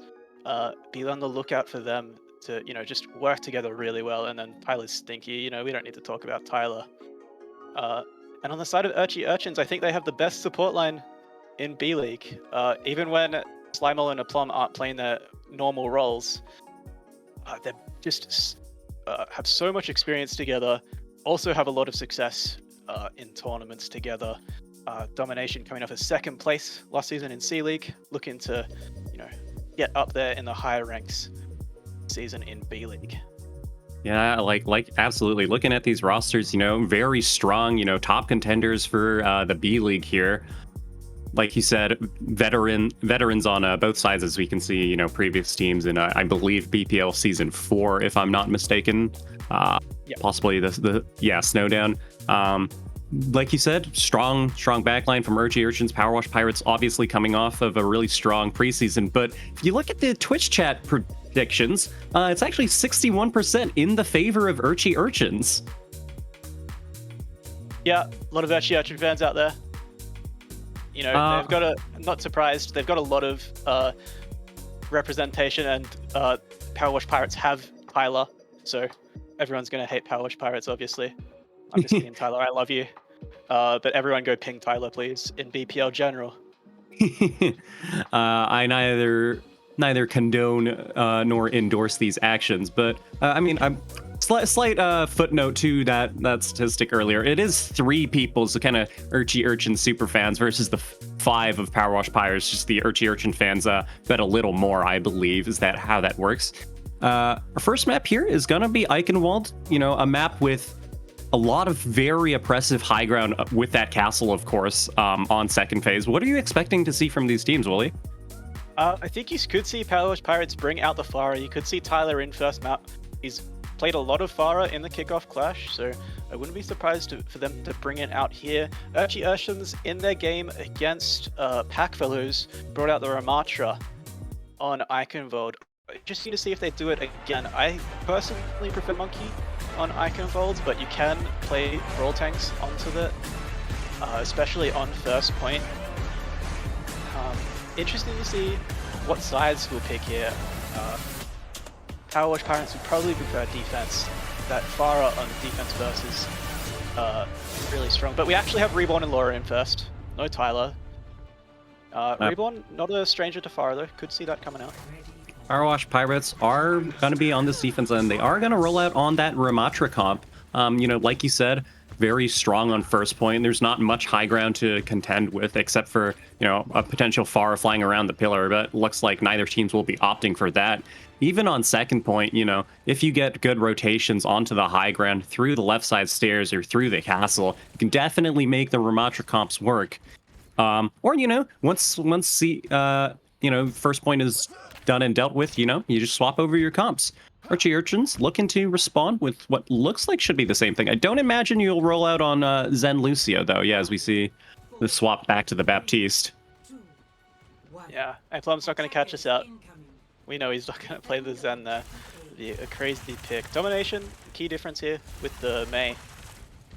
Yeah, looking for those Mei walls as Urchins rotate their way through.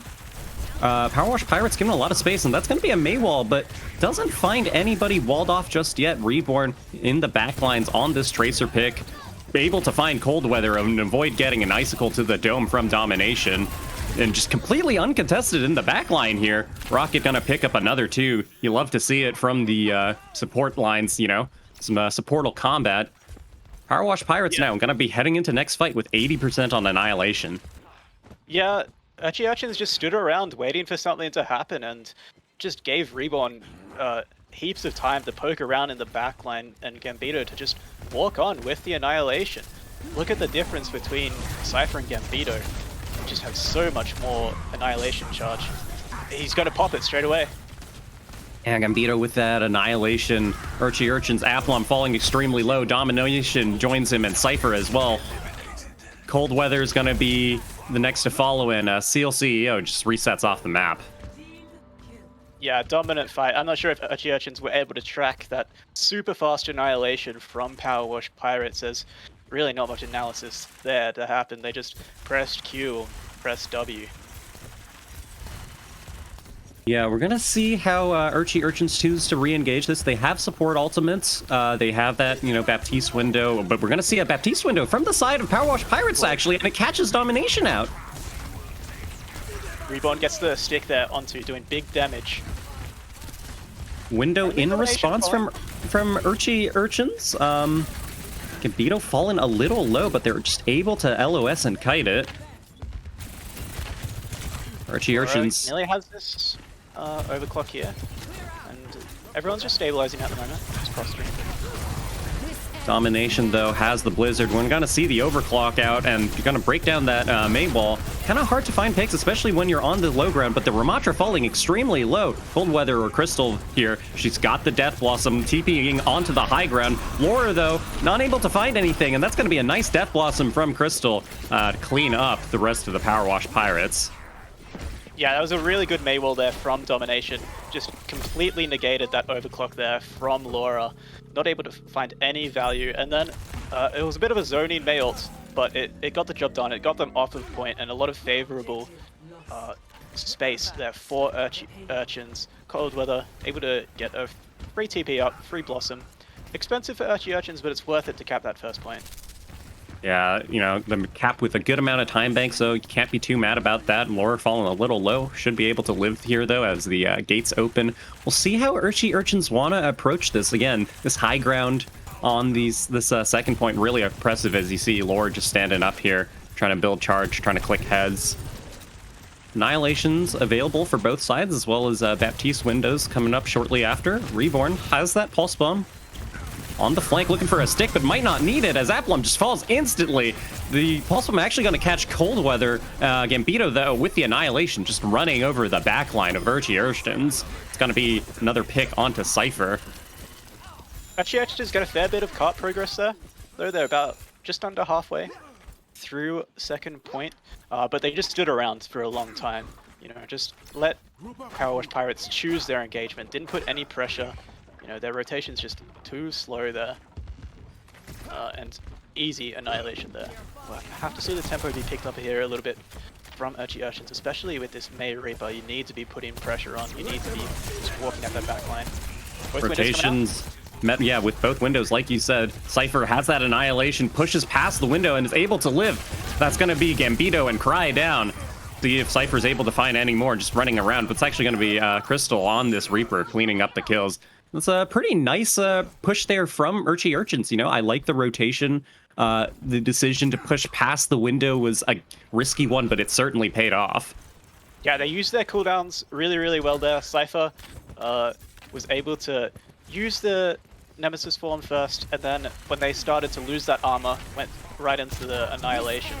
And a big rotation here gets Laura onto the high ground with this overclock. It's beat instantly from CLCO. Right, she responds with a beat of her own, and Laura not able to find much, but that is going to be Gambito falling down to the May from Domination. Cypher looking to just sustain a little longer so that they can have that tank advantage into this fight. Pulse Bomb not going to find anybody from the side of Reborn. So we see Crystal in Domination, clearing people on point. Cypher, though, falling extremely low, actually dies to Rocket, who probably falls shortly after. uses the moon boots to get out, but that's going to be a TP from Crystal, chasing quite deep here, and that's going to be a really rough stagger unless Rocket is able to... No way! Not only They that, aren't able to claim up on point. But Cry finds the other DPS. It's just these supports. Cry and Rocket getting 2 kills each. Absolutely carrying their team.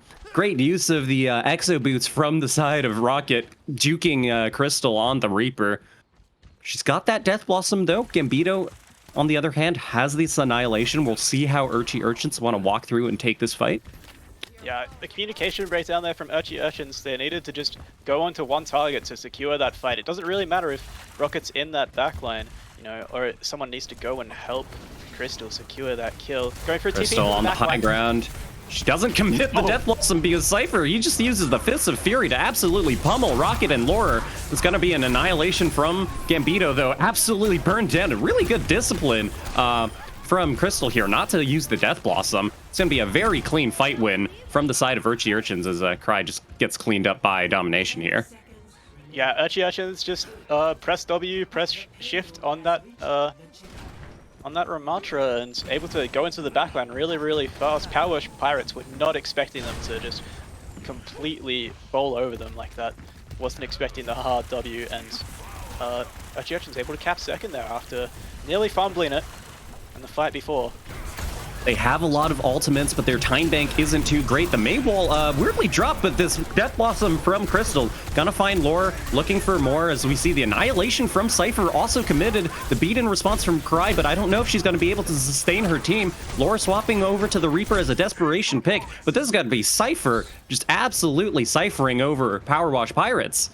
Yeah, big just press W, use a couple of key ultimates. Domination using Blizzard on the cart. Laura is contesting right now with the Wraith form. Reborn gets the pick onto Domination. CLCO not able to get the beat in time. It's a really scrappy fight. You have to win this if you're Urchins, but if you lose both your Ramatra and Seal CEO to Reborn's May, it's not looking too great. You need to cap this point with time if you want to avoid a draw if Powerwash Pirates end up capping on their attack with lots of time. Yeah, again, they've just lost a bit of concentration and aren't able to clean up the fight to take the cap. You know, the Blizzard was a little bit too early, doesn't really catch anyone. Wall onto Gambito, though, lives with the Immortality field, and they have to contend with this Annihilation in the backline, just absolutely burning everyone down. That's the Immortality, and that's a Seed! They couldn't get the touch.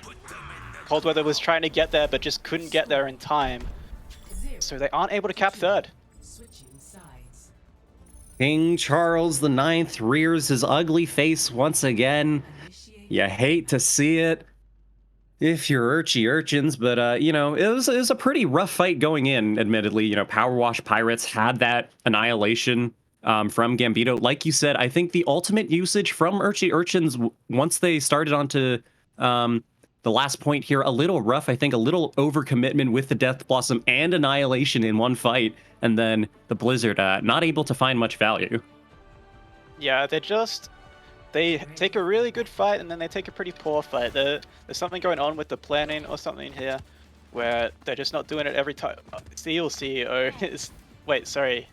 Yeah, Seal CEO is on the Lifeweaver. Very interesting. I've casted something like 10 games in BPL Season 5 so far, and I don't think I've seen the pedals out just yet. An extremely unconventional, to say the least, pick. Many would argue he's the worst hero in the game currently. Yet to receive any buffs just yet. Powerwash Pirates just going to opt for a pretty standard Ramatra Brawl comp with that Sojourn and Baptista, a little more poke, but May regardless to be able to wall things off. We'll see how this Lifeweaver gamble pays off. Yeah, just looking to set up a lot of angles here with the Lifeweaver and the 2 poke DPS. See if they can, you know, set those angles up with the pedal platform. Make sure, you know, that Cypher doesn't just get rolled over with this brawl comp from Powerwash Pirates. Gambito taking a lot of poke.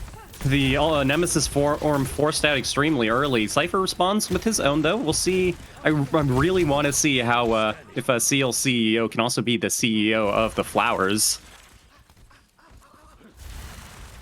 At the moment, the DPS are on the same angle as Urchy Urchins. They're just going to get walked on here. Yeah, Powerwash Pirates just kind of running it down because Cold Weather on the ground. Domination, though, able to find Cry and Rocket. That's both supports down for the side of Powerwash Pirates. CL CEO with this pedal platform, able to get the supports over the Maywall. A beautiful play here. Great usage of the pedal platform. Cypher just able to live. And this is going to be a really bad stagger from Powerwash Pirates. Reborn needs to get out, but commits the May Ice Block. You're on the side of attack. I'm not sure what that was for, and Rocket's gonna fall shortly after. Yeah, big staggers coming through from there. And while Crystal got caught out there, I don't know if Domination got pulled up there or whether he used his coach gun to get onto the high ground, but they had some great angles up there with the back line, able to just shoot into the back of Powerwash Pirates. They couldn't get Cypher down. There was too much healing, and they were taking too much damage. They really baited well. They baited me as well. I thought they were going to get rolled over there, but Urchins with really good defense there. Yeah, Urchins, they've got a war chest of ultimates, just about 5 available. Powerwash Pirates, meanwhile, they use that Baptiste window. Tree of Life in response from CL CEO, and that's just going to be Cypher pushing past the window. Has to respect it, though, with the Maywall, the Bob doing the tanking for him. Urchins still have that Annihilation, still have that Nano Boost, as well as that Dragons. Powerwash Pirates, though, no slouches on the ultimates themselves. That's going to be the overclock pop from Lore, and Cold Weather Crystal forced to back out. Still gets run over by the Nano Annihilation from Cypher. It's going to be a beat from the side of Cry. I guess they're committing the ultimates. This Blizzard catches a lot of people. It's just the supports, I believe, from the side of Urchins, and Powerwash Pirates were able to turn that around. Yeah, a really good beat there from Cry just to keep in that. Cypher got a couple of kills, crucially onto Rocket, but Cry, really strong beat, keeps them in that fight, and then Reborn knows they need to cap that point with the ultimates that they have, just gets it onto Cypher, not able to continue that Annihilation, gets burst down, and a good wall to block off the healing. The pedal platform was not there in time to keep Cypher up. Bit of a slow start, but yeah, absolutely either really great intuition or communication for Crystal and Reborn with the beat and Blizzard. Powerwash Pirates now looking to walk through Castle, but they have to deal with this Hanzo Dragon, and if they're alt tracking, they know this isn't the best place to walk through. No cart push either, as we're going to see a Maywall block off Cypher. A life grip, though, from CL CEO manages to keep him healthy. It's going to be the Immortality field forced out from the side of Powerwash Pirates, and now they're wrapping around to take the high ground.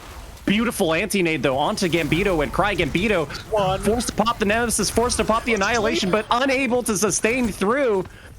Lore and Rocket, especially off of that amplification matrix, able to just clean up. Yeah, Aplum trying his best to absolutely carry that fight, but unfortunately, the power of the window just like being able to shoot through there was no off angles created there by Urchins. Everyone was there. They were all able to shoot through that window, and the double damage was just too much, even though they were able to get Gambito down with a great nade and a great sleep. Not able to follow up, and now Urchins just trying to get onto this core.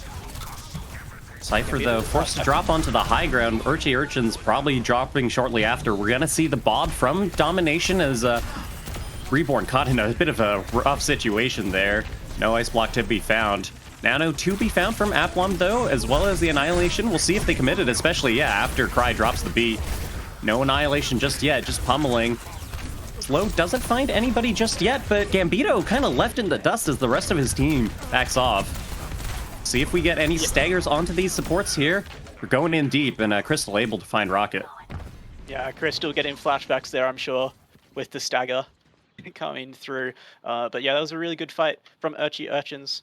You know, forced out cooldowns early, going across that bridge, and then just only using the Nano to secure that fight win. And the Bob, you know, they had really good spacing there. Able to hold on to 3 ultimates here, but Powerwash Pirates got a lot of ultimates coming up themselves here. We'll see Aplum swap off of the Ana onto that Baptiste, I think, a little more sustainable. It's hard to get good nades against this Ramatra shield and Maywall.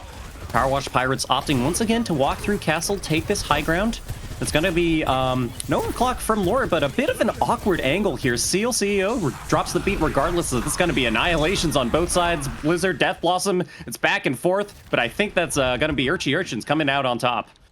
Yeah, actually Urchins dropped a lot, but so did Powerwash Pirates.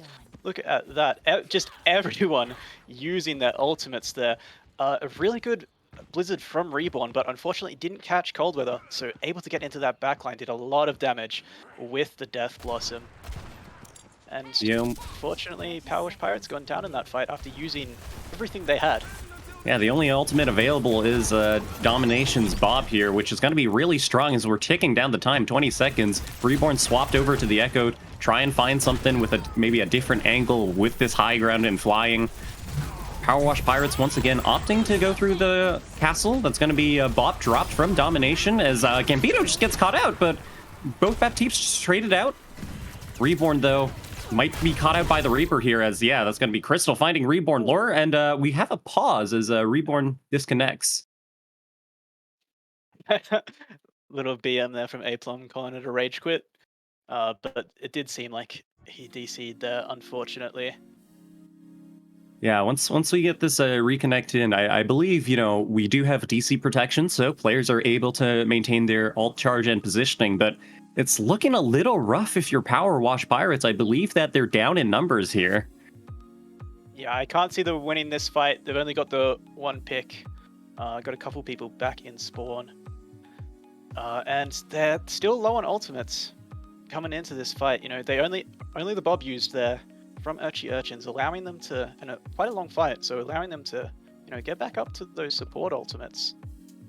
For Urchins, it's going to be really tough. They're trying to go up in this narrow corridor and just getting dynamited every time from Domination. Hard for the Powerwash Pirates to engage here. I do like the Echo swap from Reborn. Gives them an off angle. Yeah. Off angles. We'll be heading back in very shortly. Again, Urchins have the tank advantage, traded out as Powerwash Pirates have to desperately switch to contest, but Crystal on the Reaper just cleaning up. That's going to be map 1 for the side for Urchins. Oh, I didn't even realize it was overtime. My bad. Yeah, Urchins cleaning up. A really solid defense on second point there. Just Powerwash Pirates just going on the same rotation every time, trying to set up an off angle for Laura, but just wasn't able to get the right one. And here we see, this was a massive window here.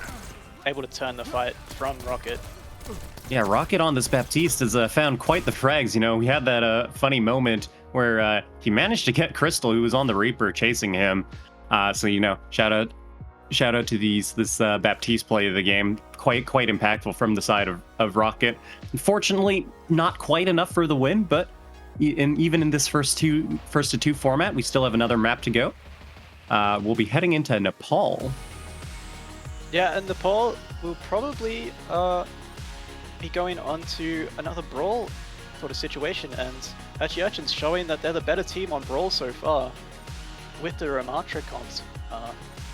And we're probably gonna, I saw Tyler in the chat there, so Tyler's probably gonna be subbed in. Not as proficient on the Mei as Reborn, I would say. Oh, Tyler's coming in for Laura, actually, and Deem for Gambito, both of Powerwash Pirates. Both the subs are for Powerwash Pirates. No subs for Urchins, no one in the lobby for them. Interesting to see Nepal. I think we'll have another Ramatra duel here. Yeah, absolutely. Expecting to see that Ramatra Brawl comp once again, especially given that both teams opted to run it throughout all of Eichenwald. Urchins obviously did win Eichenwald playing that Ramatra Brawl comp, but I think part of the difficulty from Powerwash Pirates is their rotations. They just kind of kept forcing themselves through the castle stairs, barreling down the sight lines of everybody on the side of Urchins. So on a Nepal, a symmetrical map, of course, control, we'll see if they're able to find just a little bit of a better time on these compositions. Yeah, Tyler's quite a smart player too. He might be able to call the rotations a little bit better for Powerwash Pirates. They might not get bogged down nearly as much. And I'm not super familiar with Theme. I don't know how they play, but actually Urchins looks like they're starting on the Diva. Might change. subject to change here. I think Nepal Village, Sorry. probably the most favored map for this Ramatra Brawl comp. Of course, the control point has walls and high ground, kind of shielding you in from any potential poke that you could find, like the Far from Urchy Urchins. It seems like they want to stick with it, though, so bit of an interesting composition. We will see Seal CEO swap over to the Mercy, and Aplom presumably on that Kiriko just to be able to quickly escape from being run over. That's going to be a bit of a difficult time for Cypher, though, with the healing output. Yeah, Domination has to get big value out of this Farah. Otherwise, they'll just be able to turtle on point. And getting some into the back, already at 50%. Not getting any directs, just getting some splash damage. Forces Tyler into that ice block, though. Yeah, like you said, it's going to be Powerwash Pirates, of course, turtling on point, able to capture, and Reborn actually finds Crystal. That's going to be really rough, though, but Domination, 95% on this barrage, has it able to possibly turn the fight around. It absolutely will. Finding Rocket, finding Reborn, Tyler to join shortly after. Cry, the last person alive. Cypher steals the 4K. I spoke too soon. Deeb's blocking here to the corner as we see the tactical crouch on top of the head. You know, just scouting out for you if there's any birds coming to poop on you. Yeah, that was a really, really strong start from Domination. Just getting a lot of splash damage onto Powerwash Pirates. You see Tyler actually swapping over. He wants to take this Farah duel. He thinks he can win it. I slightly favor Urchy Urchins here with the Diva. Yeah, this is going to be a completely mirror comp, so quite a swap from Powerwash Pirates. Obviously going to be behind in the ultimate economy. I will say, though, slight difference. The Dean here on the Monkey, perhaps a more traditional main tank player as well. Rocket falls extremely low and is caught out, but that's both. Kiriko's traded out. CEO falls shortly after, and Tyler just cleaning up the farmers. The Reborn gets the diff on their counterpart on Tracer as well. No, you can't let Tyler be winning the Farah duel. He's going to talk about it for years. Cry falls down late, though. Cypher's going to get staggered here, though. Oh, no, instantly killed. Instantly killed, so, you know, not wasting too much time here. Tyler now gonna have this barrage very soon. It's very interesting. I was talking about this Winston pick from Dean, perhaps, again, a more traditional main tank player, but I think the Diva's a little stronger and able to mark this far. Crystal, her Pulse Bomb, not exactly going to find anything just yet, as we see Powerwash Pirates, their point percentage puts them in the lead. Tyler, as we see a dogfight in the air, but Domination's able to find Cry. Reborn unable to find that Pulse Bomb, just gets one-tapped by the Kiriko, and Cypher follows up on Rocket. It's only going to be the Kitsune rush from Urchy Urchins to win that fight. Yeah, Domination wins the Sky Duel, dominates it. You know, Cry got double directed there, and then Tyler just isn't able to be aggressive, unable to support his team, and Aplom gets the diff on it to Reborn there. It's we have a really ambitious bomb, and that's going to be beautiful. Tyler, though, manages to kill the baby Diva with the one-tap damage boost, but that's going to be a res. So really well played by Cypher, knowing that once you're in the air, it's kind of hard to find cover to deal with this Diva bomb. Yeah, I saw that they used the boosts and weren't anywhere to get a concussive out, so Cry and Tyler just had no choice but to die there. They couldn't do anything about it. Really smart bomb. Gets a free fight win, but Powerwash Pirates are re-engaging here now. More dogfighting in the air. It's kind of hard to use these barrages because if you stand still, the other Farah just two-taps you. So I'm just going to be duking it out in the skies.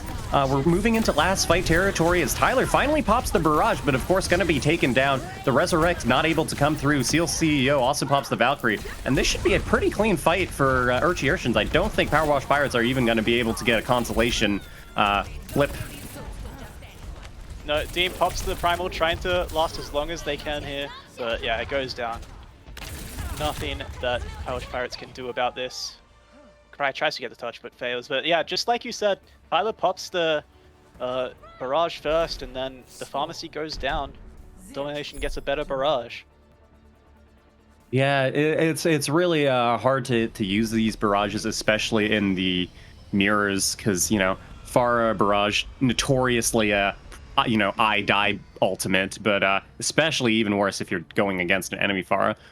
We'll see if they want to stick with it here. Powerwash Pirates obviously not finding success in that round. Urchy Urchins, meanwhile, moving on to the more traditional Ramatra Brawl comp. They are opting for a slightly faster variation with the Moira. Domination is on the Ashe, though. Yeah, they're looking to just not take too much poke to this Pharah. Powerwash Pirates sticking with it. They TP'd out, Reborn TP'd out, now over onto the Sojourn. Actually, I should have to play really fast. Wow, Aplum nearly goes down there, but Domination. Double. You don't have to play fast if you're sitting in the backline and clicking on people's noggins. Reborn, though, able to find the return. But Crystal just going to pick up Reborn, and that's going to be this Orisa comp having to fall back. It's quite an interesting move here from Powerwash Pirates. Yeah, we saw them play this in the kickoff tournament a little bit. You know, your Orisa just anchors, doesn't die with her cooldowns. That's going to be a beautiful spear from Dima. You know, perhaps very proficient with the spears. There was a one at the start of the match where I almost found Aplum as well. So we see Cypher able to trade out Cry before falling down to Deem's spear once again. Domination falling extremely low. And I think that's Reborn possibly off the map with the coach gun. This is a bit of a bra moment from Domination in chat. And it's just going to be a point flip for the side of Powerwash Pirates. Yeah. Got the crucial kill onto Aplum first. And although Urchins were able to trade back a little bit, they couldn't follow up enough. The power of Deem just walking at you was too much. See how Powerwash Pirates want to engage this fight. As we head into a pause from the side of Powerwash Pirates, I believe. So, well, probably just a small tech issue. We should be back pretty shortly. But you know, I want to talk more about this composition. It's we've seen it before. Not something you see every day though. This Orisa is able to, I kind of see the vision behind it, you know, able to out-sustain the Ramatra Brawl, especially without the Mei from the side of Urchy Urchins walling the Orisa off. But with the Kiriko, I think is quite an interesting pick, not known for being able to sustain Brawl tanks. I think the Kiriko is just so you don't get run over by the Ramatra. You know, you're able to TP away to one of your flankers. But yeah, really good. Like they're executing their game plan pretty well. Unfortunately, on that first fight, Domination, doing his namesake once again, just got the pharmacy out of the air, and we're going back in now. Yeah, heading right back into Sanctum. Again, Rocket has this Kitsune Rush available. Deem has the Orisa ultimate as well. That's going to be the Kitsune Rush drop from Rocket. Not able to catch anybody quite yet. We will see the Orisa ultimate, and that's going to find Seal CEO. Cypher falling and losing the mech shortly after, as this baby's going to get bullied by a giant metal robot. The Coalescence, though, from Aplum, able to sustain, but not for too long, as that damage-boosted Pharah rocket from Tyler just one-tap Cypher. Yeah, he's gonna want that coal back, I think. Cypher switching over to Zarya here. Interesting swap. This is going to be quite the ambitious barrage from Tyler, but able to find two. Caught them a little off guard, you know, as Urchy Urchins were still trying to regroup with that Zarya from Cypher. I kind of understand what Cypher's going for here. He wants to be able to just beam down Deem on this Orisa. You know, obviously the damage mitigation from the Orisa not too great against the Zarya beam. Yeah, I definitely see the logic here. I'm not a fan of CLCO on the Mercy though. You're just playing into the power of this Pharah here, just playing too slow, and you know it's hard to set up on Sanctum as this Ashe when you don't have control of the point. That's going to be dumb. As I say that, Tyler. Urchy Urchins, they lose their tank though in Cypher. They're able to find out the trades on Rocket. Seal CEO has that Resurrect available possibly. Manages to not get it off because Deem with another beautiful spear. Deem though, this is going to be a beautiful pulse not required from Crystal, as everybody's so low. It's going to be back and forth. I believe this is Aplum and Crystal just against Tyler on this Pharah. We also see Rocket's back. Rocket back, so 2v2. Reinforcements coming in from Urchy Urchins, and they commit the Coalescence. Perhaps not quite needed there with the numbers advantage, but they managed to find the picks regardless. Yeah, just making sure you win that fight in the 99. I don't blame him for that. That's a close fight. Called for the switching over onto the Sombra now, and CLCO on the Lucio now. this is a really fast comp, other than, you know, the domination. Hopefully you just sit in the back, make sure that Tyler doesn't have an easy time in. Make sure what pressure Tyler is. They're gonna have the tank ultimate first, and that's gonna clear up Cypher, unable to use this Graviton Surge. And, you know, it's 99% for Powerwash Pirates if they're able to win this fight. If Domination is unable to find more picks, that's gonna be Sanctum. Yeah, they're going over to the point now. Domination gets staggered last. Crystal gets a TP onto point, but no one else is going to be there to touch. So evened up on Nepal. I think that was a bit of a misplay from Cypher here. You know, teams were pretty even in terms of ultimates. You know, I really want to shout out Powerwash Pirates for going aggressive with that, you know, press ultimate first before the enemy team can and you win. Still, though, I think it might have been possible for Urchins to sustain and you know, win the uphill battle in terms of point capture percentage, but regardless, we're going to be moving on to the last map of Nepal here as we head into Shrine. Yeah, and Urchins, they won the Fire Duel on Village, so they're going to opt into it again here. Deem is going to stay on this Orisa. Might have a harder time on this more open point, trying to anchor. You know, it'd be a lot easier to get onto Rocket to duel Tyler. Have to see how it goes for them. Yeah, Farah famously very strong here. We didn't see it on the insides of Nepal Sanctum, but, you know, you play around this roof for this shrine here on Farah, and you're able to find a lot of value. So both teams opting for the Kirko Mercy to join.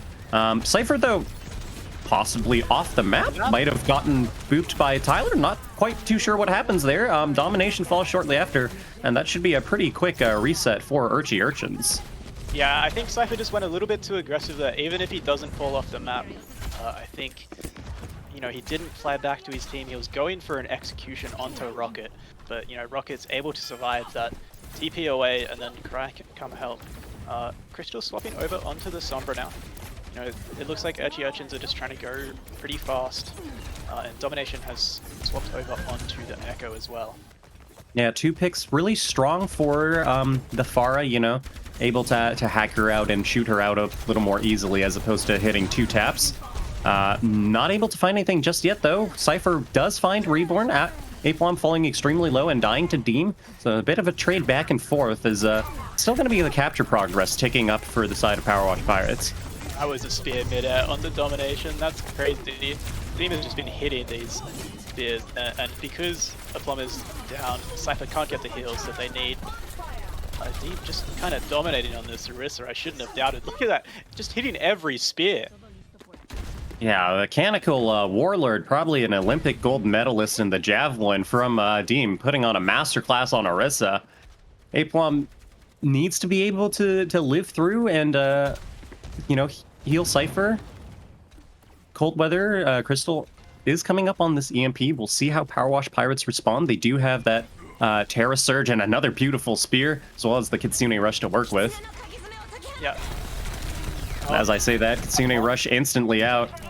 Crystal forced out, unable to use that EMP to help her team, and finally a spear from Deem that doesn't hit Aplom.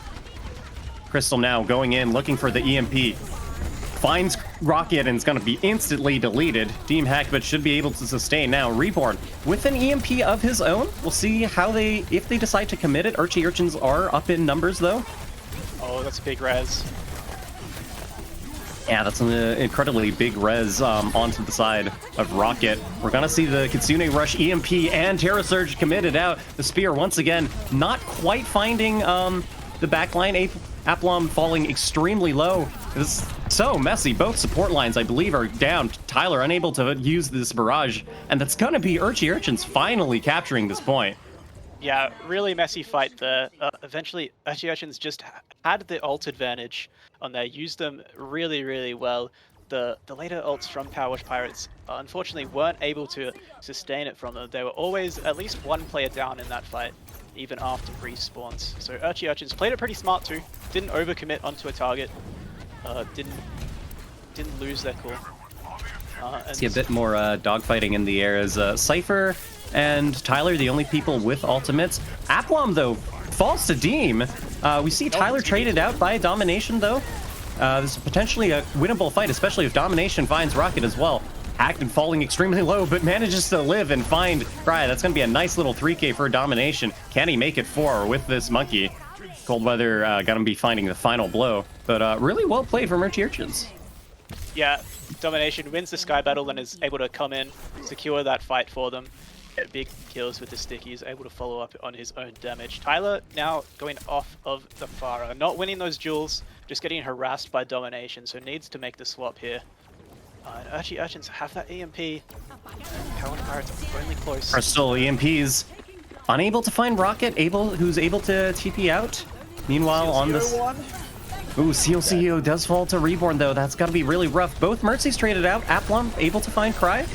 A bit of a brawl on point as Reborn forced to TP out. Tyler falling to 1 HP without the Mercy. It's going to be Cypher, but that's both Echoes traded out. Deem, though, has the Primal Rage, manages to find Aplom. Or, sorry, Cypher has the Primal Rage. Deem has this Primal Rage himself, not choosing to use it just yet as they managed to flip the point despite Cypher finding these picks. We're going to see a recontest and Reborn's EMP cleaning up the fight. And that's going to be Powerwash Pirates with the advantage. They have this Kitsune Rush to work around as well. Seal CEO flying around in this Valkyrie, but going to be hacked out of the air. It's just Aplom and Seal CEO. A Resurrect comes through, but I'm not sure if it's going to be able to find much. Desperation touches from the side of Urchy Urchins. We do get a duplicate on the Winston, though, but with 300 HP, you're not going to be living long enough to build that Primal Rage and stall it out. And that's going to be Nepal for Powerwash Pirates. Yeah, Powerwash Pirates just used their ults really, really efficiently in that last fight. You know, especially that last EMP from Reborn catches Domination before he's able to get into that duplicate form.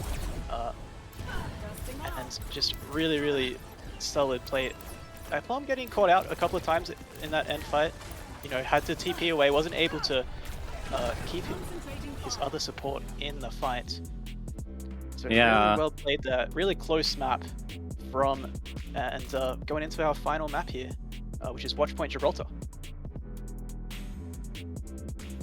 Yeah, once again, a map that does really require you to kind of run this dive composition. You know, conventionally we see monkeys, maybe a diva. We've seen some teams try to circumvent this. I think it was You're an Ogledd trying to run the hog composition against Eyecandy, but they're just completely shut down and unable to contest high ground. So we'll see what happens for two teams that have favored this Ramatra composition, even on a map with slightly more high ground like Eichenwald as opposed to Nepal. Yep, and Laura coming back in here for Tyler. You know, makes sense. Able to put Reborn back onto that Tracer. Laura on the classic hit scans here. So we haven't really seen either of these teams play a traditional dive. Both times have been on dive tanks. They've also been on the Pharah or the Echo with the Mercy. So interesting to see if we'll see another Mercy come out from either of these teams. Maybe you'll see CEO go back to the Wife Lever as well. Yeah, that was quite an interesting pick that, you know, managed to actually pay off. So shout out, you know, props to them for making this pocket strategy work. Like you said, Gibraltar, I think you can play the Echo. It's all right on first point, pretty difficult on second and third. Not my favorite map for Pharah, though. No, there's just too much open sky on first and third, and then the sky is too small on second point. So it's really hard to get value out of the Pharah. And we see Tyler come out, so he's probably not going to be a Pharah here from Powerwash Pirates. Yeah, really, I think that these teams will play traditional dive just because it's so strong on Gibraltar. The DPS might be a little bit different. We might not see Sombra Tracer. Yeah, Powerwash Pirates have on defense have the Ash Tracer. Yeah, I think, you know, Ash Tracer, a very common and typical alternative to Sombra Tracer. Urchy Urchins looking to match that traditional dive. We see Cypher on the Diva. Bit of a, you know, some swaps at spawn, so we'll have to see what they roll out on once the countdown timer ticks down to 0 here. Yeah, we might be getting baited here, but they might go for a TP across there. No, Cypher's back. We are getting baited. CEO does start on this Life Weaver, maybe? Domination going for the anti-dive here on the Torb, potentially? No, just going over to the Sim. It's like the most common composition you see in Overwatch League. Domination, yeah, switching over to the Tracer. Although I will note this Diva here, able to contest the Monkey a little more, but, you know, doesn't have the power to zone. And Laura just hits the 2-tap onto Aplom. Yeah, that's something Laura can just do. He just gets kills out of nowhere sometimes. You know, he was hiding around that corner, waiting for the fight to go out a little bit. Aplom reveals his head for just a second, and gone. Laura just takes it out. I really appreciate Powerwash Pirates, you know, not trying to push too much, respecting the respawns, respecting the space, and acknowledging the LOS of their supports. We're gonna see Cypher trying to get a dive, but gets peeled off the high ground pretty shortly. Crystal forced to TP out, but there is a cart push from the side of Urchy Urchins.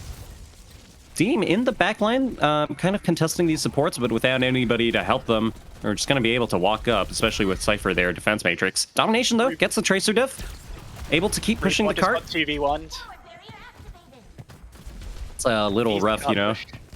The hack, once you're hacked on Tracer, you're really just a sitting duck. Reborn will be reborn as the respawn is we see a flank nade from Aplom. Seal CEO finishes it out, but a really nice play. Unfortunately, Rocket just not quite aware of the flank that's going on here. See a Pulse Bomb, though, trades out Seal CEO, so bit of back and forth. Sleep Dart from Aplom, not able to hit, and falls in the server room. Reborn, truly reborn like a phoenix, going on this Tracer. Deem and Cry, though, traded out by Domination and Cypher, so this is going to be a nano boost committed from Aplom, I believe. Yeah, Aplom, before he died, managed to get the nano boost off, trying to win that fight. Oh, big Pulse Bomb there from Domination, gets Laura down. Is antied. Cypher has the bomb to remake. Just has to stay alive in baby form. Going for the remake kill! Deem taking a bit of damage, but able to live, especially with that biotic nade, and now we've got the nano boost. It's time for Powerwash Pirates to go on the offensive. Deem does get hacked, though, and Domination does find Reborn. That's going to be an EMP out from Crystal. Cypher loses the mech, but they are able to get Rocket. Deem now popping this Primal Rage, looking for something. Laura manages to find Cypher for this back and forth once again, but Seal CEO on the Brigida really just brawling it out, able to find these picks. Reborn with no recall, just going to have to die on point very shortly, and that's going to be a cap for Urchy Urchins. Yeah, Powerwash Pirates trying to take advantage of the fact that they had the close spawns, but the Urchy Urchins just had the positioning right and had the picks constantly. They had the ultimates to clear that fight. You know, Powerwash Pirates did force quite a few ultimates, but they had to use them to force it. So now they just have their DPS ults. Powerwash Pirates taking ship control, but might not need it when you find that Pulse Bomb onto Seal CEO, especially with the Bob committed. Not quite too sure where it landed, but, you know, we have this really strong positioning from Powerwash Pirates on top of the ship. You sit the Ash up there, you sit the Brigida and Ana, and it's just really rough to get onto them, especially when you're playing this Diva as opposed to Monkey.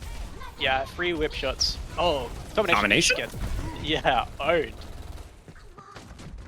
I don't imagine Urchy Urchins are looking to re-engage here. Crystal just farming EMP. It's a pretty quick EMP, given that it was used by her in the fight that was finished to cap A. Yeah, she's just farming off of Deem a little bit there. And Powerwash Pirates do have a power position here, but they don't have any ultimate. That's a really good nade, though, onto Aplom. But Silcio countering with the rally. Pulse Bomb from Domination, not able to find anybody, and in fact will find himself in the grave, thanks to Laura and Rocket here. Crystal still has this EMP to work with. I'm not quite sure if they want to commit it. They're just pushing cart for now, but with Seal CEO falling, that's going to be a reset for Urchy Urchins. Yeah, Urchy Urchins just don't quite know how to take this point. You know, they have the nano boost, but it's really hard to nano a Diva up onto this point. You know, she just gets booped away, gets slept, doesn't have that shield dance. Oh, there we go. That's a nade. That's a way to start it. Yeah, but even then, without the really long-range burst mobility, you're not able to just chase anybody down and zone them off with the bubble. And in fact, we might see Cypher manage to... Okay, doesn't get demeched, able to escape. Urchy Urchins still have that EMP to work with as we see Crystal looking for it. Then it's going to be an EMP onto all of the backline. A beautiful nade, though, from the side of Powerwash Pirates. A nano boost in response onto Deem, who finds Cypher. We're having a pause, so probably just a minor tech issue or, you know, ping spike potentially, but should be getting in shortly after. I think that was a really good EMP, but not enough damage. Perhaps the target focus just not quite there, you know, able to burst somebody down in that ship.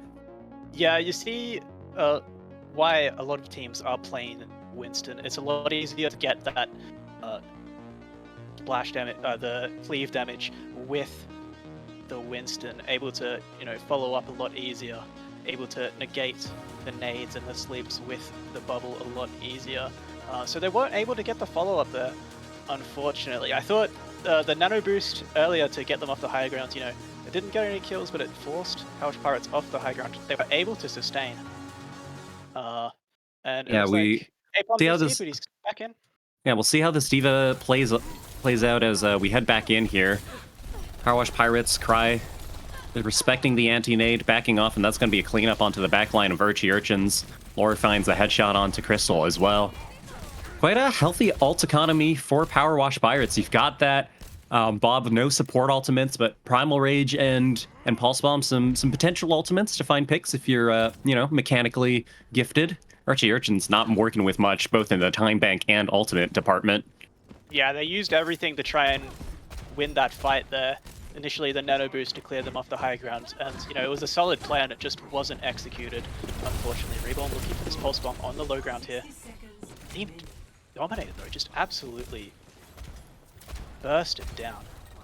Yeah, I'd like to see Urchy Urchins push this advantage. Without the tank, Powerwash Pirates are going to struggle and are forced to commit the Bob as a substitute tank of sorts. Substitute teacher, though, not staying in school for long, as it's completely bursted down. More cart push from Urchy Urchins. Domination, looking for this pulse bomb, and it's a hack onto Reborn!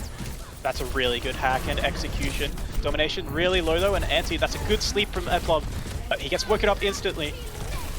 I think that sleep, just really sealed the deal here for Urchy Urchins. They're able to find Deem shortly after, especially with this rally from CEO. I don't imagine they'll have struggle capturing here.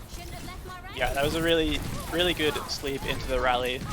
Deem just not able to do anything, gets the full main tech experience there, and getting it again, coming back in here just to get a little bit more contest off.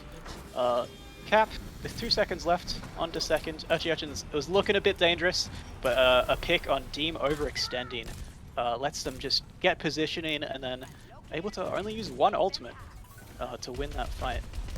I really want to highlight that sleep because not only was Deem Primaling, everybody in there was antied and won from the nade from Rocket. So we'll see if they're able to pull off any kind of miracles like that here on third point.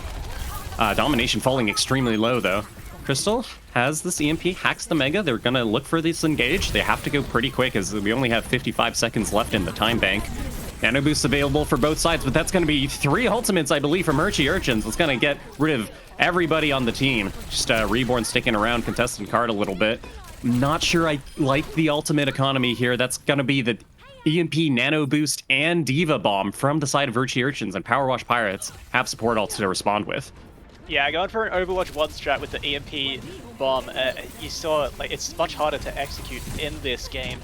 They get the you have to get the timing absolutely perfect. Domination goes down early, and now CEO on the back of the nano boost gets brought down, and the backline is down for Urchy Urchins. Yeah, big overcommitment there from Urchy Urchins. Probably only needed 1 or 2 of those ultimates, and now they're going to be begging that they had it back. Aplom switches to the Kiriko, possibly just a TP in time. We are going to see Crystal get a touch here. Going to be forced out shortly after. I imagine Cypher will follow next. CEO looking to build this rally, but Cypher gonna get Deem Hexed before it's able to come out. Reborn's Pulse Bomb goes wide, but I'm not sure it matters too much. Aplom, it's find the headshot though.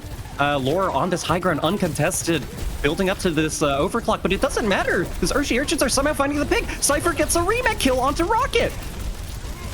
Team following extremely low. That's going to be a stick onto Laura as well. No overclock for you. And Urchy Urchins, by the skin of their teeth, off of the back of Cypher's DMAC D.Va, are somehow able to cap in overtime. Yeah, that was a really good rally there from Steel CEO. Able to just sustain them, make sure that Cypher doesn't go down, gets the bash on to Reborn, and then it's just an easy pick from Aplom getting the headshot. So really good from the backline of Urchy Urchins. Just absolutely carried that fight for them. We're gonna see a cap here, so that's with how bad second point was looking for them. Going in with less than a minute left with no ultimates, they'll be very, very pleased with that. Yeah, capping here is really crucial because, you know, on Gibraltar, even if you cap with no time, obviously you still get a minute going into overtime rounds if both teams cap. And even if you get full held, the story of Gibraltar in Overwatch has always been a story of fuller holds. So we'll see if Powerwash Pirates are able to equalize out and cap with perhaps a little more time. Yeah, and Powerwash Pirates going for the same comp. Reborn will just start on the Symmetra to get a TP for his backline across. And Urchins going for the same thing again too. I thought Crystal has played really, really well on this Sombra, getting some good hacks and some really good EMPs. 4, 3, 2, 1. And Urchins might play for a bit more of a counter dive on this defense with the D.Va. TP across for the backline. Ooh, nice nade. Going for the nade, yeah. No follow-up. Domination's trying to, but he won't be able to. Again, it's one of the disadvantages of the Winston, although we do see Domination finding Reborn slept, but able to wake back up and head back into the game. Powerwash Pirates probably looking to just push cart here, not looking to engage too much as they're trying to clear Domination just kind of stands around on cart and dies. I'm not quite too sure what that is, and Cypher getting hacked, getting anti, barely makes it out. Good pocket there from Aplom. But they don't have the numbers and are going to be forced to back off here. Urchins got the early pick there and then just didn't follow it up with anything. They just kind of stood around, and you saw that with Domination. He stood around and got killed. Going back now to contest the cart. And, you know, Urchins support still have a very good position. Going to be hard to get into. Domination down again! It's really rough just getting found out like that. Laura, though, will be traded out by Cypher, and anti-nade onto Rocket, not able to find much yet. Just like the anti-nade onto Seal CEO. Aplom not finding Sleep Dart quite connecting, and Cypher falling a little low, especially with that Pulse Bomb, is going to get demec'd. A good stick from Reborn here. It's going to be able to help Powerwash Pirates go through. Cypher, though, we've seen on this baby D.Va can be deadly. It's going to be Domination, and an interesting nano boost onto Seal CEO, despite the numbers advantage. Yeah, just a bit of a panic one there. You saw Seal CEO get really low. Probably win the fight anyway. You know, team was really, really low, had no supports. I thought... Okay, just resetting his mech there. Not here for this fight. There's a window of opportunity here for Powerwash Pirates. They have to take it, though. Yeah, that's going to be the nano boost, but Domination finds Reborn. This rally from the side of Seal CEO is going to shut down this nano boost, unable to engage on the supports. Wants to regardless. Dean does have that Primal Rage. Is Antiven's probably going to have to use this Primal. Really wants to commit here, but, you know, a solo monkey against two supports isn't really going to be able to find any value, especially when Aplom hits the sleep. Meanwhile, on the side of Urchy Urchin, Cypher loses the mech. Domination finds Laura, and that's going to be a rally from Cry here. Without the mech, Reborn on the Genji, actually. Interesting swap here, finds Cypher. It's a bit of a scrappy fight. Crystal still has this EMP, not sure if she wants to commit it here. Oh, just goes for the manual hack, nearly gets the kill onto Cry. Probably just going to go back into stealth, look for this. Oh, TP's out, going to look for the EMP after this. Domination gets nanoed. Yeah, I think Powerwash Pirates just kind of backing out, and oh, they bait Urchy Urchins in with the EMP, but they're unable to find anything because Domination with this nano-boosted Tracer just absolutely storms through. That was nearly the C9 there. Laura went for it. But yeah, that was a really good EMP. You know, Crystal waited for the shield to go down from Deem. EMP just deletes it. No protection there. The nano-boosted Tracer can just do whatever they want after that. Cypher just carrying the C9 here. Making sure they can't get it. Speaking of EMP, Laura's swapped over to the Sombra, but with only 40 seconds left, I don't imagine he's going to be able to build it. Reborn and Rocket, though, both 80% for the Nano Blade combination. This is going to be a really good win condition. Reborn gets manual hack, but able to live. I'd really like to see them play it slow here and just play for this Nano Blade, because Urchy Urchins, even with the rally, might not be able to respond. Yeah, Seal CEO isn't able to proc Inspire just yet, isn't able to get it up yet. Domination goes down early too. Gotta be the Nano Blade. Managed to find Seal CEO. Sleep Dart doesn't connect, and that's Aplom falling shortly after. Cypher just going to die on point. This nano boosted Genji Cyber Demon, you know, cutting through this Korean D.Va mech. We see Domination potentially looking for a touch. Recall forced out, doesn't commit the Pulse Bomb. I think a good decision there. That's going to be cap in overtime for Powerwash Pirates. Yeah, a lot of trust in Reborn there to build the Blade. He swapped around about a minute 20. So fast blade and able to get the kills with it. Unfortunately, CEO wasn't able to. No one was going for him. He wasn't able to proc Inspire, get the charge up for his rally. Dive going in onto the backline of Powerwash Pirates. I believe that was a sleep dart onto Domination from Rocket, able to clean it up. Cypher has to use the Diva Bomb to re-mech here. Both sides have EMP. CEO finally able to use that rally. Primal Rage popped from the side of Deem. Not finding much too much just yet, as we're seeing cart push. Cry though, she finds Aplom. Yeah, big anti onto Aplom. That means the kill is able to come onto. CEO has to back up. There should be a recontest coming in here. Cypher's ready to touch.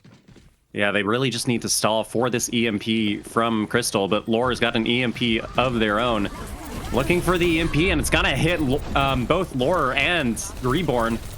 I believe that was an EMP from both sides, actually, but Lore definitely gets the better of it. That's Domination and Seal CEO falling down, and this can be a really quick point B for Powerwash Pirates. Yeah, they played that expertly. They always had the advantage with the position. Unfortunately, Urchins weren't able to get back up onto dropship. The staggers came in too late for them, so Powerwash Pirates able to just dominate the position. And Urchins is going to switch over to the Brawl here on this third point. It's a lot flatter, not nearly as much high ground, so you can definitely play Brawl on third point Jib.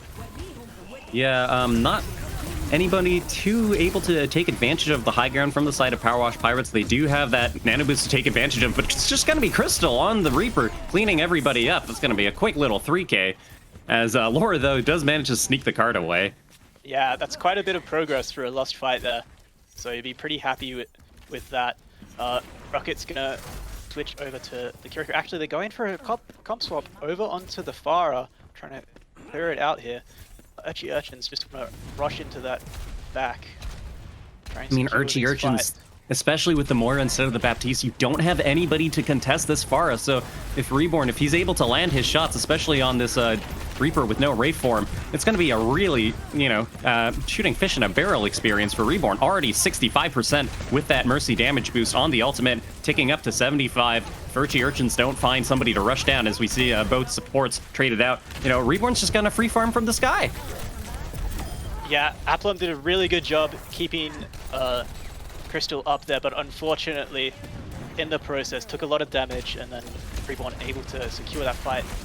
Oh, Reborn, he's got the barrage. He finds Cypher. It's gonna be desperation contest. Laura, though, he's forced to translocate out. It's gonna have that EMP. Rocket, on the other hand, finds Cold Weather. Urchins have support ultimates, but that's gonna be an EMP out from Laura.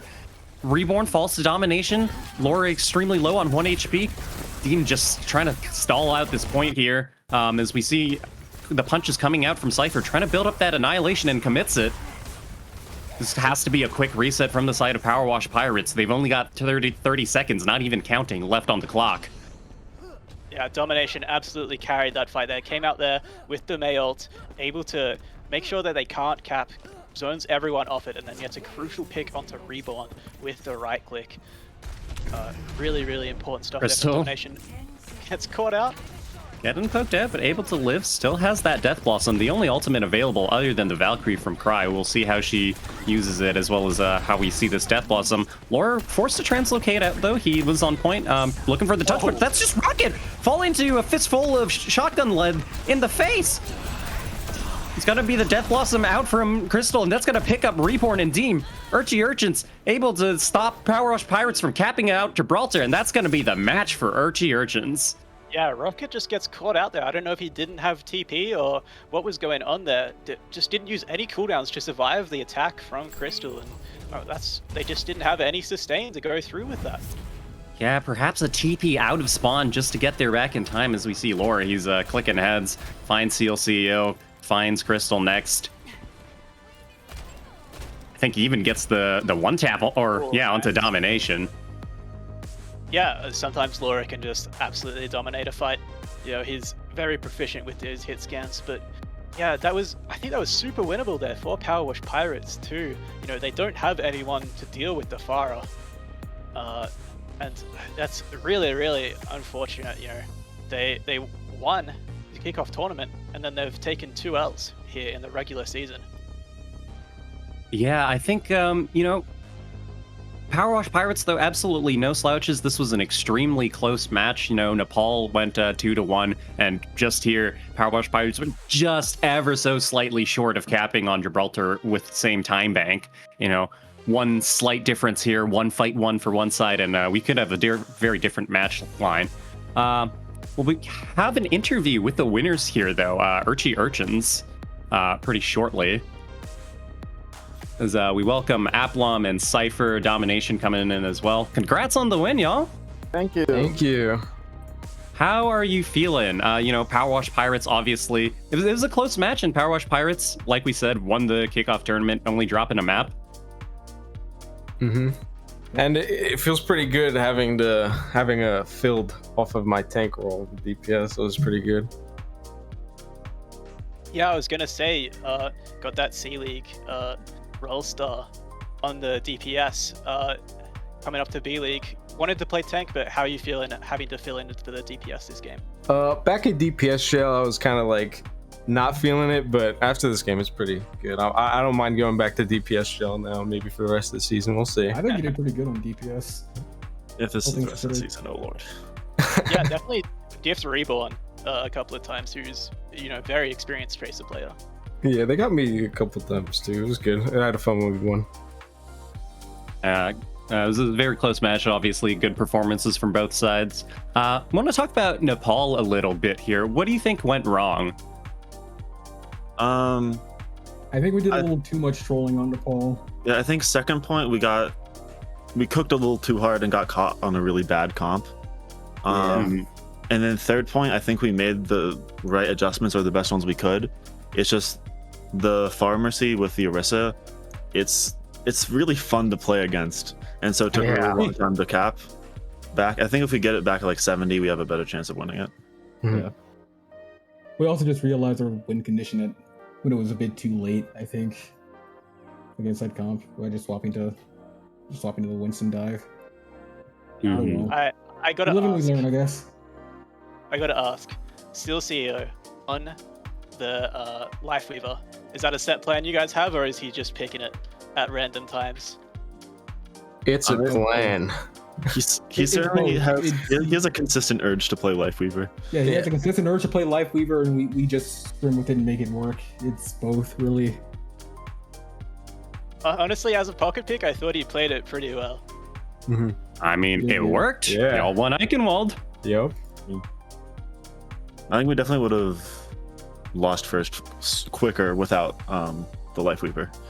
Yeah, the pedal platform and life grip really enabling the Ana just, you know, survive on the high ground there. So nice little pocket strategy. Last question before I let y'all go. You know, heading into the rest of the regular season, any particular match y'all are looking forward to? Not gonna lie, I do not know our schedule. Neither do I. I don't know our schedule either. Just taking it as it goes. Yeah. I mean, fair enough. If y'all have anybody you want to shout out or whatever, now's your time. I want to shout out Slimewall for not being here this week, so I could play all 3 maps. And shout out Dubu for putting me on DPS. We just shouted out the people who weren't here first. Yeah, I always gotta love shouting out your missing teammates. Once again, congrats on the win, and thanks for the interview. No problem. Thank you. Thank you. Have a good night.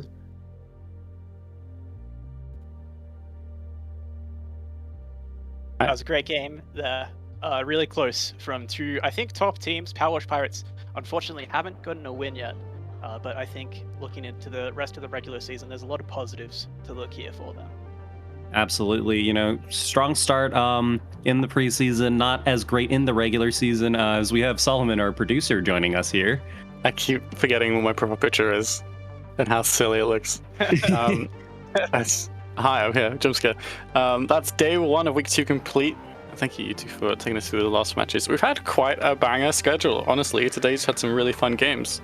We had some very quick ones to start the day, and then some map 3s to finish off the night, and these last have been really good as well. Let's just have a quick look at where we stand now after day 1 of round 2 for all of these round robins and partial round robins. Of course, not a lot we can take away from it now. There's only 1 match being played in Group 1, a few in Group 2. Nothing is being played in B Group 1 today. And then a handful of C-League matches. The C-League match that happened today was a 2-0 for Polyswag over Forsaken. So Forsaken still yet to get their first win in the C-League. But that's it for tonight. If we have a look forward to tomorrow, this is the mainstream schedule, 5 till 9. So we're starting with Crusaders Frenetic, then Interstellar Plague Doctors in the B-League. Then we've got another C-League match that's being highlighted on the mainstream, Winston's Wingari versus Cerebral Harmony. Both teams who won their matches last week. And then we head back into the B-League for Gummy-Ship, Starstruck, and Jinx for Marta. So we are bookended by Taku teams. And then we also, just for one match, have a little cheeky B-stream for the C-League. It's 3 Uncovered Coffee versus Devour at 6 on BPL 2. And then more on Sunday. A little bit more on Sunday, not a whole amount. We have 4 games on Sunday, 7 till 10 Eastern, which includes DIY Unknowns, which are now making me work at, what's 10 a.m. What 10 p.m. It's like 3 a.m. my time, so I'm going to be working 3 till 4 a.m. next teams, because they had to research it. Anyway, it's been a great day of games. Shout out Kaki for the raid from earlier. Hope everyone who is still here and who has not fallen asleep during a Kaki stream and made their way over here and just hasn't left. They've just left us open in a tab. If you're here, I hope you enjoyed. More of this tomorrow. Make sure you follow if you want to see more. We'll have more stuff out on socials and so on. But otherwise, from everyone here, from Boom and Willie, and from, I'm doing this from memory as I do every time because I remember who I worked with today. From Jace, Ippy, Biscuit, Hot Dog on the Beast stream, and In the Fletch. There you go, there's the cast for today. And, okay, here's the real test. The observers from today: Pluto, Beam, Joey, Mark, Cry. I think that's it. I think that's everyone. I had a few of them moving in and out. Thanks so much for watching. And we'll have even more tomorrow, starting at 7, 6, 5 Eastern. 5 p.m. Eastern, 10 p.m. UK. 2 p.m. West Coast, whatever. Crusaders versus Frenetic is the first match on the doors. So thanks so much for watching, and we will see you tomorrow. Good night. Good night. Good night.